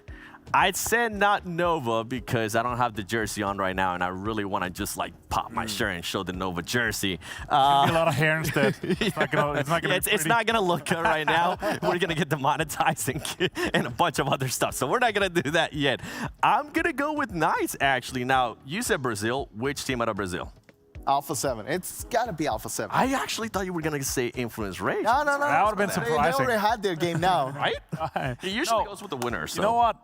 I'm going to give some love here. All right. Buluc Chabtan. Okay. Hey. They're going to step it up. Juice was asking about it. Yeah, they had to step it up. We asked for a win yesterday. Didn't see it. Maybe they can wrap it up today and get one. Okay. Maybe. All right. That, for some reason, I'm trying to picture it, but I'm just not able to. Considering how well they did in day one, right? They have it in them somewhere. Like they just have to find it out, figure it out again, and then step it up. Could be one of those crazy circles we see, and they're gonna be able to close it out. Yeah, I mean it happened with Buluc Chabtan. It happened also with XSET. Now you have seen today the resurgence of XSET too. And you know what? We've been talking about Alpha 7 for the longest time. So why don't we show you guys a video of Alpha 7?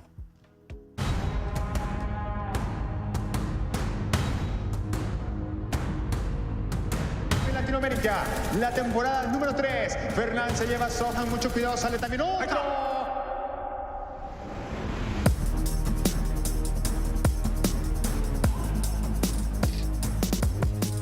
Buluc Chabtan has been one of the most consistent teams in the region, almost always finishing in the top 5 of Latin American tournaments. They finished 4th in the PMPL Latin America Season 2, followed by 8th in the PMPL Americas Championship. 7 teams from the Americas Championship were supposed to go to PMGC, but because Alpha 7 had already qualified via the PMGC points, Buluc Chabtan also got a chance to compete at the highest level. Y Buluc trata de aniquilar a los quesos. Terrible cómo Buluc está sacando a mi predicción del camino, pero todavía quedan 2 jugadores del quesito, ya están levantando al tercero. ¡No! ¿Aparece quién? ¿Fue Fernández? It's safe to say the experience of the grand stage has exposed them to newer styles of play and given them a new perspective on the game. This is clearly visible when one sees them on the battleground, as they seldom make any mistake which puts them in a bad spot. Buluc Chabtan is also known for sticking with their core roster and rarely making roster changes. The only new addition they've had is VIVOKEYD, who joined the team in September last year, and he's had more than enough time to gel with the team. As a team, they have all the right things going for them: experience, stability, teamwork, and consistency. But will they be able to match the firepower of the insane opponents they'll be facing in the PMPL Americas Championship? Tune in to find out. En las finales de PMP Latinoamérica, la temporada número 3. Fernán se lleva Sohan, mucho cuidado, sale también otro. Y cuéntame, Corsán.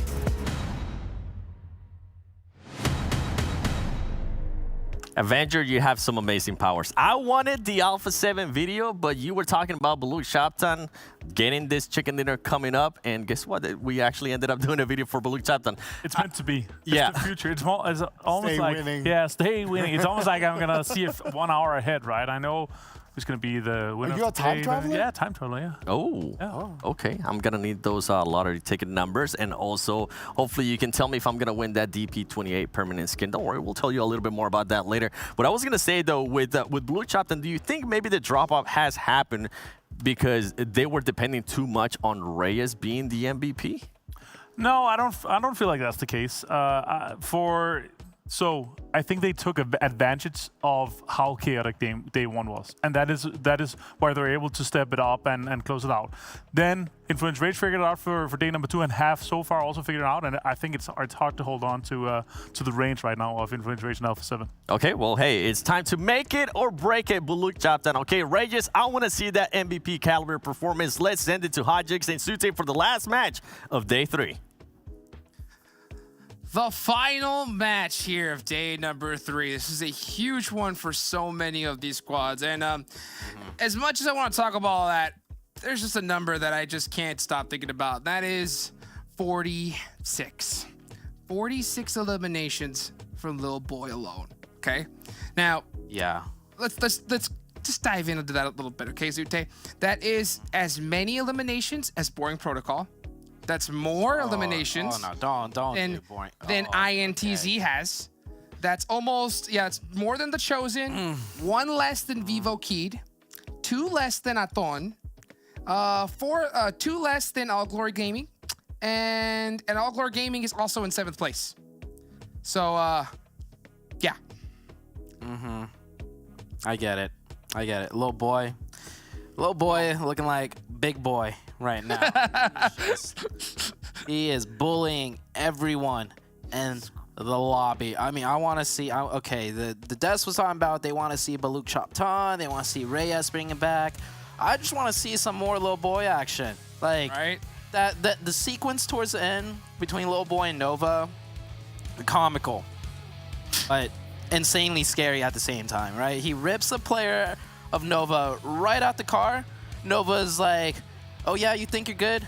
Knocks him, and then little boy in that time frame has already launched off 2 precision perfect grenades that knocks 2 more Nova players after he's already knocked. Like, sheesh. Point. Yeah, sheesh indeed. Yeah. That's the right word for it, because I mean, this is just... Yeah, look at that. Just putting on a show at this 46. point. Yeah, just putting on a show. Fernum in second with 33. Shoutouts to Fernum, though, from Golden Eagles, right? To have that many eliminations with a team that's not, like, you know, near the top in rankings. I mean, Ferrum, my bad, not Fernum. Ferrum is carrying the team right now, putting them on the back. Yeah, I mean, his back is loaded right now. He's just going off, and it's so crazy to see just these performances here. Look at that. He's got more knockouts than Little Boy himself. So, wow, the fact that he has more knocks, that means just Little Boy is just KSing like crazy. Opportunity strikes when one's most prepared, and that is definitely Little Boy. And if you go back to the stats and you look at the damage numbers, I think he has the same amount of damage, pretty much almost the same as the second most elimination person, but he has 10 plus more, meaning he's being very efficient with his knocks too. But I mean, when you're a team like Influence Rage, right, when you get a knock, chances are your team is going to convert that into a point some way, somehow, because you are pushing that team in. And oh, I almost forgot, Boring Protocol and INTZ, once again, hot drop, again, over and over again. Boring Protocol looks like they have the advantage here as they get 2 openings onto INTZ. Absolute insanity. Here they go. Boring Protocol, you know, in last place, again, going up against second to last. They are trying to make something happen here. And honestly, if you're going to go against a team and try to get some elims early, it's going to be a team at the bottom. Acer does get the nice knock there.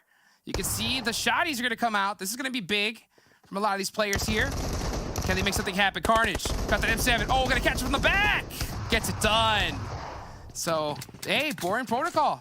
4 eliminations onto INTZ. So, hey, I think they're going to be in not last place here after this one. They're going to be in not last place. Make it to the bank. I guess that's yeah. Not last place is better than last place. You're right about that. That's a fact. But I mean, still, Boring Protocol, they've been taking down INTZ pretty consistently here. I would want to say, like, I don't know what INTZ is doing. Like, they should, like, Hacienda is like, it's a decent spot to loot from to rotate, but it's not like, it's not that crazy good. I don't know why INTZ doesn't just respect the drop and respect the fact that they lost that drop. Yeah, I mean, at a certain point, you just have to just give up. But at the same time, it's like, you know, they were probably in the same thought process of, you know, Boring Protocol here. They're just probably just like, hey, you know, if we're going to try to get some points, because we need to have crazy elims and do something if we want to get up the leaderboards, might as well go up against a team in last place. But it just didn't work out for them. Maybe so. But yeah, the teams near the bottom of the leaderboards at this point, almost just, you know, just kind of phase them out. Unless they do something crazy, which could always happen. All the teams here, when it comes to, you know, fighting, can pull off something crazy. Yeah. But taking a look at the map, the circle, we're going to have a very... I feel like this circle is going to be rather of a slow-paced game, right? It didn't really shift into any crazy section of the Miramar map. There's a lot of open roads for easy rotations. Teams should be able to navigate this one without any problems, unless, you know, we see a team in particular just kind of feel a little bit more violence coming into this last game, and they just want to take those fights. Yeah, indeed. I mean, I wonder what you're doing if you're in that mid-pack. You know, if you're a squad like Golden Eagles, All Glory Gaming, Loops, XSET, Knights, I mean, it's kind of a tough decision, right? Because you're thinking about, all right, we want to go into tomorrow strong. Do we want to put up some crazy points now, or just put up some consistent points? I think that's the question that you have to kind of put in your head. What do you think? That's a good question. Basically, do you want to end the day off really strong to carry that momentum forwards, or just try and keep doing what you're doing? Like, I think in this position, well, it really comes down to the circle and what the circle can allow for. And right now, in this zone, I think you just play it normal, because this circle is very easy to navigate, but at the same time, you don't know where it's going to shift. So if you go a little bit too hard, too crazy, right, you take a fight with a team, and then you can miss out on a really good rotation on the next circle, because like I said, this one, there's a lot of roadways intersecting in this zone still that can be used for easy navigation. So you want to keep your options open. That would be my opinion with a zone like this. Yes, indeed. I think that's a good opinion to have here. It's gonna be tough for a lot of these squads to try and just make something happen at this point. I mean, because like I mentioned, you know, passiveness it's a strategy. I think that's a strategy we're gonna see from Nova, because they've just been using it to perfection here at this tournament. So, I mean, Buluc Chabtan, I think that Buluc Chabtan just needs to start feeling themselves again. Like, just start going ham, having fun with it, try not to get in their own heads, and just make something happen. Ooh, that bait. That ain't gonna work. Polo G. Yeah, Polo G was already set up. Alien fell for the bait there, and yeah, Buluc knows they're ejecting so fast out of there. Not even hesitating to just try and see if they could save Alien Kid. So Buluc will lose a member for sure. XSET still being careful though, expecting, you know, the team to put up somewhat of a fight, but Buluc is way out of there. Way out of here, yeah. I mean, just make the rotational player sacrifice in Miramar. A sacrifice many make. And it's just part of the game. Part of the game, not really much you could do here. So they're gonna go ahead and go with a 3-man for the rest one, losing a heck of a player as well. So that's gonna be tough for them. Oh, PC and Boring Protocol. I mean, Boring Protocol, this is what's good for them, right? They're going up against the Chosen here. They're in 14th place. So, I mean, yeah, I think they definitely did some research and are catching some of these teams at the bottom, because they need crazy elims here. Okay, okay. I respect it. They're just taking the fights, the forfeit. Oh, man, Opa, though. What a nade. Opa! That's going to slow things down for Boring Protocol a little bit. And that was Spec, one of the, arguably the top player in Boring Protocol, just taken down just like that from the Carnage, stuck in a house by himself. All of his support angles are just non-existent. Oh, nope. Since Spec went down and Carnage just, oh, this is not looking good. TC's also another team that could really use the points, and they could definitely go for it. Acer, yeah, Acer's the linchpin right now. He's coming in from a huge off angle. He needs to get a double knock maybe here to pull things back onto Boring Protocol's favor. I'm not sure exactly why he was so far back or what he was really trying to get going here. And yeah, Carnage, I'm surprised that the team of Boring Protocol weren't on the backside and allowing him to jump out that back window. Instead, he goes for the challenge and he goes down. So now the rest of Boring Protocol trying to make something happen. Sam just gets pizzed up pretty bad. That nade from Opa, man, did that really just disrupt everything that Boring Protocol had going. One nade's all it takes. Yeah, that was a crazy nade. I'm surprised it landed so well. They do manage to get Spec back up, but at the sacrifice of Carnage. And the next circle is going to shift on out. It does look like TC is really committed. Yep, they're doing a buggy push play. They want to get these points. They know they have the advantage. Sam Al, can he hit it with the UMP? No, the Uzi just a little bit better. And now it's just down to Spec. And Spec also gets taken down once again by Opa. And Acer just not able to help at all. Yeah, I don't know where Acer, where his thought process was. I mean, he just wasn't in this fight, period. And he's just gonna go ahead and just take that, 4 limbs that he had. And this is what's, I think, happening with Bop, is they have such great starts, and then it's just simple mistakes that just keep punishing them time and time again. And also Acer did get found out too, though. Oh, he gets knocked. He should go for that point, like just hard commit, wrap around, maybe try and get that thirst. I think he realized he didn't have the timing for it, though. If he hits his nade on Opa, oh, cooked a little bit too long. Go for the thirst with the grenade, maybe? Godfan's trying to crawl back. And Acer. Yeah, Acer's just kind of pinned in. He can't do much at all.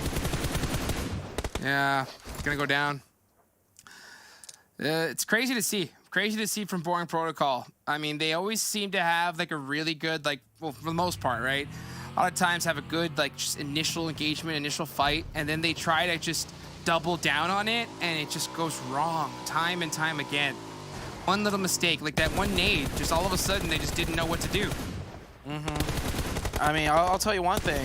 If it was Influence Rage that got opened up on, immediately all 3 players will be active to suppress the push. Rather than, I think what we saw there was immediately they went for a revive on spec, Carnage lost all support lines, and, well, hold that thought. As more fights coming up, Buluc, even though they lost 1 player, they're still fighting their way. And, or not, they're actually just defending the spot in zone. ATON trying to push on in. Knights also getting involved. Got a 3-way fight, and Nova very close by too. Nova could potentially get a knock onto the Knights. And the circle did shift to the west, so we are basically heading back to just the center of the Miramar map in general. Yeah, it's a nice center map here to finish things off for the day. I love finishing on Miramar. Miramar is becoming my favorite map to just watch. So much action, so much tacticity that just needs to happen. Tacticity, you like that word? That is, I was what we gonna like say, to see. Is that an actual word?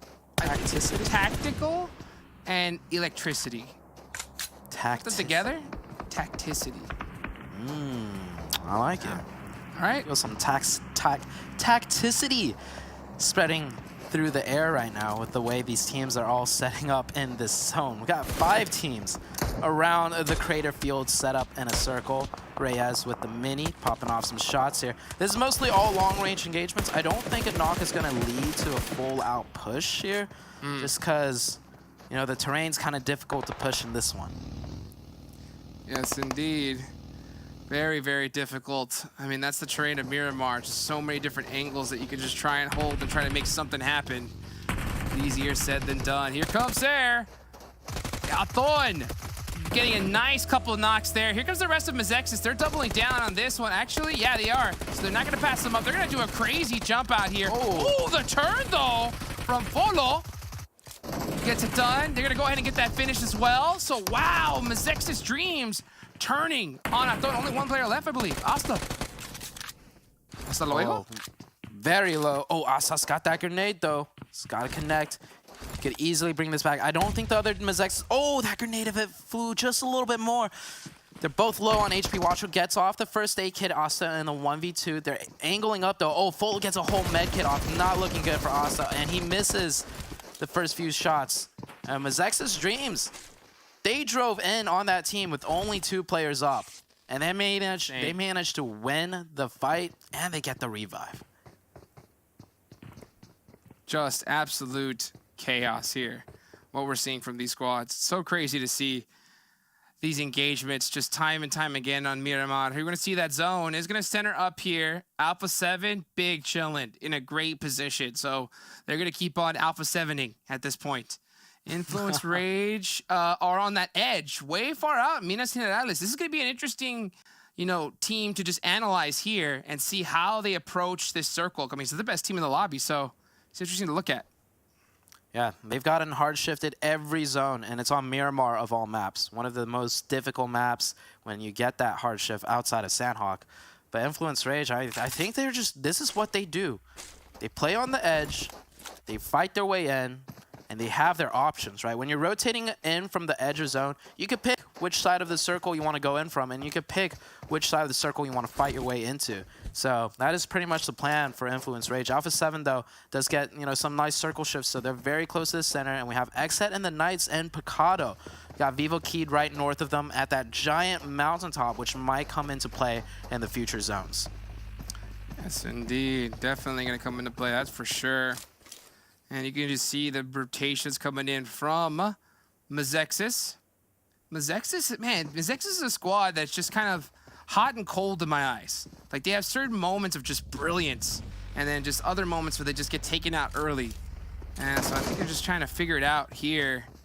As they do got some eyes here on Golden Eagles. They're going to start coming up, climbing this little hill. Golden Eagles on the push right now. They're on the edge of zone, so they do kind of want to take this position over to use. And I think Mezexis Dreams, they're falling back.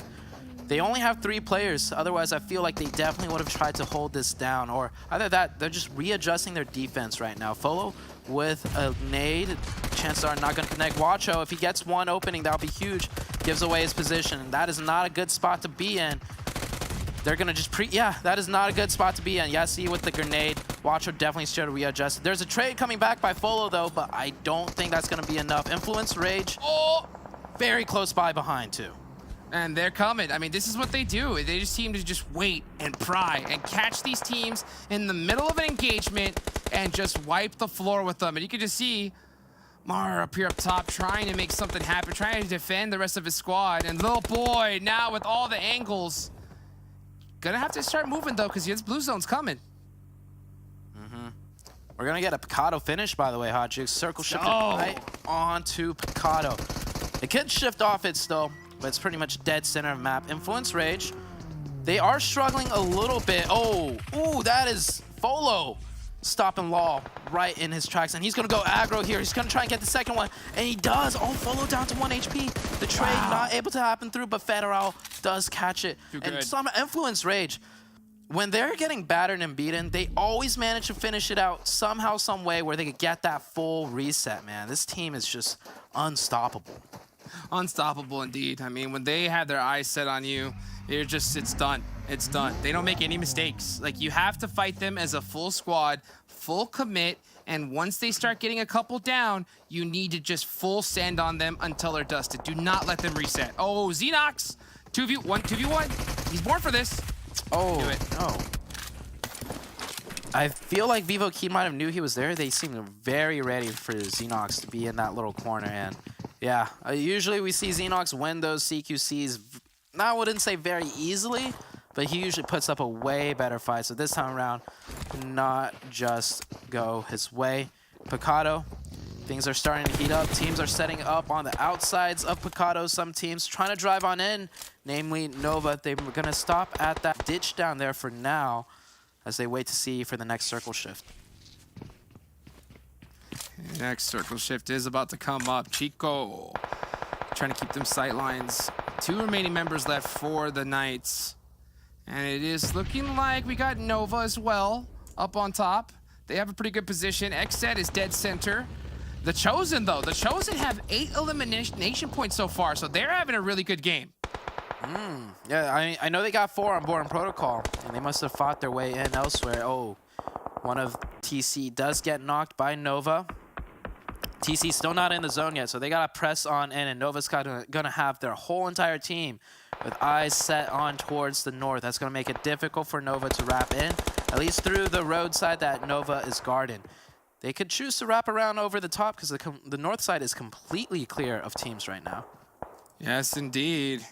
And it is wide, like you mentioned, it's wide open, so it's going to be interesting to see how they make this rotation. Look at the Chosen to start running, trying to get some more elimination points because they have been having one heck of a game here. Can they continue and finish it off strong? 8 elimination points. So now they're making that wide rotation, just trying to find a spot here in the zone. Circle closing in. I think TC will manage to find a spot in zone without any problems as they have made it to the north side. We got Glorious Gaming right here trying to get on in. They only have 1 player up, All Glory Gaming, sorry, with Erangel down to the southeast. He's not fully yet in the zone, and I think if he steps a little bit further, he's going to be wide in the open and potentially get taken out. Yeah, All Glory Gaming, this is pretty much it for them. I mean, if they do even make it past this zone, making it past that next one's going to be a doozy. And a doozy it's going to be. Can he? Yeah, I don't think it's going to start. Yeah, this next zone, it's going to be just way too tough. Alpha 7 getting one heck of a zone here, too. So yeah, they are going to be hunting down, trying to get some big points here to hopefully close that gap between them and Influence Rage. Yeah, let's see it. I would love for Alpha 7 to win this match because that just makes the next day, tomorrow, even more exciting. Yeah, that first place is going to be super contended. Nova driving straight in. No team's really expecting, you know, to guard this road because they just drove right down the center of Picado and found some real estate that was free and open, but it's on the very edge of zone. This next one, when they have to fight their way out, if they have to fight their way out, it's going to get very, very nasty. Very nasty indeed. As they start going in here, Nova is going to be holding it down. I love myself a good old Pecado finish. Sin City show it up here at the end of day number 3 here at PMPL. J7 up on top of the roof, does get pieced up a little bit, and he's just, you can open that little ledge, just protects him for a little bit longer to get this heal off. Chiffon popping off some shots there. Ooh, instantly just shot right back. He peeked for less than a second, and he got a headshot right there. I think that was Alpha 7 that probably shot back. Alpha 7, woo, so deadly. Even at such long distances, you got to be careful. You can't even spray or peek for too long. And they're just trading shots back and forth. It's going in favor of Alpha 7, I'd say, because any armor that they weaken over on the Picado side, that just means there's a higher chance for them to go down to another team in Picado when they're all just going to eventually end up fighting each other. Influence Rage needing to make their rotation in now, and they do make a successful one. They had already lost a player earlier, so they do keep all 3 up. Yes, they do. And man, just Influence Rage, it's so crazy to see how far they came from that side of that zone. And now they are just pressing in little by little, taking every single team that is just not properly set up and just picking them apart one by one. It's almost surgical. Surgical is the perfect word I would use to describe. Let's see if they could surgically remove XSET out of this compound, though. It's going to be a hard one, especially with this many floors and angles. Pushing into this building is probably one of the toughest buildings to push because you have those stairways that doesn't allow you for much room to move. And then just once you enter through the doorway, there's an angle on your left and an angle on your right. Just like really difficult. If anything, Influence Rage probably doesn't even need to clear out that building. So they're going to wait and see where the next circle shifts first before they decide to do anything. I wonder if just like I'm looking at their timing here at this point in Influence Rage as we go into this next zone in the wide open here. All these teams in Picado, they're gonna have to make that ejection in, and look at this, where's the cover? It doesn't exist. There's some hills and some dips towards Honored Souls, and then I think Alpha 7 still has that building in zone. So with a circle shift like this, I think this is when Influence Rage is like, okay, we're not rotating into that zone for free. Time to look for points, and that is exactly what they're doing here right now. My goodness, and here they go. They start climbing up this wonderful 5-stack here in Picado. J7 is gonna get picked up here by Kill Switch, so buying a little bit more time. But man, Influence Rage, they are coming, and they're coming in hot as a 3-man, 4 eliminations to their name. So they're about to averaging 7. So now just a few more, and they'll hit their average. Here's the thing. Kill Switch at the angle. Oh, predicted. Yeah, they're just better. They're just, and he's gonna peek out through that window. Oh, talk about surgical. That was. He's got no meds. Beautifully done. Oh yeah, he's got 10 bandages. That's it. Everyone else though, and Picado still has to fight their way in. Now we got the Knights and VIVOKEYD in a very close range engagement. CAO trying to be able to get something done here. Can he get it done? Nope, he's not gonna. So he's gonna go down there with that beautiful UMP shot. The Knights are out of there. 4 eliminations for them. And here comes Koi from Nova, trying to catch a third party, but he's just a little too late. He went that solo. The rest of Nova is there. So perhaps, again, you know, playing this little split strategy, trying to hedge their bets. And Kindness with the full 360, 180, 540 is able to go ahead and take out XSET right there. Fed it out in the wide open, and Kindness catches him. Oh, this is all out chaos. Meanwhile, Alpha 7 Honored Souls just chilling. This is gonna come down to a 4v4 between Honored Souls and Alpha 7. And oh man, look at the red blips on the Picado. Everyone just ejected. Honored Souls with 13. What? They farmed everybody in Picado. That's what happened there. This is your game. This is your game. When you get a zone like this where you're in the prime position and everyone's just running to you, you have to take advantage of it. We said it time and time again, and the Bakers does it from Honored Souls, and they were in 13th place. So a game like this is going to really help out. They need this chicken dinner, though. But Alpha 7, they need it just as bad. They want that first place. Alpha 7 really wants this one. I think Alpha 7 definitely has more angles, but if these grenades hit, it can change everything. The zone shifts. Oh my goodness. Definitely in favor towards Alpha 7, I would have to say. Alpha 7, Honored Souls pretty much all clustered back and stuck in one side. It all comes down to the grenades. Nice As I was saying, Carrillo goes down, and that grenade might also take down Revel. Flies pretty close. But just like that, that grenade puts Honored Souls in a very good advantage. Nino with a beautiful, beautiful nade there. That was so clutch. And it's so crazy that even at this level, I guarantee you, Honored Souls, they're trying to keep their dream alive in 13th, but I guarantee you Alpha 7 want this more. They want that first place. To them, it's either first or last. So Revel trying to find that off angle, and the rest of, look at this, Joaquin. Gonna go ahead and get behind that vehicle. It's a little bit of a risky play. He's gonna have to play that one very carefully to survive. I don't know why Honored Souls wasn't the one to make that rotation first, especially since they got the knock. They're just a little bit hesitant. I mean, they could still win this, but nice you see this now. Oh, they actually have a nice spot to stop. Oh, some more grenades would be really good as Mafioso goes down. Yeah, this is a 4v2. It's not looking good for Alpha 7. This is and should be Honored Souls' game at this point. It would take, Honored Souls have this in the bag at this point. It would take an absolute throw for them to lose this. And it looks like it should be just a matter of time here. So he tries to go for the gun switch, does get taken down, but Revo's still up all the way across the way, and he's got the bush. He's got the bush, Sute, gets his one. That's one, but he's wide in the open, and there's too many angles. Oh, he's gonna get two. Revo, maybe. Oh, couldn't do it. Couldn't get it done. But I think Honored Souls, with as many eliminations as they got, we may see a record here for points. They were at what, 13? Whew. I think they were at 13 going into, I think 4 more of 7. That's a lot. No, 17. I know Alpha 7 hit 17 on Erangel on the very first day. So maybe not a record, but for Honored Souls, that is definitely a record for them. I mean, they were struggling. They've been struggling.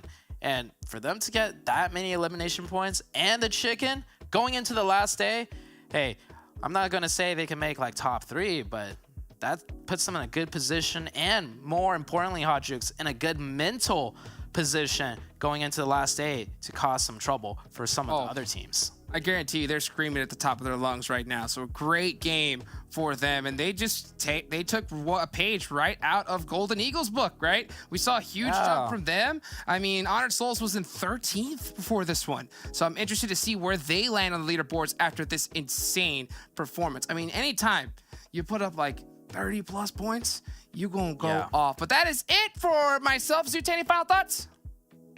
I want to see the scores between Alpha 7 and Influence Rage, because tomorrow is going to be spicy no matter what happens. And I want to see how many teams Lil Boy outfragged. Guys, thank you so much. We'll catch you after this break.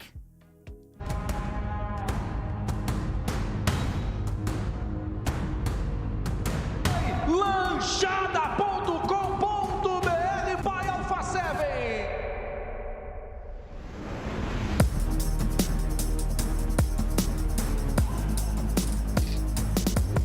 When it comes to PMPL Americas Championship Season 2, it was Revel's MVP-worthy performance that carried Alpha 7 to a resounding victory.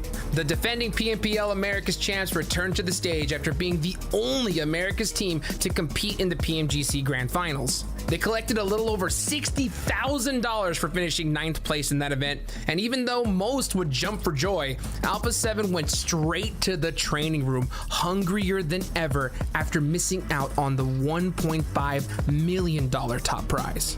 Ele vai receber visita, meu amigo, o que tá acontecendo? O Revo vem destruindo a Storm! A Storm foi lanchada.com.br by Alpha 7! Alpha 7 is the only team going into this event with the spot secured to the next stage. Having said that, the team still showed up to PMPL Brazil with top 4 finishes in both the league stage and the finals. When it comes to team synergy, the core group of Mafioso, Carrillo, Swaggin, and Revo are the only players in this event to compete in the PMGC Grand Finals together. This is a place where the best on the planet go at it, and where even the slightest miscommunication can cost everything. With that priceless experience under their belt alone, this squad has more battle experience than the others by miles. Revo and Carrillo are the danger men for this squad, and it's hard to think of any team who could stand up to their firepower. While the teams in Brazil, LATAM, and North America have looked better than ever, Alpha 7 are still the team to beat in the Americas Championship. Que dá pra fazer. Tem que tomar cuidado porque justamente achou Magrelin! O Lau finalizou, foi obrigado a levantar. Grudou na paçoca. A chinela começou a cantar pra cima dele. Supressão do Carrilho. Can they hold on to their throne and establish their reign of terror once again? Or has the time come for them to cede the crown to someone else?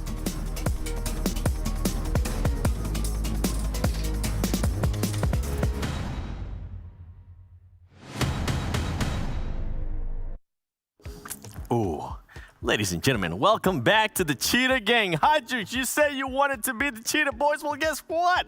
You got them right here. And Frost, you know what? You didn't get the Alpha 7 pick, but you did get the Brazil pick. Yeah, and it was close enough, though. It was close enough, let's be honest. And you've been asking for them to show up, right? It's Honored Souls. And now here, showing on the 3rd day, just before the final day, trying to make a leap, a pounce, if you may, a cheetah pounce at the top 8. I thought you were going to just, I thought you were just going to go for it. He did it. Let me see that match ranking, because as you guys mentioned, I mean, Honor Souls, out of nowhere, this team has started to frag out. This was a team that at one point, they were actually in last place, and I cannot wait to see what they're going to do with the overall, how far up they're going to move. And Frost, when we were looking at this kind of numbers, you were telling me something. Yeah, this is a record-breaking game, right? 17 eliminations with a win.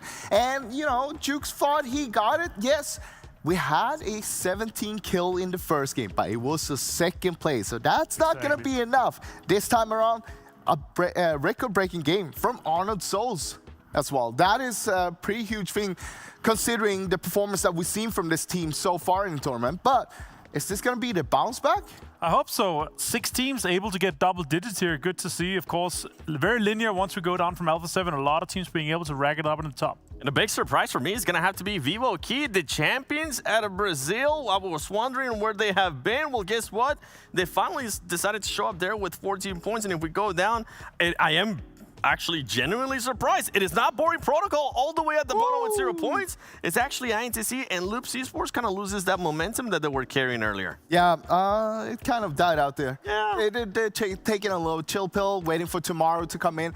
But honestly, Honored Souls, though, I was expecting a little bit more. 2nd place in Season 2 here in the Americas, coming in here, I was expecting them to do a little bit better. We saw them doing really well in the PMPL Brazil as well. But now, this is the Honored Souls that we love. This is the Honored Souls that we've seen before, and this is the Honored Souls that we've been asking for. Yeah, and I mean, for this one, I'm really intrigued to see if Honored Souls can continue to do this tomorrow, because they're going to cause a lot of problems to other teams that are still fighting for that top 5. That's why I'm going to look at that overall. But before we even show that, show me that daily winners, because if I'm not mistaken, we have 2 winners today with at least over 30 elims. Am I right? I mean, not 30 elims, 30 points. Yeah. On Sanhok, it was Golden Eagles, and the last game here for Honored Souls, 17.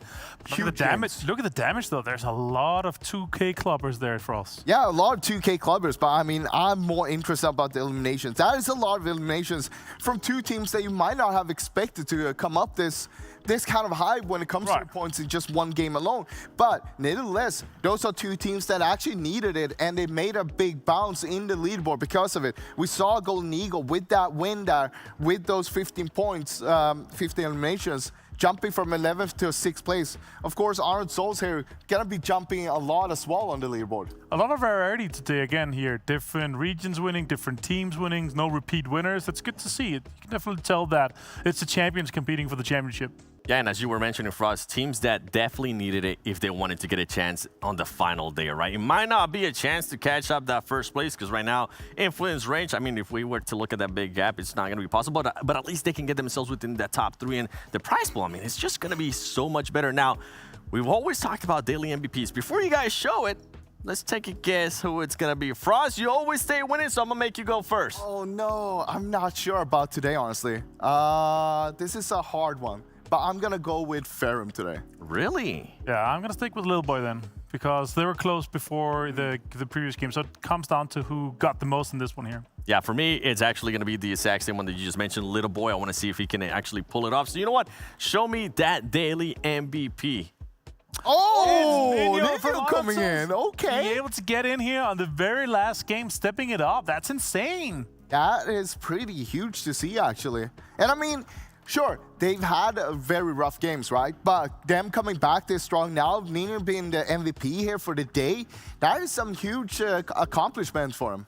He's just going like this. To everybody that was saying we're in 16th place, the worst team out of Brazil, he's just looking at the camera and going, yeah, you be quiet. Watch what we're going to do. And you know what? What I want to see is that overall, because I'm pretty sure Honor Souls have made a big jump up. Remember, they started in 13th place. Oh! 6th place. That's a huge jump. We were talking about it. The mid-pack is so damn close. With one great game, you can jump multiple. And that's exactly what Honor Souls did here. Jumping straight into 6th. And look how close they are to 4th as well. It's less than 20 points to get into that. I mean, honestly, if they continue like this, they're going to overtake Knights tomorrow as well.